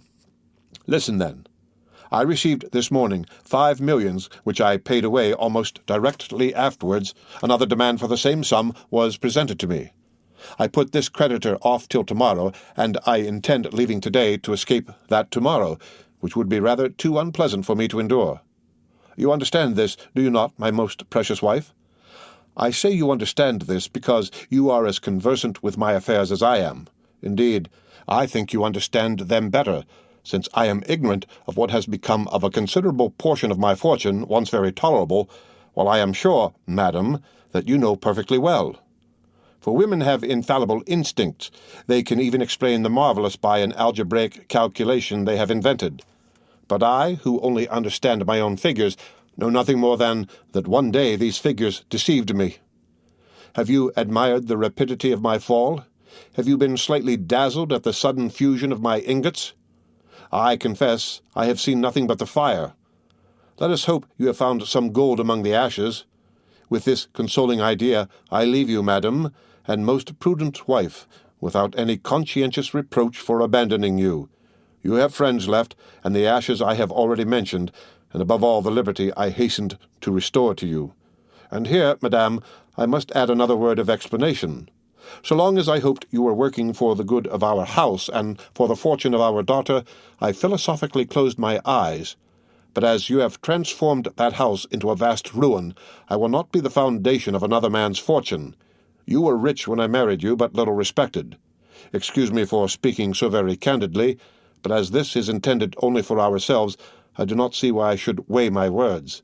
I have augmented our fortune, and it has continued to increase during the last 15 years till extraordinary and unexpected catastrophes have suddenly overturned it, without any fault of mine, I can honestly declare. You, madame, have only sought to increase your own, and I am convinced that you have succeeded. I leave you, therefore, as I took you, rich, but little respected. Adieu. I also intend from this time to work on my own account. Accept my acknowledgments for the example you have set me, and which I intend following. Your very devoted husband, Baron Danglars. The Baroness had watched Debray while he read this long and painful letter, and saw him, notwithstanding his self-control, change colour once or twice. When he had ended the perusal, he folded the letter and resumed his pensive attitude. "Well?" asked Madame Danglars, with an anxiety easy to be understood. "Well, madame?" unhesitatingly repeated Debray. "With what ideas does that letter inspire you?" "Oh, it is simple enough, madame. It inspires me with the idea that Monsieur Danglars has left suspiciously." "Certainly, but is this all you have to say to me?" "I do not understand you," said Debray with freezing coldness. "He is gone. Gone, never to return." "Oh, madame, do not think that. I tell you he will never return. I know his character. He is inflexible in any resolutions formed for his own interests. If he could have made any use of me, he would have taken me with him. He leaves me in Paris as our separation will conduce to his benefit. Therefore he has gone, and I am free forever," added Madame Danglars in the same supplicating tone. Debray, instead of answering, allowed her to remain in an attitude of nervous inquiry. "Well," she said at length, "do you not answer me?" "I have but one question to ask you. What do you intend to do?" "I was going to ask you," replied the Baroness with a beating heart. "Ah, then you wish to ask advice of me?" "Yes, I do wish to ask your advice," said Madame Danglars with anxious expectation. "Then, if you wish to take my advice," said the young man coldly, "I would recommend you to travel." "To travel?" she murmured. "Certainly. As Monsieur Danglars says, you are rich and perfectly free. In my opinion, a withdrawal from Paris is absolutely necessary after the double catastrophe of Mademoiselle Danglars' broken contract and Monsieur Danglars' disappearance. The world will think you abandoned and poor, for the wife of a bankrupt would never be forgiven were she to keep up an appearance of opulence. You have only to remain in Paris for about a fortnight, telling the world you are abandoned and relating the details of this desertion to your best friends, who will soon spread the report. Then you can quit your house, leaving your jewels and giving up your jointure, and everyone's mouth will be filled with praises of your disinterestedness. They will know you are deserted and think you also poor, for I alone know your real financial position, and am quite ready to give up my accounts as an honest partner." The dread with which the pale and motionless Baroness listened to this was equalled by the calm indifference with which Debray had spoken. "Deserted," she repeated. "Ah, yes, I am indeed deserted. You are right, sir, and no one can doubt my position." These were the only words that this proud and violently enamored woman could utter in response to Debray. "But then you are rich." "Very rich indeed," continued Debray, taking out some papers from his pocket-book which he spread upon the table. Madame Danglars did not see them. She was engaged in stilling the beatings of her heart, and restraining the tears which were ready to gush forth. At length a sense of dignity prevailed, and if she did not entirely master her agitation, she at least succeeded in preventing the fall of a single tear. "Madame," said Debray, "it is nearly 6 months since we have been associated. You furnished a principal of 100,000 francs. Our partnership began in the month of April. In May we commenced operations, and in the course of the month gained 450,000 francs. In June the profit amounted to 900,000. In July we added 1,700,000 francs. It was, you know, the month of the Spanish bonds. In August we lost 300,000 francs at the beginning of the month, but on the 13th we made up for it, and we now find that our accounts, reckoning from the first day of partnership up to yesterday, when I closed them, showed a capital of 2,400,000 francs, that is, 1,200,000 for each of us. Now, madam," said Debray, delivering up his accounts in the methodical manner of a stockbroker, "there are still 80,000 francs, the interest of this money in my hands." "But," said the Baroness, "I thought you never put the money out to interest." "Excuse me, madame," said Debray coldly, "I had your permission to do so, and I have made use of it. There are then 40,000 francs for your share, besides the 100,000 you furnished me to begin with, making in all 1,340,000 francs for your portion. Now, madame, I took the precaution of drawing out your money the day before yesterday. It is not long ago, you see, and I was in continual expectation of being called on to deliver up my accounts. There is your money, half in bank-notes, the other half in checks, payable to bearer. I say there, for as I did not consider my house safe enough, or lawyers sufficiently discreet, and as landed property carries evidence with it, and moreover, since you have no right to possess anything independent of your husband, I have kept this sum, now your whole fortune, in a chest concealed under that closet, and for greater security I myself concealed it there. Now, madame," continued Debray, first opening the closet, then the chest, "now, madame, here are 800 notes of 1,000 francs each, resembling, as you see, a large book bound in iron. To this I add a certificate in the funds of 25,000 francs. Then for the odd cash, making, I think, about 110,000 francs, here is a check upon my banker, who, not being Monsieur Danglars, will pay you the amount, you may rest assured." Madame Danglars mechanically took the check, the bond, and the heap of banknotes. This enormous fortune made no great appearance on the table. Madame Danglars, with tearless eyes but with her breast heaving with concealed emotion, placed the banknotes in her bag, put the certificate and check into her pocket-book, and then, standing pale and mute, awaited one kind word of consolation. But she waited in vain. "Now, madame," said Debray, "you have a splendid fortune, an income of about 60,000 livres a year, which is enormous for a woman who cannot keep an establishment here for a year at least. You will be able to indulge all your fancies. Besides, should you find your income insufficient, you can, for the sake of the past, madame, make use of mine, and I am ready to offer you all I possess on loan." "Thank you, sir." "Thank you," replied the Baroness. "You forget that what you have just paid me is much more than a poor woman requires who intends for some time at least to retire from the world." Debray was, for a moment, surprised, but immediately recovering himself, he bowed with an air which seemed to say, "As you please, madame." Madame Danglars had until then perhaps hoped for something, but when she saw the careless bow of Debray, and the glance by which it was accompanied, together with his significant silence, she raised her head, and without passion or violence or even hesitation, ran downstairs, disdaining to address a last farewell to one who could thus part from her. "Pah!" said Debray, when she had left. "These are fine projects. She will remain at home, read novels, and speculate at cards, since she can no longer do so on the Bourse." Then, taking up his account-book, he cancelled with the greatest care all the entries of the amounts he had just paid away. "I have 1,060,000 francs remaining," he said. "What a pity Mademoiselle de Villefort is dead. She suited me in every respect, and I would have married her." And he calmly waited until the 20 minutes had elapsed after Madame Danglars' departure before he left the house. During this time he occupied himself in making figures with his watch by his side. Asmodeus, that diabolical personage who would have been created by every fertile imagination if Lesage had not acquired the priority in his great masterpiece, would have enjoyed a singular spectacle if he had lifted up the roof of the little house in the Rue Saint-Germain-des-Prés while Debray was casting up his figures. Above the room in which Debray had been dividing 2,5 millions with Madame Danglars was another, inhabited by persons who have played too prominent a part in the incidents we have related for their appearance not to create some interest. Mercédès and Albert were in that room.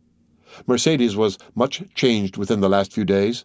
Not that even in her days of fortune she had ever dressed with the magnificent display which makes us no longer able to recognize a woman when she appears in a plain and simple attire, nor indeed had she fallen into that state of depression where it is impossible to conceal the garb of misery. No, the change in Mercédès was that her eye no longer sparkled, her lips no longer smiled, and there was now a hesitation in uttering the words which formerly sprang so fluently from her ready wit. It was not poverty which had broken her spirit. It was not a want of courage which rendered her poverty burdensome. Mercédès, although deposed from the exalted position she had occupied, lost in the sphere she had now chosen, like a person passing from a room splendidly lighted into utter darkness, appeared like a queen fallen from her palace to a hovel, and who, reduced to strict necessity, could neither become reconciled to the earthen vessels she was herself forced to place upon the table, nor to the humble pallet which had become her bed. The beautiful Catalan and noble countess had lost both her proud glance and charming smile, because she saw nothing but misery around her. The walls were hung with one of the grey papers which economical landlords choose as not likely to show the dirt. The floor was uncarpeted. The furniture attracted the attention to the poor attempt at luxury. Indeed, everything offended eyes accustomed to refinement and elegance. Madame de Morcerf had lived there since leaving her house. The continual silence of the spot oppressed her. Still, seeing that Albert continually watched her countenance to judge the state of her feelings, she constrained herself to assume a monotonous smile of the lips alone, which, contrasted with the sweet and beaming expression that usually shone from her eyes, seemed like moonlight on a statue, yielding light without warmth. Albert, too, was ill at ease. The remains of luxury prevented him from sinking into his actual position. If he wished to go out without gloves, his hands appeared too white. If he wished to walk through the town, his boots seemed too highly polished. Yet these two noble and intelligent creatures, united by the indissoluble ties of maternal and filial love, had succeeded in tacitly understanding one another and economizing their stores, and Albert had been able to tell his mother without extorting a change of countenance, "Mother, we have no more money." Mercédès had never known misery. She had often in her youth spoken of poverty, but between want and necessity, those synonymous words, there is a wide difference. Amongst the Catalans, Mercédès wished for 1,000 things, but still she never really wanted any. So long as the nets were good, they caught fish, and so long as they sold their fish, they were able to buy twine for new nets. And then, shut out from friendship, having but one affection which could not be mixed up with her ordinary pursuits, she thought of herself, of no one but herself. Upon the little she earned, she lived as well as she could. Now there were two to be supported, and nothing to live upon. Winter approached. Mercedes had no fire in that cold and naked room. She, who was accustomed to stoves which heated the house from the hall to the boudoir. She had not even one little flower. She, whose apartment had been a conservatory of costly exotics. But she had her son. Hitherto the excitement of fulfilling a duty had sustained them. Excitement, like enthusiasm, sometimes renders us unconscious to the things of earth. But the excitement had calmed down, and they felt themselves obliged to descend from dreams to reality. After having exhausted the ideal, they found they must talk of the actual. "Mother," exclaimed Albert, just as Madame Danglars was descending the stairs, "let us reckon our riches, if you please. I want capital to build my plans upon." "Capital? Nothing," replied Mercedes with a mournful smile.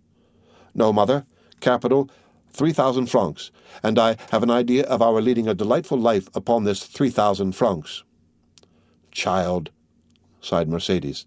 "Alas, dear mother," said the young man, "I have unhappily spent too much of your money not to know the value of it. Those 3,000 francs are enormous, and I intend building upon this foundation a miraculous certainty for the future." "You say this, my dear boy, but do you think we ought to accept those 3,000 francs?" said Mercedes, coloring. "I think so," answered Albert in a firm tone. "We will accept them the more readily since we have them not here. You know they are buried in the garden of the little house in the Allée des Melians at Marseille. With 200 francs we can reach Marseille." "With 200 francs? Are you sure, Albert?" "Oh, as for that, I have made inquiries respecting the diligences and steamboats, and my calculations are made. You will take your place in the coupé to Chalons. You see, mother, I treat you handsomely for 35 francs. Albert then took a pen and wrote. "Coupé, 35 francs. From Chalons to Lyon, you will go on by the steamboat, 6 francs. From Lyon to Avignon, still by steamboat, 16 francs. From Avignon to Marseille, 7 francs. Expenses on the road, about 50 francs. Total, 114 francs. "Let us put down 120, added Albert, smiling. "You see, I am generous, am I not, mother?" "But you, my poor child?" "I? Do you not see that I reserve 80 francs for myself? A young man does not require luxuries. Besides, I know what travelling is. With a post-chaise and valet de chambre? Anyway, mother." "Well, be it so, but these 200 francs? "Here they are, and 200 more beside. See, I have sold my watch for 100 francs, and the guard and seals for 300. How fortunate that the ornaments were worth more than the watch. Still, the same story of superfluities. Now, I think we are rich, since instead of the 114 francs we require for the journey, we find ourselves in possession of 250. "But we owe something in this house." 30 francs, but I pay that out of my 150 francs. That is understood, and as I require only 80 francs for my journey, you see I am overwhelmed with luxury. But that is not all. What do you say to this, mother?" And Albert took out of a little pocket-book with golden clasps a remnant of his old fancies, or perhaps a tender souvenir from one of the mysterious and veiled ladies who used to knock at his little door. Albert took out of this pocket-book a note of 1,000 francs. "What is this?" asked Mercedes. 1,000 francs. But whence have you obtained them?" "Listen to me, mother, and do not yield too much to agitation." And Albert, rising, kissed his mother on both cheeks, then stood looking at her. "You cannot imagine, mother, how beautiful I think you," said the young man, impressed with a profound feeling of filial love. "You are indeed the most beautiful and most noble woman I ever saw." "Dear child," said Mercedes, endeavoring in vain to restrain a tear which glistened in the corner of her eye. "Indeed, you only wanted misfortune to change my love for you to admiration. I am not unhappy while I possess my son." "Ah, just so," said Albert. "Here begins the trial. Do you know the decision we have come to, mother?" "Have we come to any?" "Yes. It is decided that you are to live at Marseille, and that I am to leave for Africa, where I will earn for myself the right to use the name I now bear, instead of the one I have thrown aside." Mercedes sighed. Well, mother, I yesterday engaged myself as substitute in the spice," added the young man, lowering his eyes with a certain feeling of shame, for even he was unconscious of the sublimity of his self-abasement. "I thought my body was my own, and that I might sell it. I yesterday took the place of another. I sold myself for more than I thought I was worth," he added, attempting to smile. "I fetched 2,000 francs." "Then these 1,000 francs," said Mercedes, shuddering, "are the half of the sum, mother. The other will be paid in a year."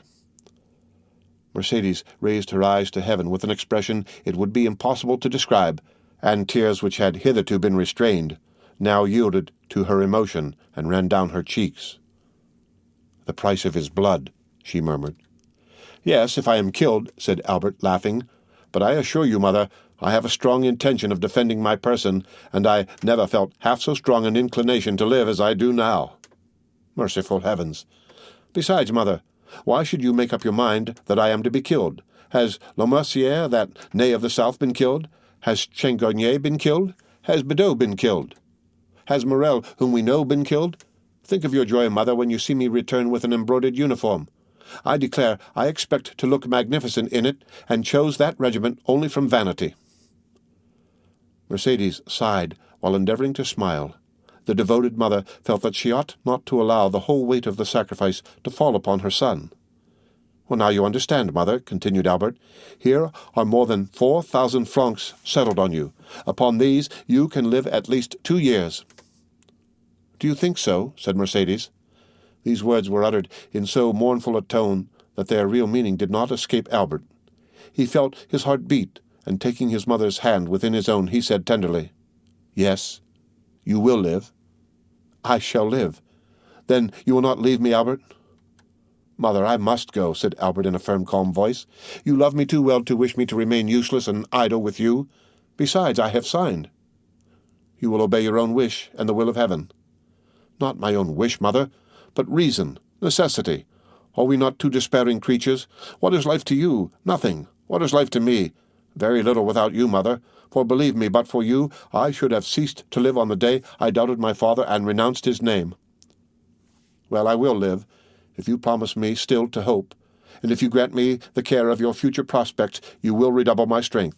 Then I will go to the governor of Algeria. He has a royal heart, and is essentially a soldier. I will tell him my gloomy story. I will beg him to turn his eyes now and then towards me, and if he keep his word and interest himself for me, in 6 months I shall be an officer or dead. If I am an officer, your fortune is certain, for I shall have money enough for both, and moreover, a name we shall both be proud of, since it will be our own. If I am killed, well then, mother, you can also die, and there will be an end of our misfortunes." "It is well," replied Mercedes, with her eloquent glance. "You are right, my love. Let us prove to those who are watching our actions that we are worthy of compassion."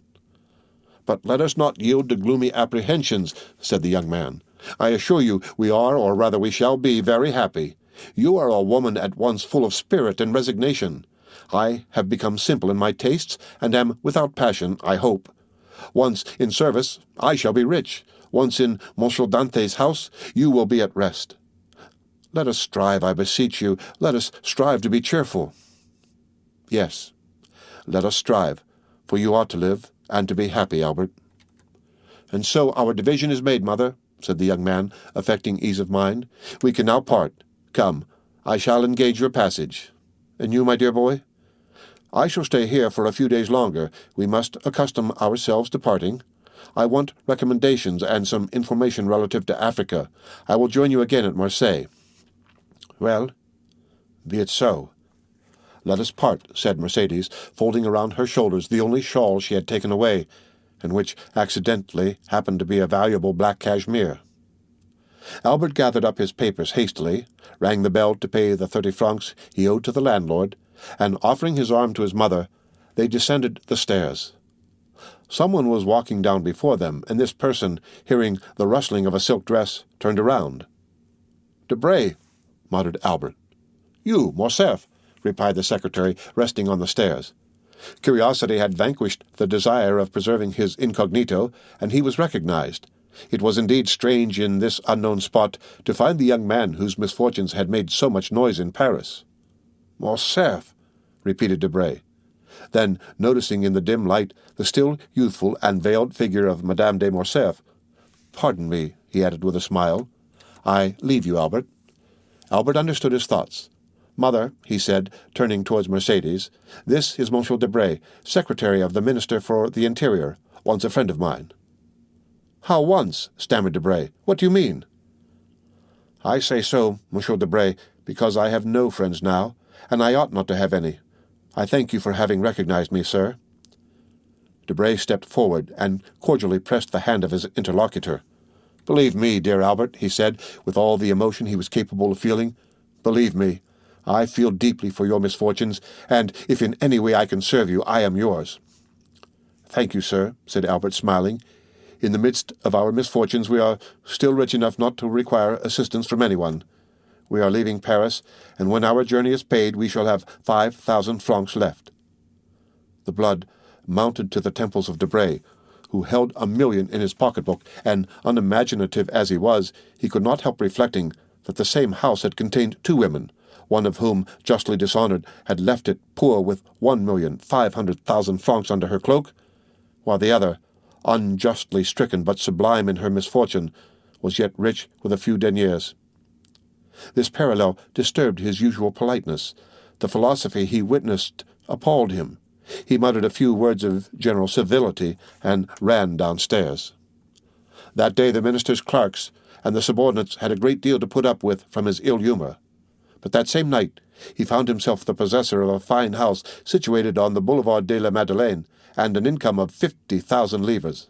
The next day, just as Debray was signing the deed, that is, about 5 o'clock in the afternoon, Madame de Morcerf, after having affectionately embraced her son, entered the coupé of the diligence which closed upon her. A man was hidden in Laffitte's banking-house behind one of the little arched windows which are placed above each desk. He saw Mercedes enter the diligence, and he also saw Albert withdraw. Then he passed his hand across his forehead, which was clouded with doubt. "Alas!"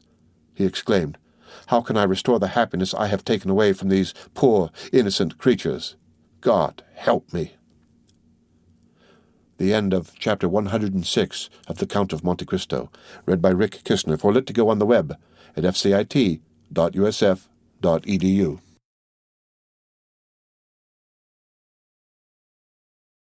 The Count of Monte Cristo by Alexandre Dumas, Chapter 113, The Past.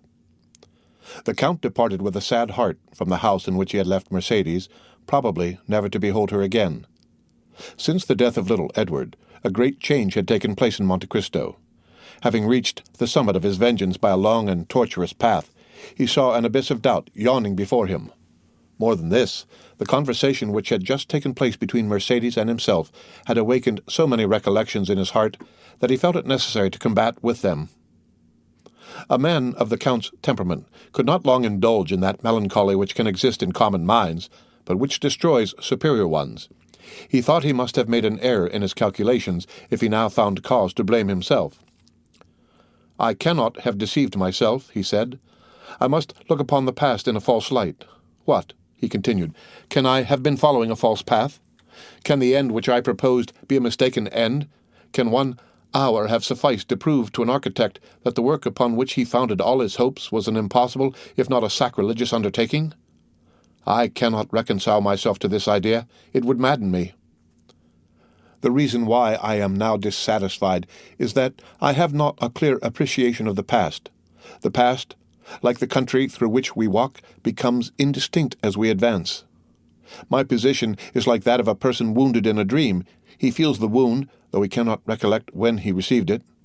Come, then, thou regenerate man, thou extravagant prodigal, thou awakened sleeper, thou all-powerful visionary, thou invincible millionaire, once again review thy past life of starvation and wretchedness, revisit the scenes where fate and misfortune conducted, and where despair received thee. Too many diamonds, too much gold and splendor are now reflected by the mirror in which Monte Cristo seeks to behold Dantes. Hide thy diamonds, bury thy gold, shroud thy splendor, exchange riches for poverty, liberty for a prison, a living body for a corpse." As he thus reasoned, Monte Cristo walked down the Rue de la Cassière. It was the same through which 24 years ago he had been conducted by a silent and nocturnal guard. The houses today, so smiling and animated, were on that night dark, mute, and closed. And yet they were the same, murmured Monte Cristo. Only now it is broad daylight instead of night. It is the sun which brightens the place and makes it appear so cheerful. He proceeded towards the quay by the Rue Saint-Laurent and advanced to the consigne. It was the point where he had embarked. A pleasure boat with striped awning was going by. Monte Cristo called the owner, who immediately rode up to him with the eagerness of a boatman hoping for a good fare. The weather was magnificent, and the excursion a treat. The sun, red and flaming, was sinking into the embrace of the welcoming ocean. The sea, smooth as crystal, was now and then disturbed by the leaping of fish, which were pursued by some unseen enemy and sought for safety in another element, while on the extreme verge of the horizon might be seen the fishermen's boats, white and graceful as the seagull, or the merchant vessels bound for Corsica or Spain. But notwithstanding the serene sky, the gracefully formed boats, and the golden light in which the whole scene was bathed, the Count of Monte Cristo, wrapped in his cloak, could think only of this terrible voyage, the details of which were one by one recalled to his memory. The solitary light burning at the Catalans, that first sight of the Château d'Elf which told him whither they were leading him, the struggle with the gendarmes when he wished to throw himself overboard, his despair when he found himself vanquished, and the sensation when the muzzle of the carbine touched his forehead. All these were brought before him in vivid and frightful reality, like the streams which the heat of the summer has dried up, and which after the autumnal storms gradually begin oozing drop by drop. So did the Count feel his heart gradually fill with the bitterness which formerly nearly overwhelmed Edmond Dantes. Clear sky, swift flitting boats, and brilliant sunshine disappeared. The heavens were hung with black, and the gigantic structure of the Château d'Elf seemed like the phantom of a mortal enemy. As they reached the shore, the Count instinctively shrunk to the extreme end of the boat, and the owner was obliged to call out in his sweetest tone of voice, "Sir, we are at the landing." Monte Cristo remembered that on that very spot, on the same rock, he had been violently dragged by the guards, who forced him to ascend the slope at the points of their bayonets. The journey had seemed very long to Dantes, but Monte Cristo found it equally short. Each stroke of the oar seemed to awaken a new throng of ideas which sprang up with the flying spray of the sea. There had been no prisoners confined in the Château d'Elf since the Revolution of July. It was only inhabited by a guard kept there for the prevention of smuggling. A concierge waited at the door to exhibit to visitors this monument of curiosity, once a scene of terror. The Count inquired whether any of the ancient jailers were still there, but they had all been pensioned or had passed on to some other employment. The concierge who attended him had only been there since 1830. He visited his own dungeon. He again beheld the dull light vainly endeavoring to penetrate the narrow opening. His eyes rested upon the spot where had stood his bed, since then removed, and behind the bed the new stones indicated where the breach made by the Abbé Faria had been. Monte Cristo felt his limbs tremble. He seated himself upon a log of wood. "Are there any stories connected with this prison besides the one relating to the poisoning of Mirabeau?" asked the Count. "Are there any traditions respecting these dismal abodes in which it is difficult to believe men can ever have imprisoned their fellow creatures?" "Yes, sir, indeed. The jailer Antoine told me one connected with this very dungeon." Monte Cristo shuddered. Antoine had been his jailer. He had almost forgotten his name and face, but at the mention of the name he recalled his person as he used to see it, the face encircled by a beard, wearing the brown jacket, the bunch of keys, the jingling of which he still seemed to hear. The Count turned around and fancied he saw him in the corridor, rendered still darker by the torch carried by the concierge. "Would you like to hear the story, sir?" "Yes, relate it," said Monte Cristo, pressing his hand to his heart to still its violent beatings. He felt afraid of hearing his own history. "This dungeon," said the concierge, "was, it appears, some time ago, occupied by a very dangerous prisoner, the more so since he was full of industry. Another person was confined in the chateau at the same time, but he was not wicked. He was only a poor mad priest." "Ah, indeed, mad," repeated Monte Cristo. "And what was his mania?" "He offered millions to anyone who would set him at liberty." Monte Cristo raised his eyes, but he could not see the heavens. There was a stone veil between him and the firmament. He thought that there had been no less thick a veil before the eyes of those to whom Faria offered the treasures. Could the prisoners see each other? He asked. Oh, no, sir. It was expressly forbidden. But they eluded the vigilance of the guards and made a passage from one dungeon to the other. And which of them made this passage? Oh, it must have been the young man, certainly, for he was strong and industrious, while the abbé was aged and weak. Besides, his mind was too vacillating to allow him to carry out an idea. Blind fools, murmured the Count.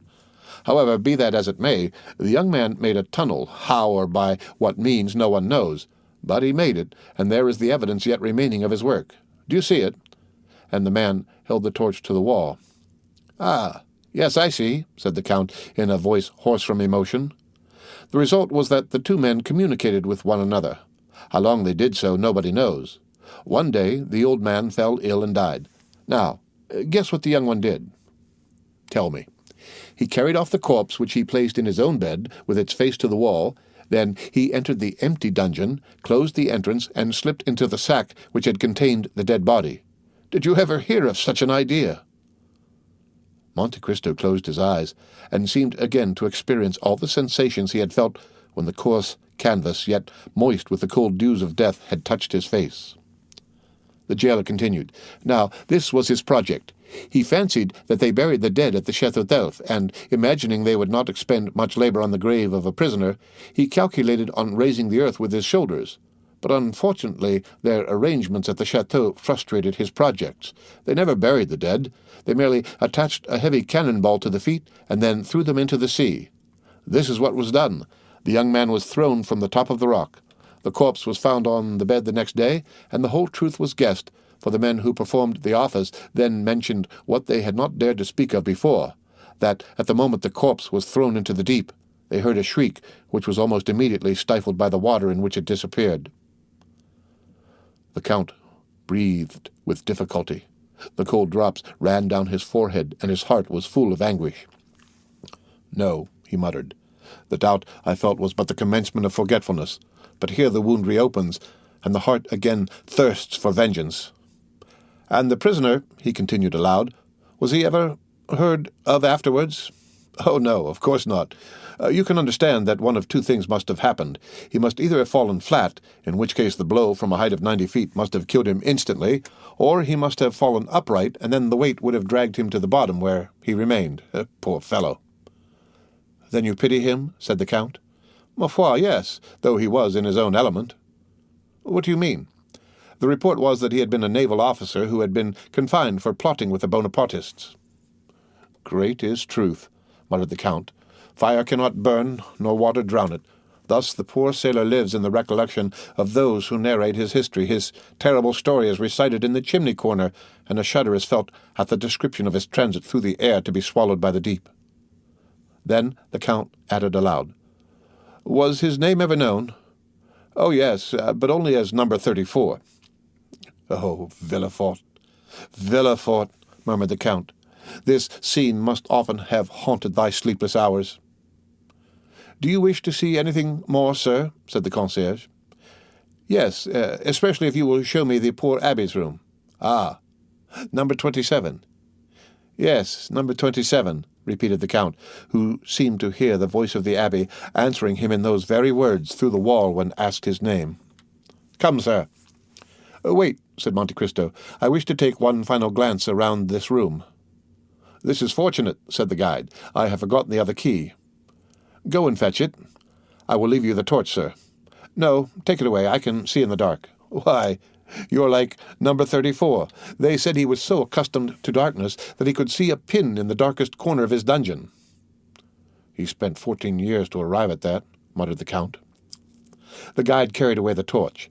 The Count had spoken correctly. Scarcely had a few seconds elapsed ere he saw everything as distinctly as by daylight. Then he looked around him and really recognized his dungeon. Yes, he said, there is the stone upon which I used to sit. There is the impression made by my shoulders on the wall. There is the mark of my blood made when one day I dashed my head against the wall. Oh, those figures, how well I remember them. I made them one day to calculate the age of my father, that I might know whether I should find him still living, and that of Mercedes, to know if I should find her still free.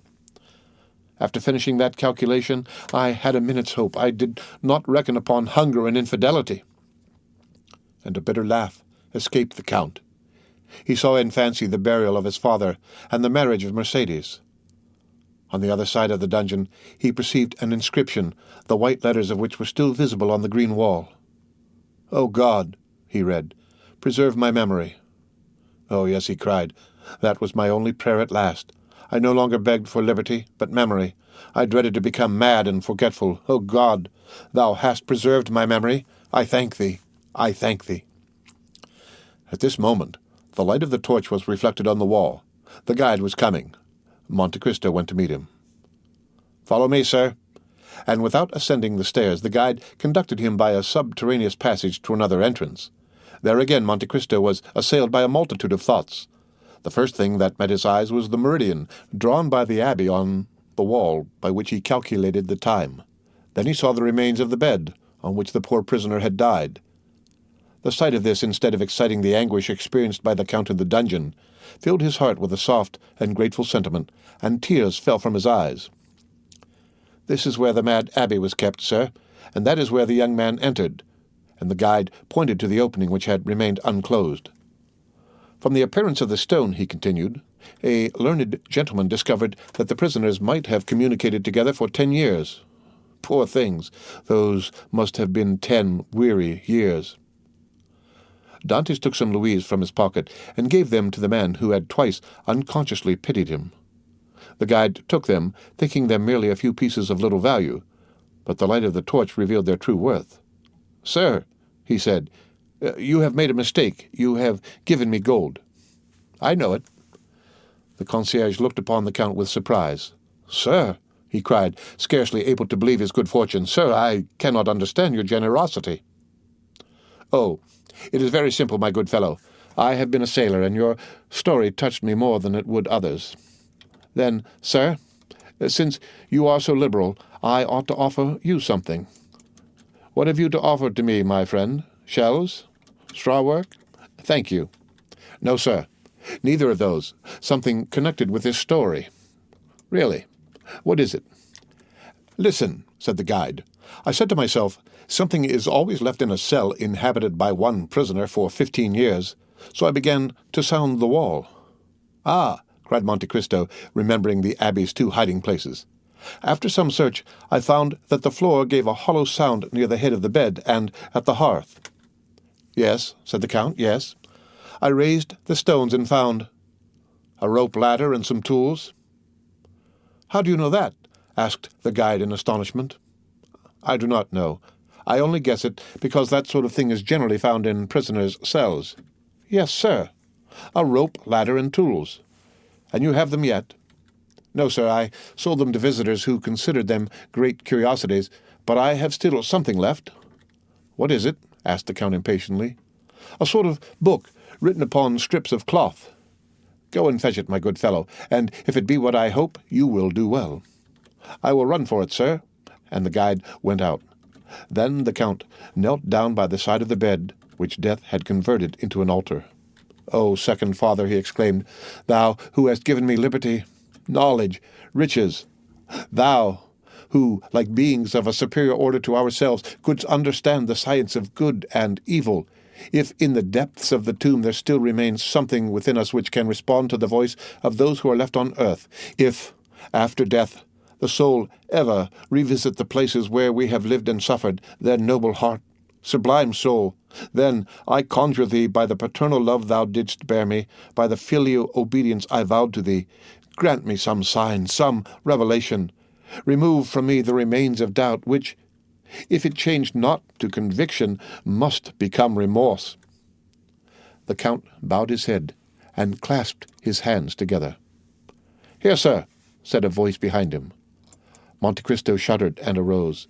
The concierge held out the strips of cloth upon which the Abbé Faria had spread the riches of his mind. The manuscript was the great work by the Abbé Faria upon the kingdoms of Italy.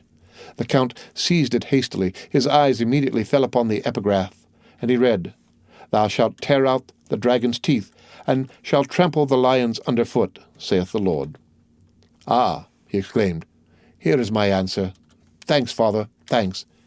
And feeling in his pocket, he took thence a small pocket-book which contained 10 banknotes, each of 1,000 francs. "Here," he said, "take this pocketbook." "Do you give it to me?" "Yes, but only on condition that you will not open it till I am gone."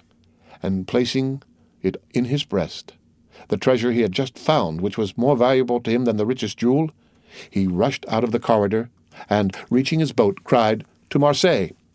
Then, as he departed, he fixed his eyes upon the gloomy prison. "Woe," he cried, "to those who confined me in that wretched prison, and woe to those who forgot that I was there." As he repassed the Catalans, the Count turned around and, burying his head in his cloak, murmured the name of a woman. The victory was complete.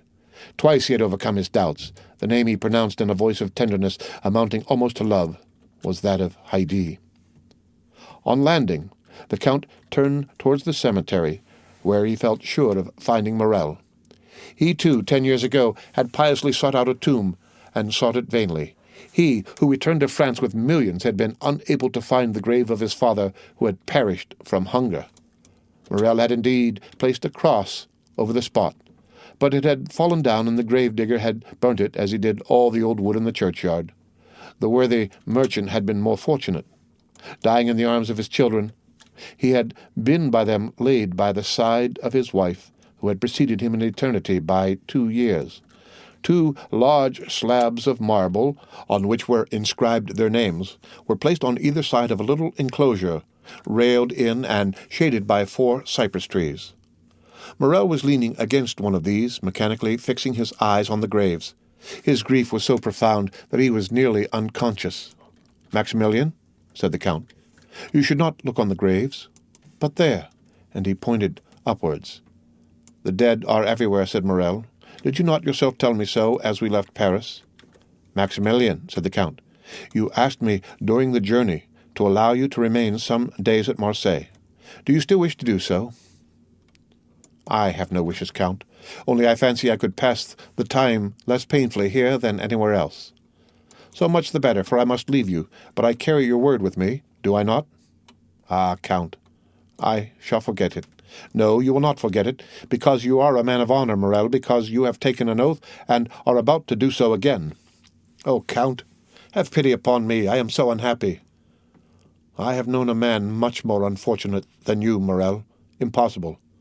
"Alas," said Monte Cristo, "it is the infirmity of our nature always to believe ourselves much more unhappy than those who groan by our sides. What can be more wretched than the man who has lost all he loved and desired in the world? Listen, Morel, and pay attention to what I am about to tell you. I knew a man like you who had fixed all his hopes of happiness upon a woman. He was young. He had an old father whom he loved, a betrothed bride whom he adored. He was about to marry her when one of the caprices of fate, which would almost make us doubt the goodness of Providence, if that Providence did not afterwards reveal itself by proving that all is but a means of conducting to an end, one of those caprices deprived him of his mistress, of the future of which he had dreamed, for in his blindness he forgot he could only read the present, and cast him into a dungeon." "Ah," said Morel, "one quits a dungeon in a week, a month, or a year." "He remained there 14 years, Morel," said the Count, placing his hand on the young man's shoulder. Maximilian shuddered. 14 years, he muttered. 14 years, repeated the Count. During that time he had many moments of despair. He also, Morel, like you, considered himself the unhappiest of men. "Well?" asked Morel. "Well, at the height of his despair, God assisted him through human means. At first, perhaps, he did not recognize the infinite mercy of the Lord, but at last he took patience and waited. One day he miraculously left the prison, transformed, rich, powerful. His first cry was for his father, but that father was dead." "My father, too, is dead," said Morel. "Yes, but your father died in your arms, happy, respected, rich, and full of years. His father died poor, despairing, almost doubtful of Providence, and when his son sought his grave 10 years afterwards, his tomb had disappeared, and no one could say, 'There sleeps the father that you loved so well.'" "Oh," exclaimed Morel. "He was then a more unhappy son than you, Morel, for he could not even find his father's grave.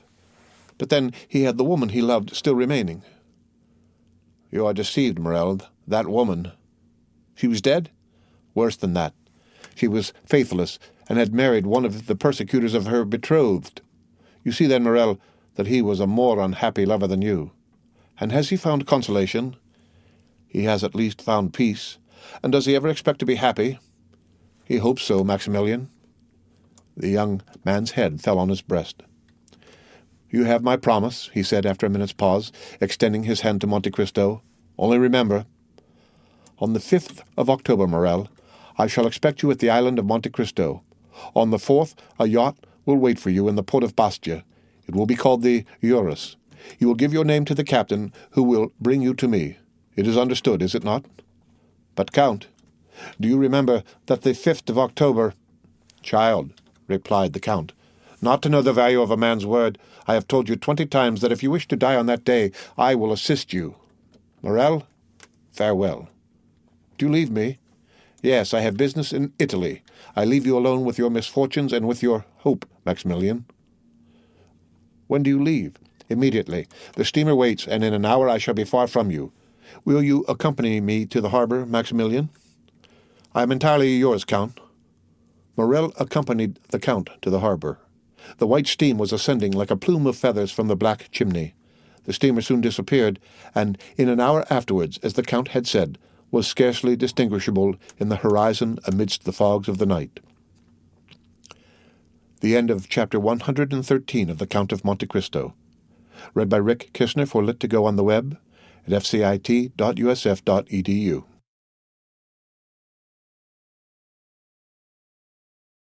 The Count of Monte Cristo by Alexandre Dumas. Chapter 109. The Assizes. The Benedetto affair, as it was called at the Palais and by people in general, had produced a tremendous sensation. Frequenting the Café de Paris, the Boulevard de Gand, and the Bois de Boulogne during his brief career of splendor, the false Cavalcanti had formed a host of acquaintances.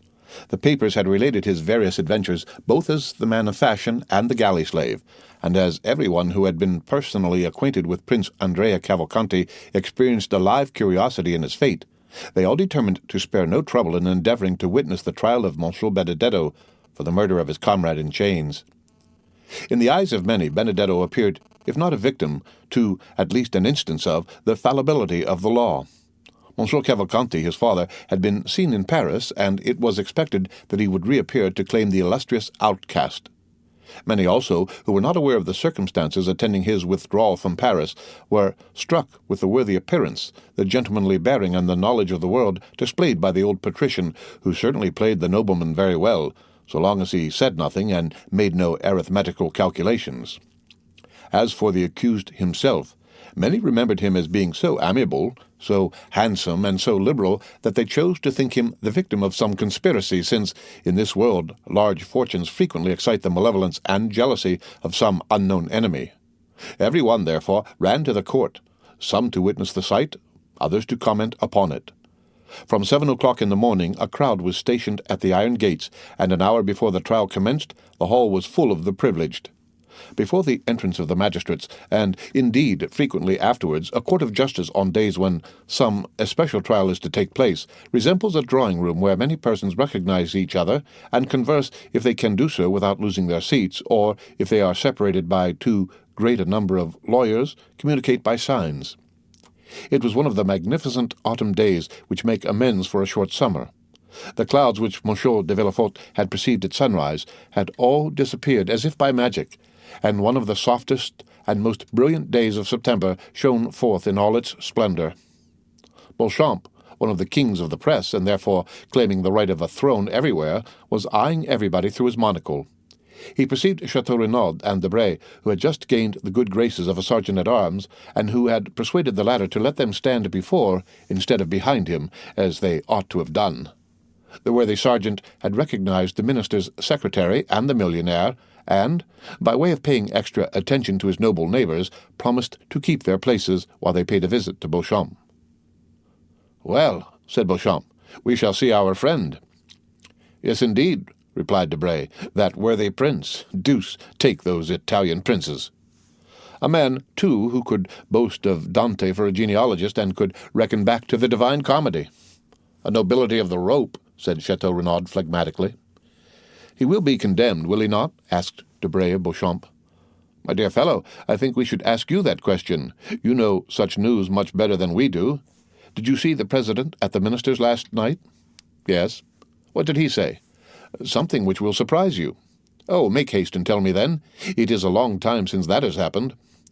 "Well, he told me that Benedetto, who is considered a serpent of subtlety and a giant of cunning, is really but a commonplace, silly rascal, and altogether unworthy of the experiments that will be made on his phrenological organs after his death." "Pah!" said Beauchamp. "He played the prince very well." "Yes, for you who detest those unhappy princes, Beauchamp, and are always delighted to find fault with them, but not for me, who discover a gentleman by instinct, and who sent out an aristocratic family like a very bloodhound of heraldry." "Then you never believed in the principality?" "Yes, in the principality, but not in the prince." "Not so bad," said Beauchamp. "Still, I assure you he passed very well with many people. I saw him at the ministers' houses." "Ah, yes," said Chateau Renaud.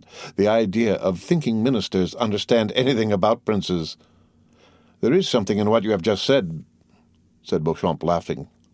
"But," said Debray to Beauchamp, "if I spoke to the President, you must have been with the Procureur." "It was an impossibility. For the last week Monsieur de Villefort has secluded himself. It is natural enough, this strange chain of domestic afflictions, followed by the no less strange death of his daughter." "Strange? What do you mean, Beauchamp?" "Oh, yes. Do you pretend that all this has been unobserved at the minister's?" said Beauchamp, placing his eyeglass in his eye where he tried to make it remain. "My dear sir," said Chateau Renaud, "allow me to tell you that you do not understand that maneuver with the eyeglass half so well as Debray. Give him a lesson, Debray." "Stay," said Beauchamp. "Surely I am not deceived." "What is it?" "It is she." "Whom do you mean?" "They said she had left." "Mademoiselle Eugénie?" said Chateau Renaud. "Has she returned?" "No, but her mother." "Madame Danglars? Nonsense! Impossible!" said Chateau Renaud. "Only 10 days after the flight of her daughter and 3 days from the bankruptcy of her husband?" Debray coloured slightly, and followed with his eyes the direction of Beauchamp's glance. "Come," he said, "it is only a veiled lady, some foreign princess, perhaps the mother of Cavalcanti. But you were just speaking on a very interesting topic, Beauchamp." "I?" "Yes, you were telling us about the extraordinary death of Valentine." "Ah, yes, so I was. But how is it that Madame de Villefort is not here?" "Poor dear woman," said Debray. "She is no doubt occupied in distilling balm for the hospitals, or in making cosmetics for herself or friends. Do you know she spends 2,000 or 3,000 crowns a year in this amusement? But I wonder she is not here. I should have been pleased to see her, for I like her very much." "And I hate her," said Chateau Renaud. "Why?" "I do not know. Why do we love? Why do we hate? I detest her from antipathy, or rather by instinct." "Perhaps so, but to return to what you were saying, Beauchamp. Well, do you know why they die so multitudinously at Monsieur de Villefort's?" "Multitudinously is good," said Chateau Renaud. "My good fellow, you find the word in St. Simon. But the thing itself is at Monsieur de Villefort's. But let's get back to the subject." "Talking of that," said Debray, "Madame was making inquiries about that house which, for the last 3 months, has been hung with black." "Who is Madame?" asked Chateau Renaud. "The minister's wife, pardieu." "Oh, your pardon. I never visit ministers. I leave that to the princes." "Really? You were only before sparkling, but now you are brilliant. Take compassion on us, or like Jupiter you will wither us up." "I will not speak again," said Chateau Renaud. "Pray, have compassion upon me, and do not take up every word I say." "Come, let us endeavour to get to the end of our story, Beauchamp.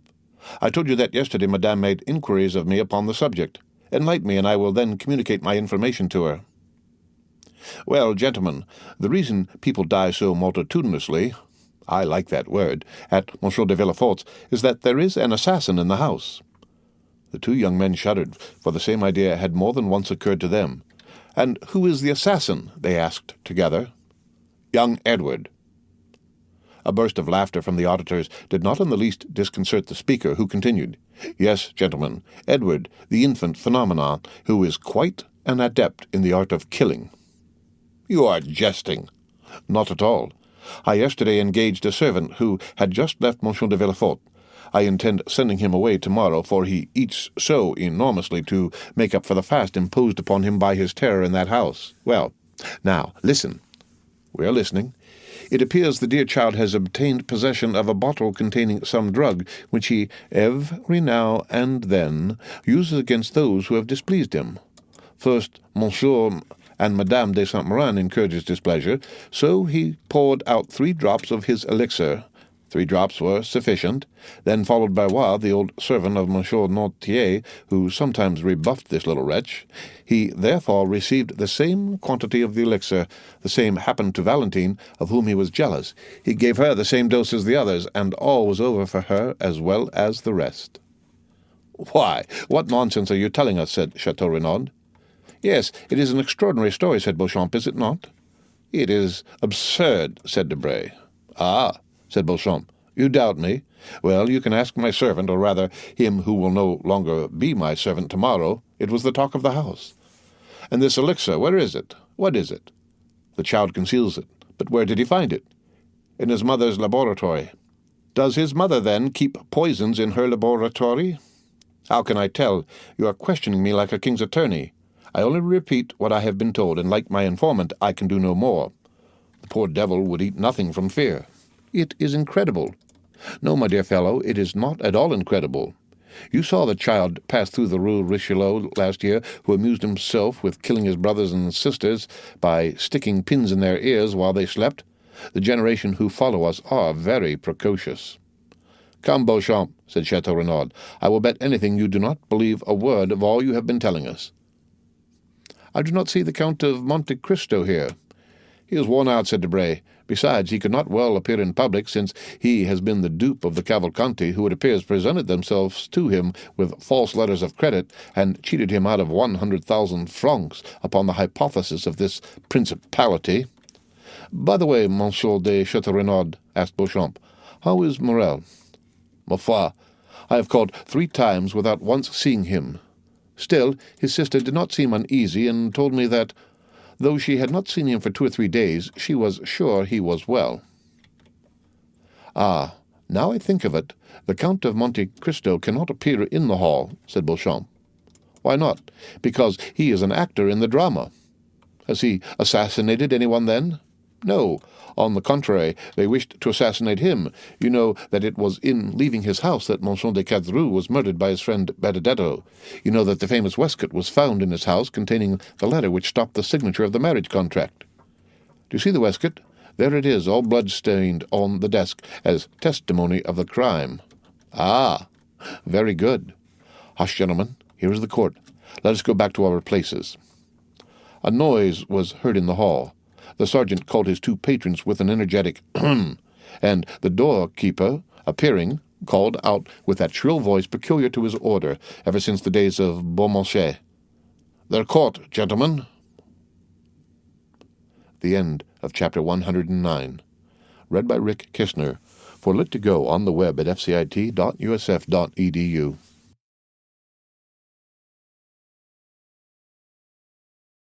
The Count of Monte Cristo. Chapter 117. The 5th of October. It was about 6 o'clock in the evening. An opal-colored light through which an autumnal sun shed its golden rays descended on the blue ocean. The heat of the day had gradually decreased, and a light breeze arose, seeming like the respiration of nature on awakening from the burning siesta of the south. A delicious zephyr played along the coasts of the Mediterranean, and wafted from shore to shore the sweet perfume of plants, mingled with the fresh smell of the sea. A light yacht, chaste and elegant in its form, was gliding amidst the first dews of night over the immense lake, extending from Gibraltar to the Dardanelles, and from Tunis to Venice. The vessel resembled a swan with its wings opened towards the wind, gliding on the water. It advanced swiftly and gracefully, leaving behind it a glittering stretch of foam. By degrees, the sun disappeared behind the western horizon, but as though to prove the truth of the fanciful ideas in heathen mythology, its indiscreet rays reappeared on the summit of every wave, as if the god of fire had just sunk upon the bosom of Amphitrite, who, in vain, endeavored to hide her lover beneath her azure mantle. The yacht moved rapidly on, though there did not appear to be sufficient wind to ruffle the curls on the head of a young girl. Standing on the prow was a tall man of a dark complexion, who saw with dilating eyes that they were approaching a dark mass of land in the shape of a cone, which arose from the midst of the waves like the hat of a Catalan. "Is that Monte Cristo?" asked the traveller, to whose orders the yacht was for the time submitted in a melancholy voice. "Yes, Your Excellency," said the captain, "we have reached it." "We have reached it," repeated the traveller in an accent of indescribable sadness. Then he added in a low tone, "Yes, that is the haven." And then he again plunged into a train of thought the character of which was better revealed by a sad smile than it would have been by tears. A few minutes afterwards a flash of light, which was extinguished instantly, was seen on the land, and the sound of firearms reached the yacht. "Your Excellency," said the captain, "that was the land signal. Will you answer yourself?" "What signal?" The captain pointed towards the island, up the side of which ascended a volume of smoke, increasing as it rose.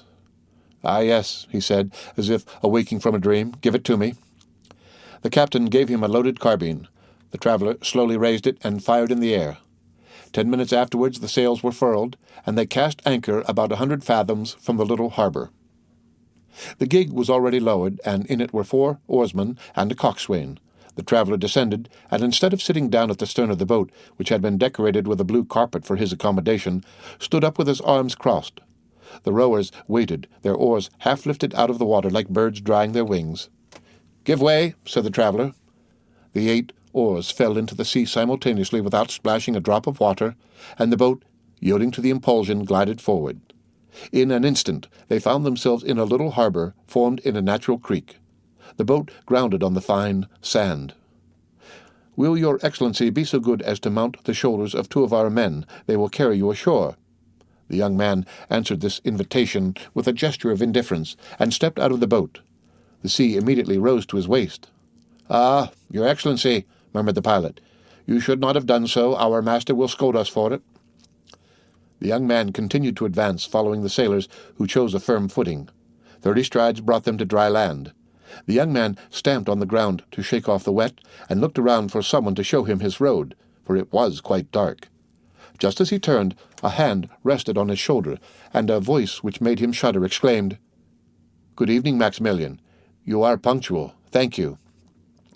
"Ah, is it you, Count?" said the young man in an almost joyful accent, pressing Monte Cristo's hand with both his own. "Yes.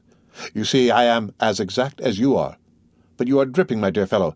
You must change your clothes, as Calypso said to Telemachus. Come, I have a habitation prepared for you, in which you will soon forget fatigue and cold."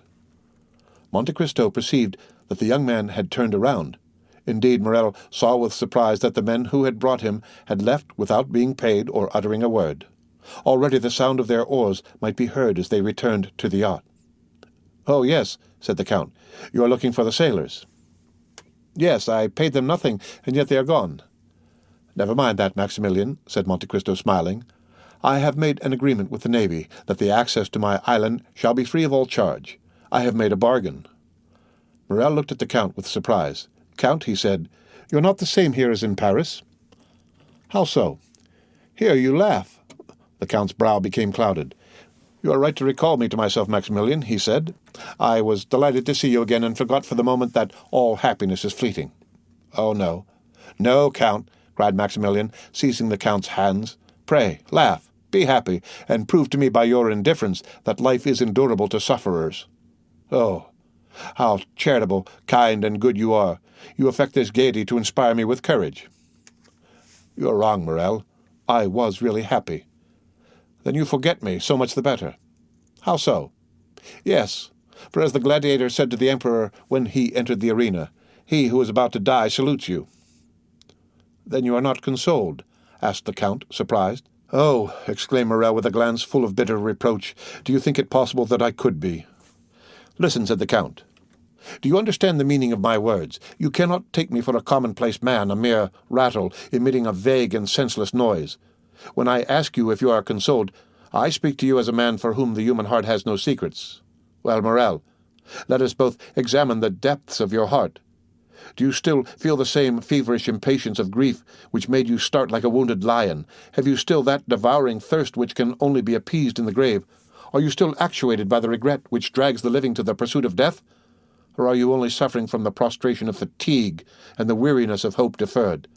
Has the loss of memory rendered it impossible for you to weep?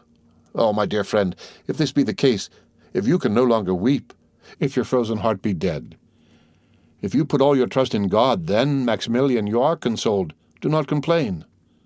Count, said Morel, in a firm and at the same time soft voice, listen to me, as to a man whose thoughts are raised to heaven, though he remains on earth.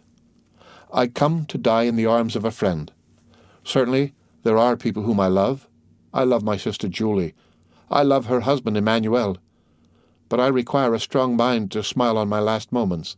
My sister would be bathed in tears and fainting. I could not bear to see her suffer. Emmanuel would tear the weapon from my hand and alarm the house with his cries. You, Count, who are more than mortal, will, I am sure, lead me to death by a pleasant path, will you not? My friend, said the Count, I have still one doubt. Are you weak enough to pride yourself upon your sufferings? No, indeed. I am calm, said Morel, giving his hand to the Count. My pulse does not beat slower or faster than usual. No, I feel that I have reached the goal, and I will go no further. You told me to wait and hope. Do you know what you did, unfortunate adviser? I waited a month, or rather, I suffered for a month. I did hope. Man is a poor, wretched creature. I did hope. What, I cannot tell. Something wonderful, an absurdity, a miracle, of what nature he alone can tell who has mingled with our reason that folly we call hope. Yes, I did wait. Yes, I did hope, Count, and during this quarter of an hour we have been talking together, you have unconsciously wounded, tortured my heart, for every word you have uttered proved that there was no hope for me. Oh, Count, I shall sleep calmly, deliciously in the arms of death. Morel uttered these words with an energy which made the Count shudder. My friend, continued Morel, you named the 5th of October at the end of the period of waiting. Today is the 5th of October. He took out his watch. It is now 9 o'clock. I have yet 3 hours to live. Be it so, said the Count. Come. Morel mechanically followed the Count, and they had entered the grotto before he perceived it. He felt a carpet under his feet. A door opened. Perfume surrounded him, and a brilliant light dazzled his eyes. Morel hesitated to advance. He dreaded the enervating effect of all that he saw. Monte Cristo drew him in gently. Why should we not spend the last 3 hours remaining to us of life, like those ancient Romans who were condemned by Nero? Their emperor and heir sat down at a table covered with flowers, and gently glided into death amid the perfume of heliotropes and roses. Morel smiled. As you please, he said. Death is always death. That is forgetfulness, repose, exclusion from life, and therefore from grief. He sat down, and Monte Cristo placed himself opposite to him. They were in the marvelous dining room before described, where the statues had baskets on their heads, always filled with fruits and flowers. Morel had looked carelessly around, and had probably noticed nothing. Let us talk like men, he said, looking at the Count. Go on. Count, said Morel, you are the epitome of all human knowledge, and you seem like a being descended from a wiser and more advanced world than ours. There is something true in what you say, said the Count, with that smile which made him so handsome. I have descended from a planet called grief. I believe all you tell me without questioning its meaning. For instance, you told me to live, and I did live. You told me to hope, and I almost did so. I am almost inclined to ask you as though you had experienced death. Is it painful to die? Monte Cristo looked upon Morel with indescribable tenderness. Yes, he said. Yes, doubtless it is painful if you violently break the outer covering which obstinately begs for life, if you plunge a dagger into your flesh, if you insinuate a bullet into your brain, which the least shock disorders, then certainly you will suffer pain, and you will repent quitting a life for a repose you have bought at so dear a price. Yes, I know that there is a secret of luxury and pain in death, as well as in life. The only thing is to understand it. You have spoken truly, Maximilian. According to the care we bestow upon it, death is either a friend who rocks us gently as a nurse, or an enemy who violently drags the soul from the body. Some day when the world is much older, and when mankind will be masters of all the destructive powers in nature, to serve for the general good of humanity, when mankind, as you were just saying, have discovered the secrets of death, then that death will become as sweet and voluptuous as a slumber in the arms of your beloved.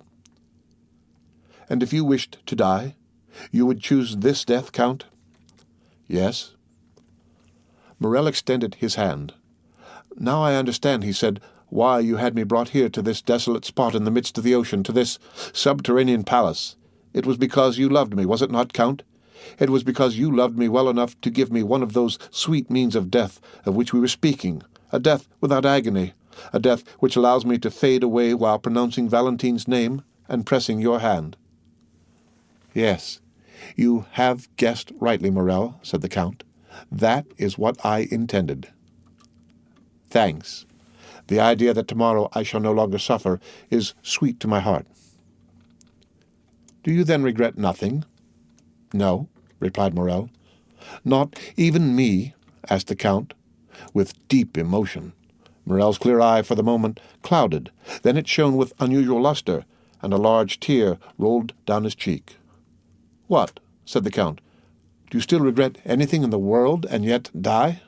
Oh, I entreat you, exclaimed Morrel in a low voice. Do not speak another word, Count. Do not prolong my punishment. The Count fancied that he was yielding, and this belief revived the horrible doubt that had overwhelmed him at the Château d'Elf. I am endeavoring, he thought, to make this man happy. I look upon this restitution as a weight thrown into the scale to balance the evil I have wrought.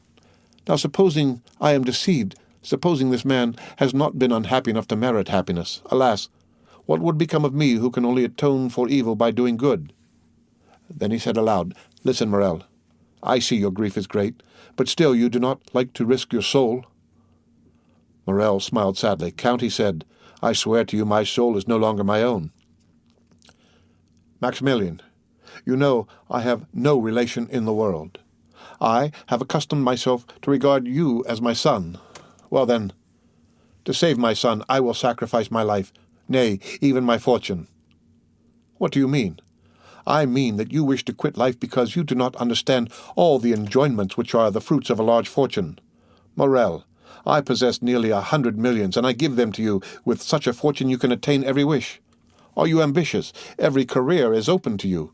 Overturn the world, change its character, yield to mad ideas, be even criminal, but live. Count, I have your word, said Morrel coldly. Then taking out his watch, he added, It is 11:30.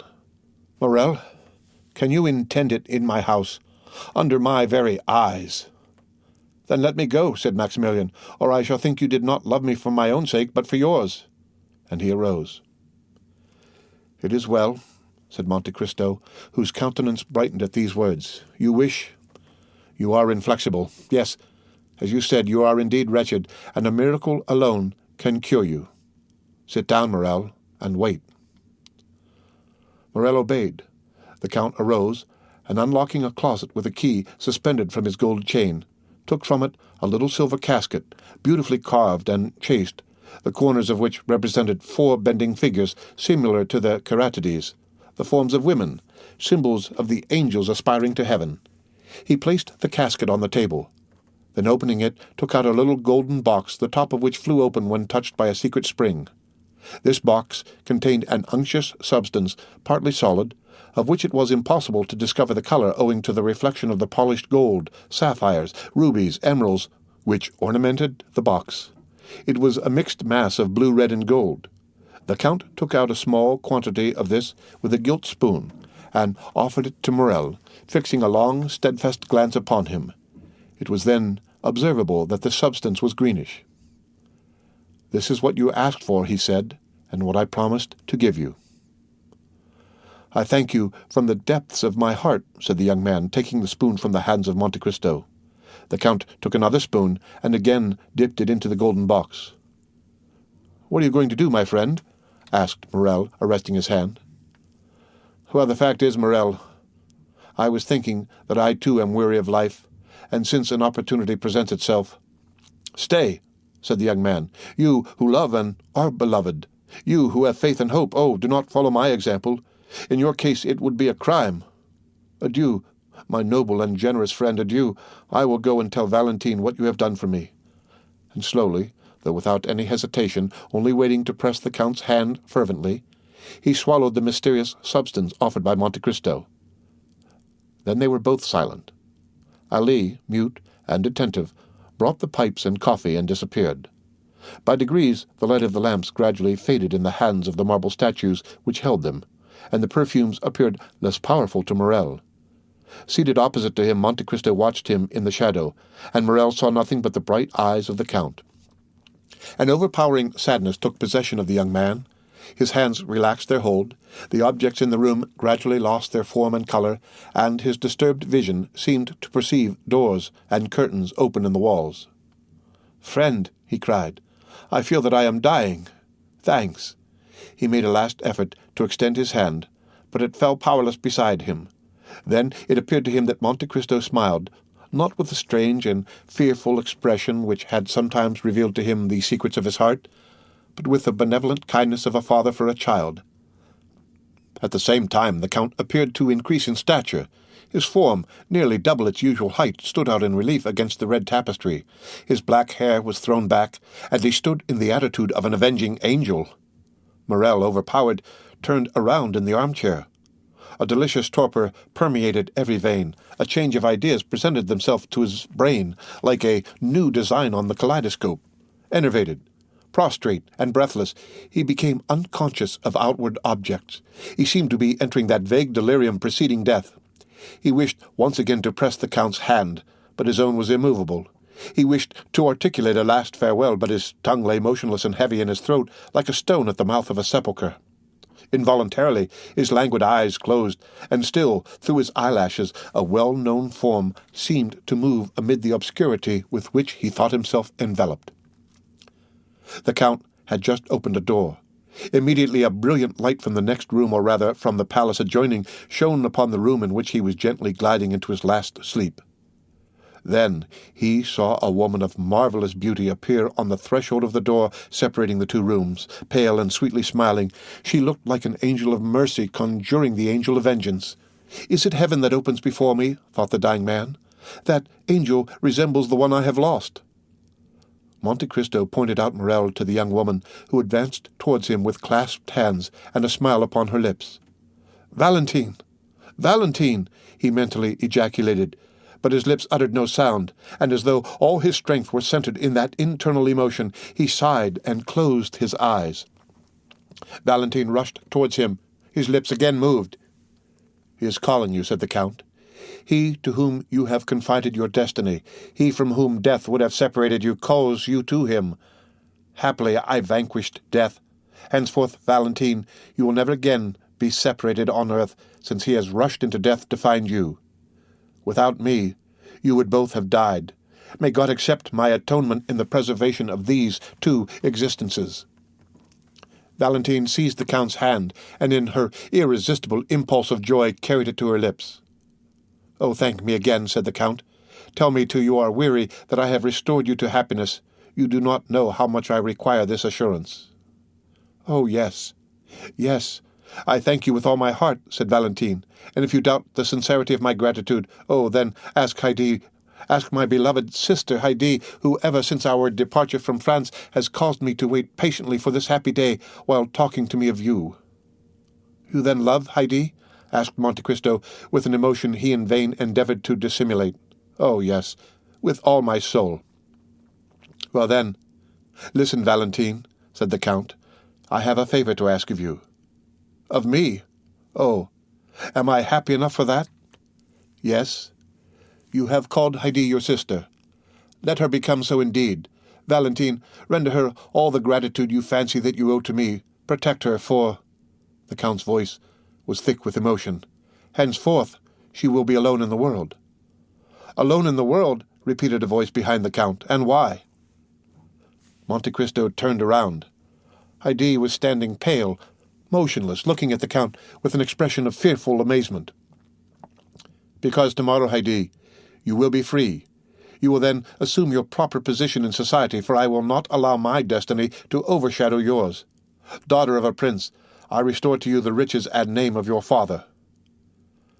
Heidi became pale, and lifting her transparent hands to heaven, exclaimed in a voice stifled with tears, "Then you leave me, my lord?" "Heidi, Heidi, you are young and beautiful. Forget even my name and be happy." "It is well," said Heidi. "Your order shall be executed, my lord. I will forget even your name and be happy." And she stepped back to retire. "Oh, heavens!" exclaimed Valentine, who was supporting the head of Morel on her shoulder. "Do you not see how pale she is? Do you not see how she suffers?" Heidi answered with a heart-rending expression. "Why should he understand this, my sister? He is my master, and I am his slave. He has the right to notice nothing." The Count shuddered at the tones of a voice which penetrated the inmost recesses of his heart. His eyes met those of the young girl, and he could not bear their brilliancy. "Oh, heavens!" exclaimed Monte Cristo. "Can my suspicions be correct? Heidi, would it please you not to leave me?" "I am young," gently replied Heidi. "I love the life you have made so sweet to me, and I should be sorry to die."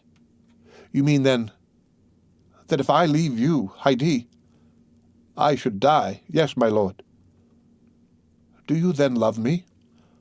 "Oh, Valentine, he asks if I love him. Valentine, tell him if you love Maximilian." The Count felt his heart dilate and throb.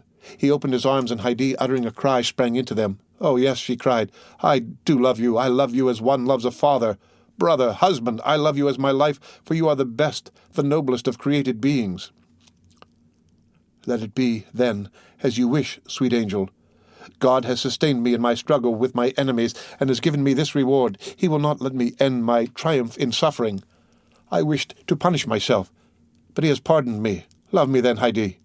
Who knows? Perhaps your love will make me forget all that I do not wish to remember." "What do you mean, my lord?" "I mean that one word from you has enlightened me more than 20 years of slow experience. I have but you in the world, Heidi.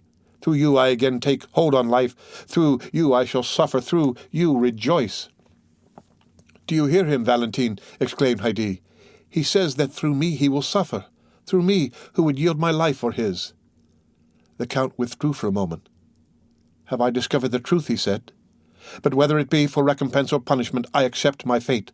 Come, Heidi, come!" And throwing his arm around the young girl's waist, he pressed the hand of Valentine and disappeared. An hour had nearly passed, during which Valentine, breathless and motionless, watched steadfastly over Morel. At length she felt his heart beat. A faint breath played upon his lips. A slight shudder announcing the return of life passed through the young man's frame. At length his eyes opened, but they were at first fixed and expressionless. Then sight returned, and with it feeling and grief. "Oh," he cried, in an accent of despair, "the Count has deceived me. I am yet living." And, extending his hand towards the table, he seized a knife. "Dearest," exclaimed Valentine, with her adorable smile, "awake and look at me." Morel uttered a loud exclamation, and frantic, doubtful, dazzled as though by a celestial vision, he fell upon his knees. The next morning at daybreak, Valentine and Morel were walking arm in arm on the seashore.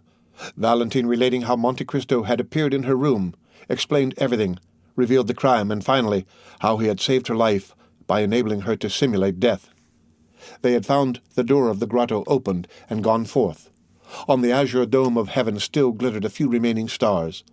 Morel soon perceived a man standing among the rocks, apparently awaiting a signal from them to advance, and pointed him out to Valentine. "Ah, it is Jacopo," she said, "the captain of the yacht," and she beckoned him towards them. "Do you wish to speak to us?" asked Morel. "I have a letter to give you from the Count." "From the Count?" murmured the two young people. "Yes, read it." Morel opened the letter and read. "My dear Maximilian, there is a felucca for you at anchor. Jacopo will carry you to Leghorn, where Monsieur Noirtier awaits his granddaughter, whom he wishes to bless before you lead her to the altar.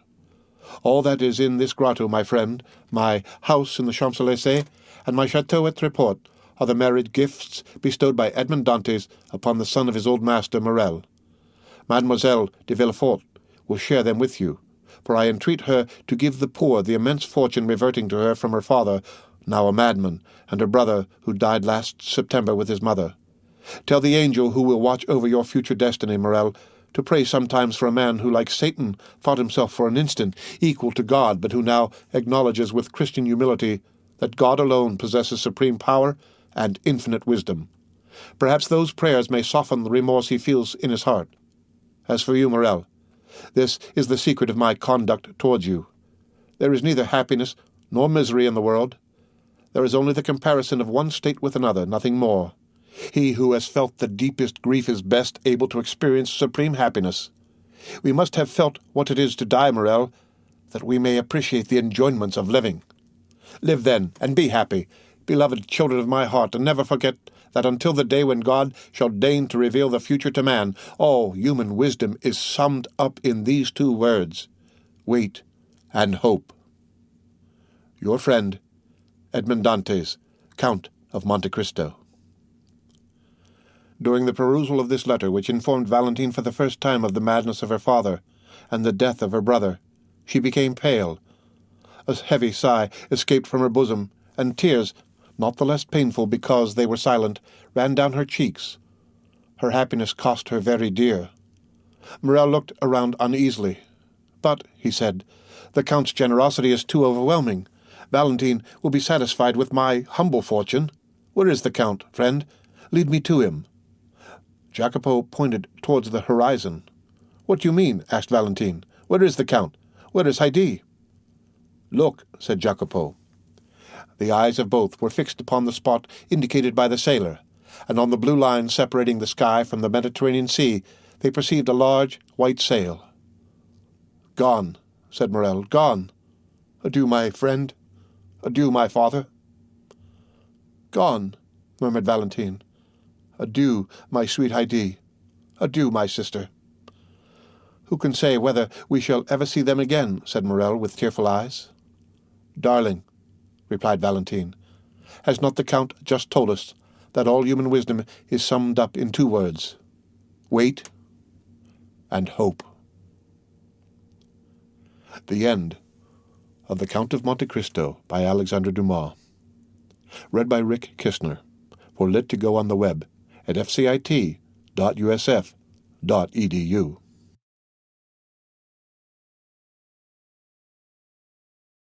The Count of Monte Cristo. Chapter 112. The Departure. The recent event formed the theme of conversation throughout all Paris. Emmanuel and his wife conversed with natural astonishment in their little apartment in the Rue Millet upon the three successive, sudden, and most unexpected catastrophes of Morcerf, Danglars, and Villefort.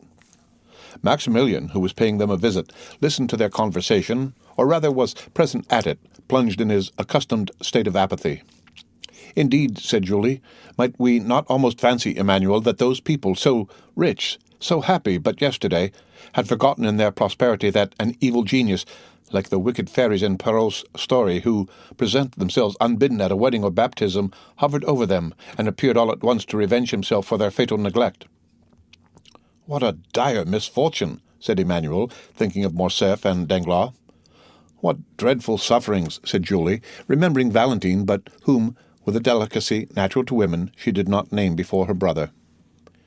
"If the Supreme Being has directed the fatal blow," said Emmanuel, "it must be that He, in His great goodness, has perceived nothing in the past lives of these people to merit mitigation of their awful punishment." "Do you not form a very rash judgment, Emmanuel?" said Julie. "When my father, with a pistol in his hand, was once on the point of committing suicide, had any one then said, 'This man deserves his misery,' would not that person have been deceived?" "Yes, but your father was not allowed to fall. A being was commissioned to arrest the fatal hand of death about to descend on him." Emmanuel had scarcely uttered these words when the sound of the bell was heard, the well-known signal given by the porter that a visitor had arrived. Nearly at the same instant the door was opened, and the Count of Monte Cristo appeared on the threshold. The young people uttered a cry of joy, while Maximilian raised his head, but let it fall again immediately.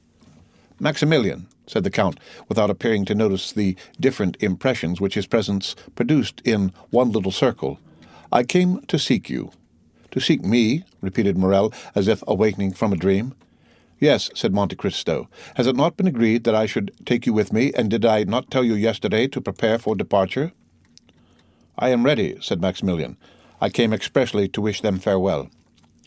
"Whither are you going, Count?" asked Julie. "In the first instance to Marseille, madame." "To Marseille?" exclaimed the young couple. "Yes, and I take your brother with me." "Oh, Count," said Julie, Will you restore him to us, cured of his melancholy?" Morel turned away to conceal the confusion of his countenance. "You perceive, then, that he is not happy?" said the Count. "Yes," replied the young woman, "and fear much that he finds our home but a dull one." "I will undertake to divert him," replied the Count. "I am ready to accompany you, sir," said Maximilian. "Adieu, my kind friends. Emmanuel, Julie, farewell." "How farewell?" exclaimed Julie. "Do you leave us thus so suddenly, without any preparations for your journey, without even a passport?" "Needless delays but increase the grief of parting," said Monte Cristo, "and Maximilian has doubtless provided himself with everything requisite. At least I advised him to do so." "I have a passport, and my clothes are already packed," said Morel in his tranquil but mournful manner. "Good," said Monte Cristo, smiling. "In these prompt arrangements we recognize the order of a well-disciplined soldier." "And you leave us," said Julie, "at a moment's warning? You do not give us a day, no, not even an hour before your departure?" "My carriage is at the door, madame, and I must be in Rome in 5 days." "But does Maximilian go to Rome?" exclaimed Emmanuel. "I am going wherever it may please the Count to take me," said Morel with a smile full of grief. "I am under his orders for the next month." "Oh, heavens! How strangely he expresses himself, Count," said Julie. "Maximilian goes with me," said the Count, in his kindest and most persuasive manner. "Therefore do not make yourself uneasy on your brother's account." "Once more, farewell, my dear sister. Emmanuel, adieu," Morel repeated. "His carelessness and indifference touch me to the heart," said Julie. "Oh, Maximilian! Maximilian, you are certainly concealing something from us." "Pshaw!" said Monte Cristo. "You will see him return to you gay, smiling, and joyful." Maximilian cast a look of disdain, almost of anger, on the Count. "We must leave you," said Monte Cristo. "Before you quit us, Count," said Julie, "will you permit us to express to you all that the other day—" "Madame," interrupted the Count, taking her 2 hands in his, "all that you could say in words would never express what I read in your eyes. The thoughts of your heart are fully understood by mine. Like benefactors in romances, I should have left you without seeing you again, but that would have been a virtue beyond my strength, because I am a weak and vain man, fond of the tender, kind, and thankful glances of my fellow creatures. On the eve of departure I carry my egotism so far as to say, 'Do not forget me, my kind friends, for probably you will never see me again.'" "Never see you again!" exclaimed Emmanuel, while 2 large tears rolled down Julie's cheeks. "Never behold you again? It is not a man, then, but some angel that leaves us, and this angel is on the point of returning to heaven after having appeared on earth to do good." "Say not so," quickly returned Monte Cristo. "Say not so, my friends. Angels never err. Celestial beings remain where they wish to be. Fate is not more powerful than they. It is they who, on the contrary, overcome fate. No, Emmanuel, I am but a man, and your admiration is as unmerited as your words are sacrilegious." And pressing his lips on the hand of Julie, who rushed into his arms, he extended his other hand to Emmanuel. Then, tearing himself from this abode of peace and happiness, he made a sign to Maximilian, who followed him passively, with the indifference which had been perceptible in him ever since the death of Valentine so stunned him. "Restore my brother to peace and happiness," whispered Julie to Monte Cristo. And the Count pressed her hand in reply, as he had done 11 years before on the staircase leading to Morel's study. "You still confide, then, in Sindbad the sailor?" asked he, smiling. "Oh, yes," was the ready answer. "Well, then, sleep in peace, and put your trust in heaven. As we have before said, the post-chaise was waiting. 4 powerful horses were already pawing the ground with impatience, while Ali, apparently just arrived from a long walk, was standing at the foot of the steps, his face bathed in perspiration. "Well," asked the Count in Arabic, "have you been to see the old man?" Ali made a sign in the affirmative. "And have you placed the letter before him as I ordered you to do?" The slave respectfully signalized that he had. "And what did he say, or rather do?" Ali placed himself in the light so that his master might see him distinctly, and then, imitating in his intelligent manner the countenance of the old man, he closed his eyes, as Noirtier was in the custom of doing when saying yes. "Good. He accepts," said Monte Cristo. "Now let us go." These words had scarcely escaped him when the carriage was on its way, and the feet of the horses struck a shower of sparks from the pavement. Maximilian settled himself in his corner without uttering a word. Half an hour had passed when the carriage stopped suddenly. The Count had just pulled the silken check-string which was fastened to Ali's finger. The Nubian immediately descended and opened the carriage door. It was a lovely starlit night. They had just reached the top of the hill Velijouf, from whence Paris appears like a sombre sea, tossing its millions of phosphoric waves into light, waves indeed more noisy, more passionate, more changeable, more furious, more greedy than those of the tempestuous ocean, waves which never rest as those of the sea sometimes do, waves ever dashing, ever foaming, ever engulfing what falls within their grasp. The Count stood alone, and at a sign from his hand, the carriage went on for a short distance. With folded arms he gazed for some time upon the great city. When he had fixed his piercing look on this modern Babylon, which equally engages the contemplation of the religious enthusiast, the materialist, and the scoffer. "Great city," murmured he, inclining his head and joining his hands as if in prayer, "less than 6 months have elapsed since first I entered thy gates. I believe that the Spirit of God led my steps to thee, and that he also enables me to quit thee in triumph. The secret cause of my presence within thy walls I have confided alone to him who only has had the power to read my heart. God only knows that I retire from thee without pride or hatred, but not without many regrets. He only knows that the power confided to me has never been made subservient to my personal good or to any useless cause. O great city, it is in thy palpitating bosom that I have found that which I sought. Like a patient miner, I have dug deep into thy very entrails to root out evil thence. Now my work is accomplished, my mission is terminated. Now thou canst neither afford me pain nor pleasure. Adieu, Paris, adieu." His look wandered over the vast plain like that of some genius of the night. He passed his hand over his brow, got into the carriage. The door was closed on him, and the vehicle quickly disappeared down the other side of the hill in a whirlwind of noise and dust. 10 leagues were passed, and not a single word was uttered. Morrel was dreaming, and Monte Cristo was looking at the dreamer. "Morrel," said the Count to him at length, "do you repent having followed me?" "No, Count, but to leave Paris. If I thought happiness might await you in Paris, Morrel, I would have left you there. Valentine reposes within the walls of Paris, and to leave Paris is like losing her a second time." "Maximilian," said the Count, "the friends that we have lost do not repose in the bosom of the earth, but are buried deep in our hearts, and it has been thus ordained that we may always be accompanied by them. I have 2 friends who in this way never depart from me, the one who gave me being, and the other who conferred knowledge and intelligence on me. Their spirits live in me. I consult them when doubtful, and if I ever do any good, it is due to their beneficent counsels. Listen to the voice of your heart, Morrel, and ask it whether you ought to preserve this melancholy exterior towards me." "My friend," said Maximilian, "the voice of my heart is very sorrowful and promises me nothing but misfortune." "It is the way of weakened minds to see everything through a black cloud. The soul forms its own horizons. Your soul is darkened, and consequently the sky of the future appears stormy and unpromising." "That may possibly be true," said Maximilian, and he again subsided into his thoughtful mood. The journey was performed with that marvelous rapidity which the unlimited power of the Count ever commanded. Towns fled from them like shadows on their path, and trees, shaken by the first winds of autumn, seemed like giants, madly rushing on to meet them, and retreating as rapidly when once reached. The following morning they arrived at Chalons, where the Count's steamboat waited for them. Without the loss of an instant, the carriage was placed on board, and the 2 travelers embarked without delay. The boat was built for speed. Her 2 paddle wheels were like 2 wings with which she skimmed the water like a bird. Morrel was not insensible to that sensation of delight which is generally experienced in passing rapidly through the air, and the wind, which occasionally raised the hair from his forehead, seemed on the point of dispelling momentarily the clouds collected there.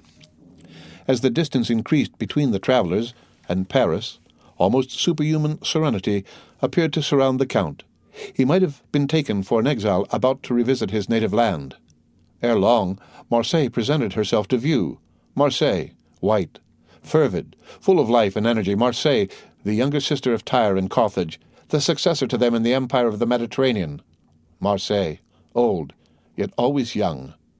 Powerful memories were stirred within them by the sight of the round tower, Fort St. Nicholas, the city hall designed by Puget, the port with its brick quays where they had both played in childhood, and it was with one accord that they stopped on the Canebière.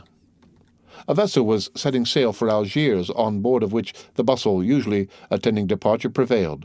The passengers and their relations crowded on the deck, friends taking a tender but sorrowful leave of each other, some weeping, others noisy in their grief, the whole forming a spectacle that might be exciting even to those who witnessed similar sights daily, but which had no power to disturb the current of thought that had taken possession of the mind of Maximilian from the moment he had set foot on the broad pavement of the quay. "Here," said he, leaning heavily on the arm of Monte Cristo, "here is the spot where my father stopped when the Pharaon entered the port. It was here that the good old man whom you saved from death and dishonor threw himself into my arms. I yet feel his warm tears on my face, and his were not the only tears shed, for many who witnessed our meeting wept also." Monte Cristo gently smiled and said, "I was there," at the same time pointing to the corner of a street. As he spoke, and in the very direction he indicated, a groan, expressive of bitter grief, was heard, and a woman was seen waving her hand to a passenger on board the vessel about to sail. Monte Cristo looked at her with an emotion that must have been remarked by Morrel had not his eyes been fixed on the vessel. "Oh, heavens!" exclaimed Morrel. "I do not deceive myself. That young man who is waving his hat, that youth in the uniform of a lieutenant, is Albert de Morcerf." "Yes," said Monte Cristo. "I recognized him." "How so? You were looking the other way." The Count smiled as he was in the habit of doing when he did not want to make any reply, and he again turned towards the veiled woman, who soon disappeared at the corner of the street. Turning to his friend, "Dear Maximilian," said the Count, "have you nothing to do in this land?" "I have to weep over the grave of my father," replied Morrel in a broken voice. "Well, then go. Wait for me there, and I will soon join you." "You leave me, then?" "Yes. I also have a pious visit to pay." Morrel allowed his hand to fall into that which the Count extended to him. Then, with an inexpressibly sorrowful inclination of the head, he quitted the Count, and bent his steps to the east of the city. Monte Cristo remained on the same spot until Maximilian was out of sight. He then walked slowly towards the Allée des Moulins to seek out a small house with which our readers were made familiar at the beginning of this story. It yet stood, under the shade of the fine avenue of lime trees which forms one of the most frequent walks of the idlers of Marseille, covered by an immense vine which spreads its aged and blackened branches over the stone front burnt yellow by the ardent sun of the south. 2 stone steps, worn away by the friction of many feet, led to the door, which was made of 3 planks. The door had never been painted or varnished, so great cracks yawned in it during the dry season, to close again when the rains came on. The house, with all its crumbling antiquity and apparent misery, was yet cheerful and picturesque, and was the same that old Dantes formerly inhabited, the only difference being that the old man occupied merely the garret, while the whole house was now placed at the command of Mercédès by the Count. The woman whom the Count had seen leave the ship with so much regret entered this house. She had scarcely closed the door after her when Monte Cristo appeared at the corner of a street, so that he found and lost her again almost at the same instant. The worn-out steps were old acquaintances of his. He knew better than anyone else how to open that weather-beaten door with a large-headed nail which served to raise the latch within. He entered without knocking, or giving any other intimation of his presence, as if he had been a friend or the master of the place. At the end of a passage paved with bricks was a little garden, bathed in sunshine and rich in warmth and light. In this garden Mercédès had found, at the place indicated by the Count, the sum of money which he, through a sense of delicacy, had described as having been placed there 24 years previously. The trees of the garden were easily seen from the steps of the street door. Monte Cristo, on stepping into the house, heard a sigh that was almost a deep sob.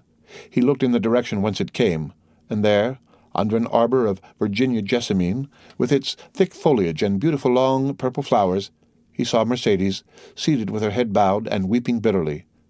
She had raised her veil, and with her face hidden by her hands, was giving free scope to the sighs and tears which had been so long restrained by the presence of her son. Monte Cristo advanced a few steps, which were heard on the gravel. Mercédès raised her head, and uttering a cry of terror on beholding a man before her, "Madame," said the Count, "it is no longer in my power to restore you to happiness, but I offer you consolation. Will you deign to accept it as coming from a friend?" "I am indeed most wretched," replied Mercedes. "Alone in the world. I had but my son, and he has left me." "He possesses a noble heart, madame," replied the Count, "and he has acted rightly. He feels that every man owes a tribute to his country. Some contribute their talents, others their industry. These devote their blood, those their nightly labours to the same cause. Had he remained with you, his life must have become a hateful burden, nor would he have participated in your griefs. He will increase in strength and honour by struggling with adversity, which he will convert into prosperity. Leave him to build up the future for you, and I venture to say you will confide it to safe hands." "Oh," replied the wretched woman, mournfully shaking her head, "the prosperity of which you speak, and which from the bottom of my heart I pray God in his mercy to grant him, I can never enjoy. The bitter cup of adversity has been drained by me to the very dregs, and I feel that the grave is not far distant. You have acted kindly, Count, in bringing me back to the place where I have enjoyed so much bliss. I ought to meet death on the same spot where happiness was once all my own." "Alas," said Monte Cristo, "your words sear and embitter my heart. The more so, as you have every reason to hate me. I have been the cause of all your misfortunes, but why do you pity instead of blaming me? You render me still more unhappy." "Hate you? Blame you? You, Edmund? Hate, reproach the man that has spared my son's life? For was it not your fatal and sanguinary intention to destroy that son of whom Monsieur de Morcerf was so proud? Oh, look at me closely, and discover, if you can, even the semblance of a reproach in me." The Count looked up, and fixed his eyes on Mercedes, who arose partly from her seat and extended both her hands towards him.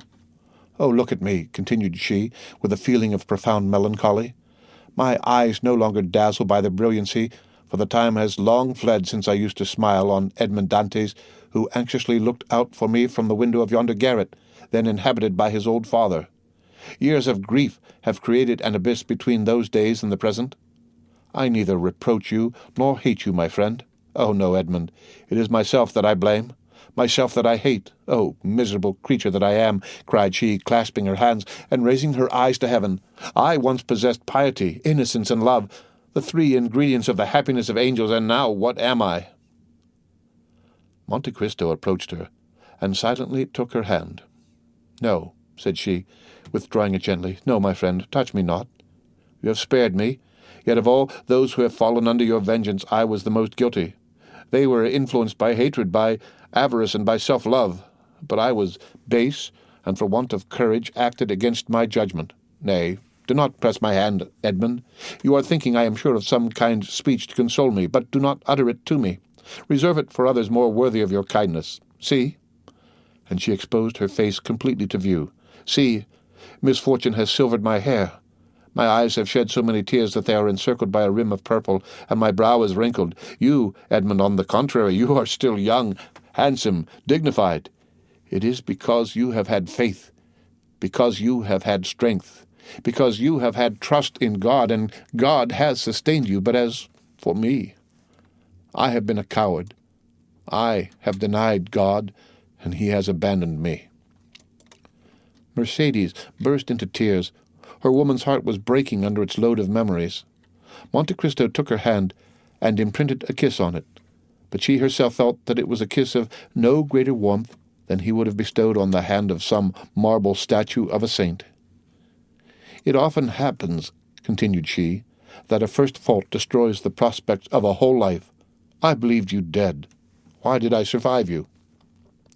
What good has it done me to mourn for you eternally in the secret recesses of my heart, only to make a woman of 39 look like a woman of 50? Why, having recognized you, and I the only one to do so, why was I able to save my son alone? Ought I not also to have rescued the man that I had accepted for a husband, guilty though he were? Yet I let him die. What do I say? Oh, merciful heavens, was I not accessory to his death by my supine insensibility, by my contempt for him, not remembering or not willing to remember that it was for my sake he had become a traitor and a perjurer? And what am I benefited by accompanying my son so far, since I now abandon him and allow him to depart alone to that baneful climate of Africa? Oh, I have been base, cowardly. I tell you, I have abjured my affections, and like all renegades, I am of evil omen to those who surround me." "No, Mercedes," said Monte Cristo, "no. You judge yourself with too much severity. You are a noble-minded woman, and it was your grief that disarmed me. Still, I was but an agent led on by an invisible and offended deity, who chose not to withhold the fatal blow that I was destined to hurl.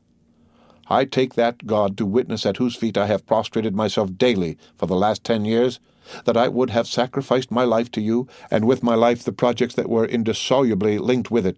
But, and I say it with some pride, Mercedes, God needed me and I lived.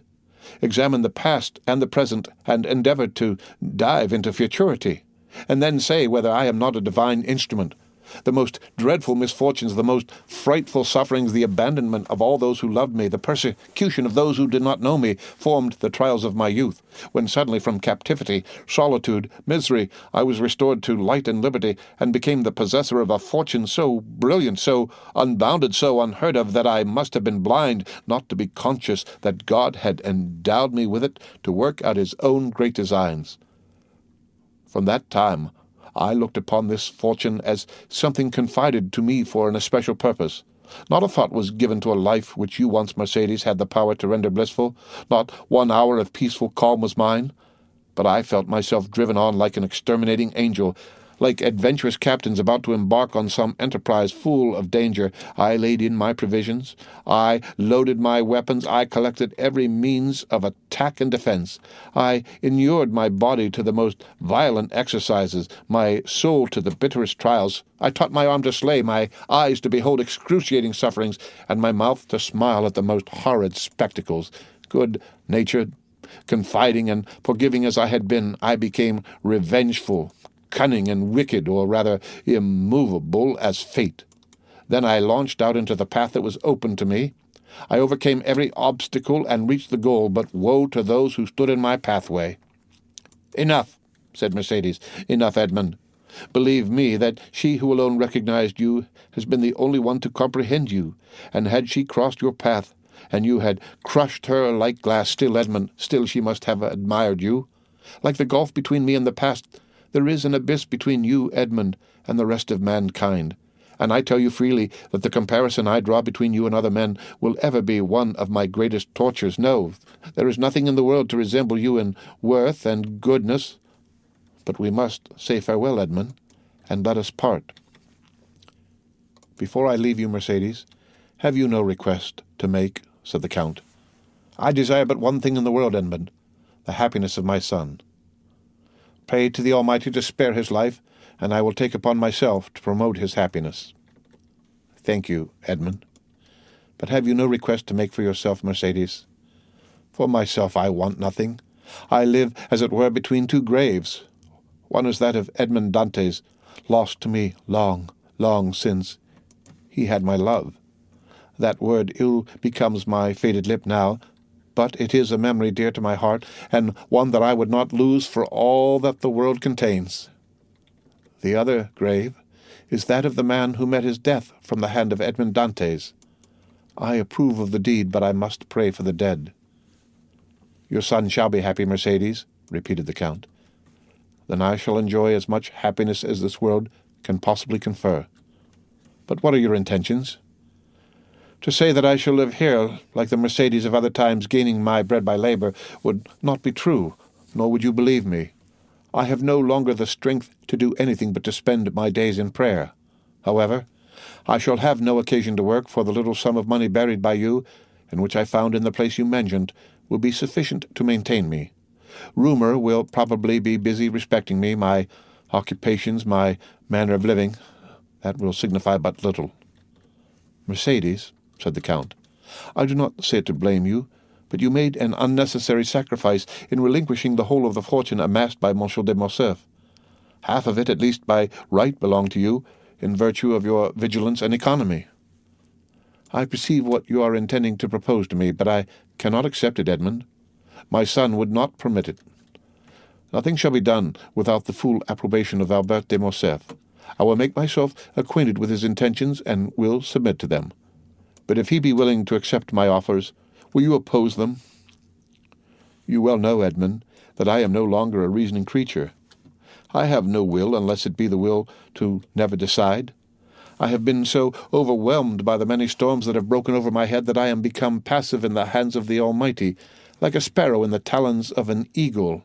I live because it is not ordained for me to die. If succor be sent to me, I will accept it. Ah, madam, you should not talk thus. It is not so we should evince our resignation to the will of heaven. On the contrary, we are all free agents. Alas, exclaimed Mercedes, if it were so, if I possessed free will, but without the power to render that will efficacious, it would drive me to despair. Monte Cristo dropped his head and shrank from the vehemence of her grief. Will you not even say you will see me again? He asked. On the contrary, we shall meet again, said Mercedes, pointing to heaven with solemnity.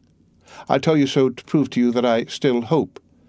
And after pressing her own trembling hand upon that of the Count, Mercedes rushed up the stairs and disappeared. Monte Cristo slowly left the house and turned towards the quay. But Mercedes did not witness his departure, although she was seated at the little window of the room which had been occupied by old Dantès.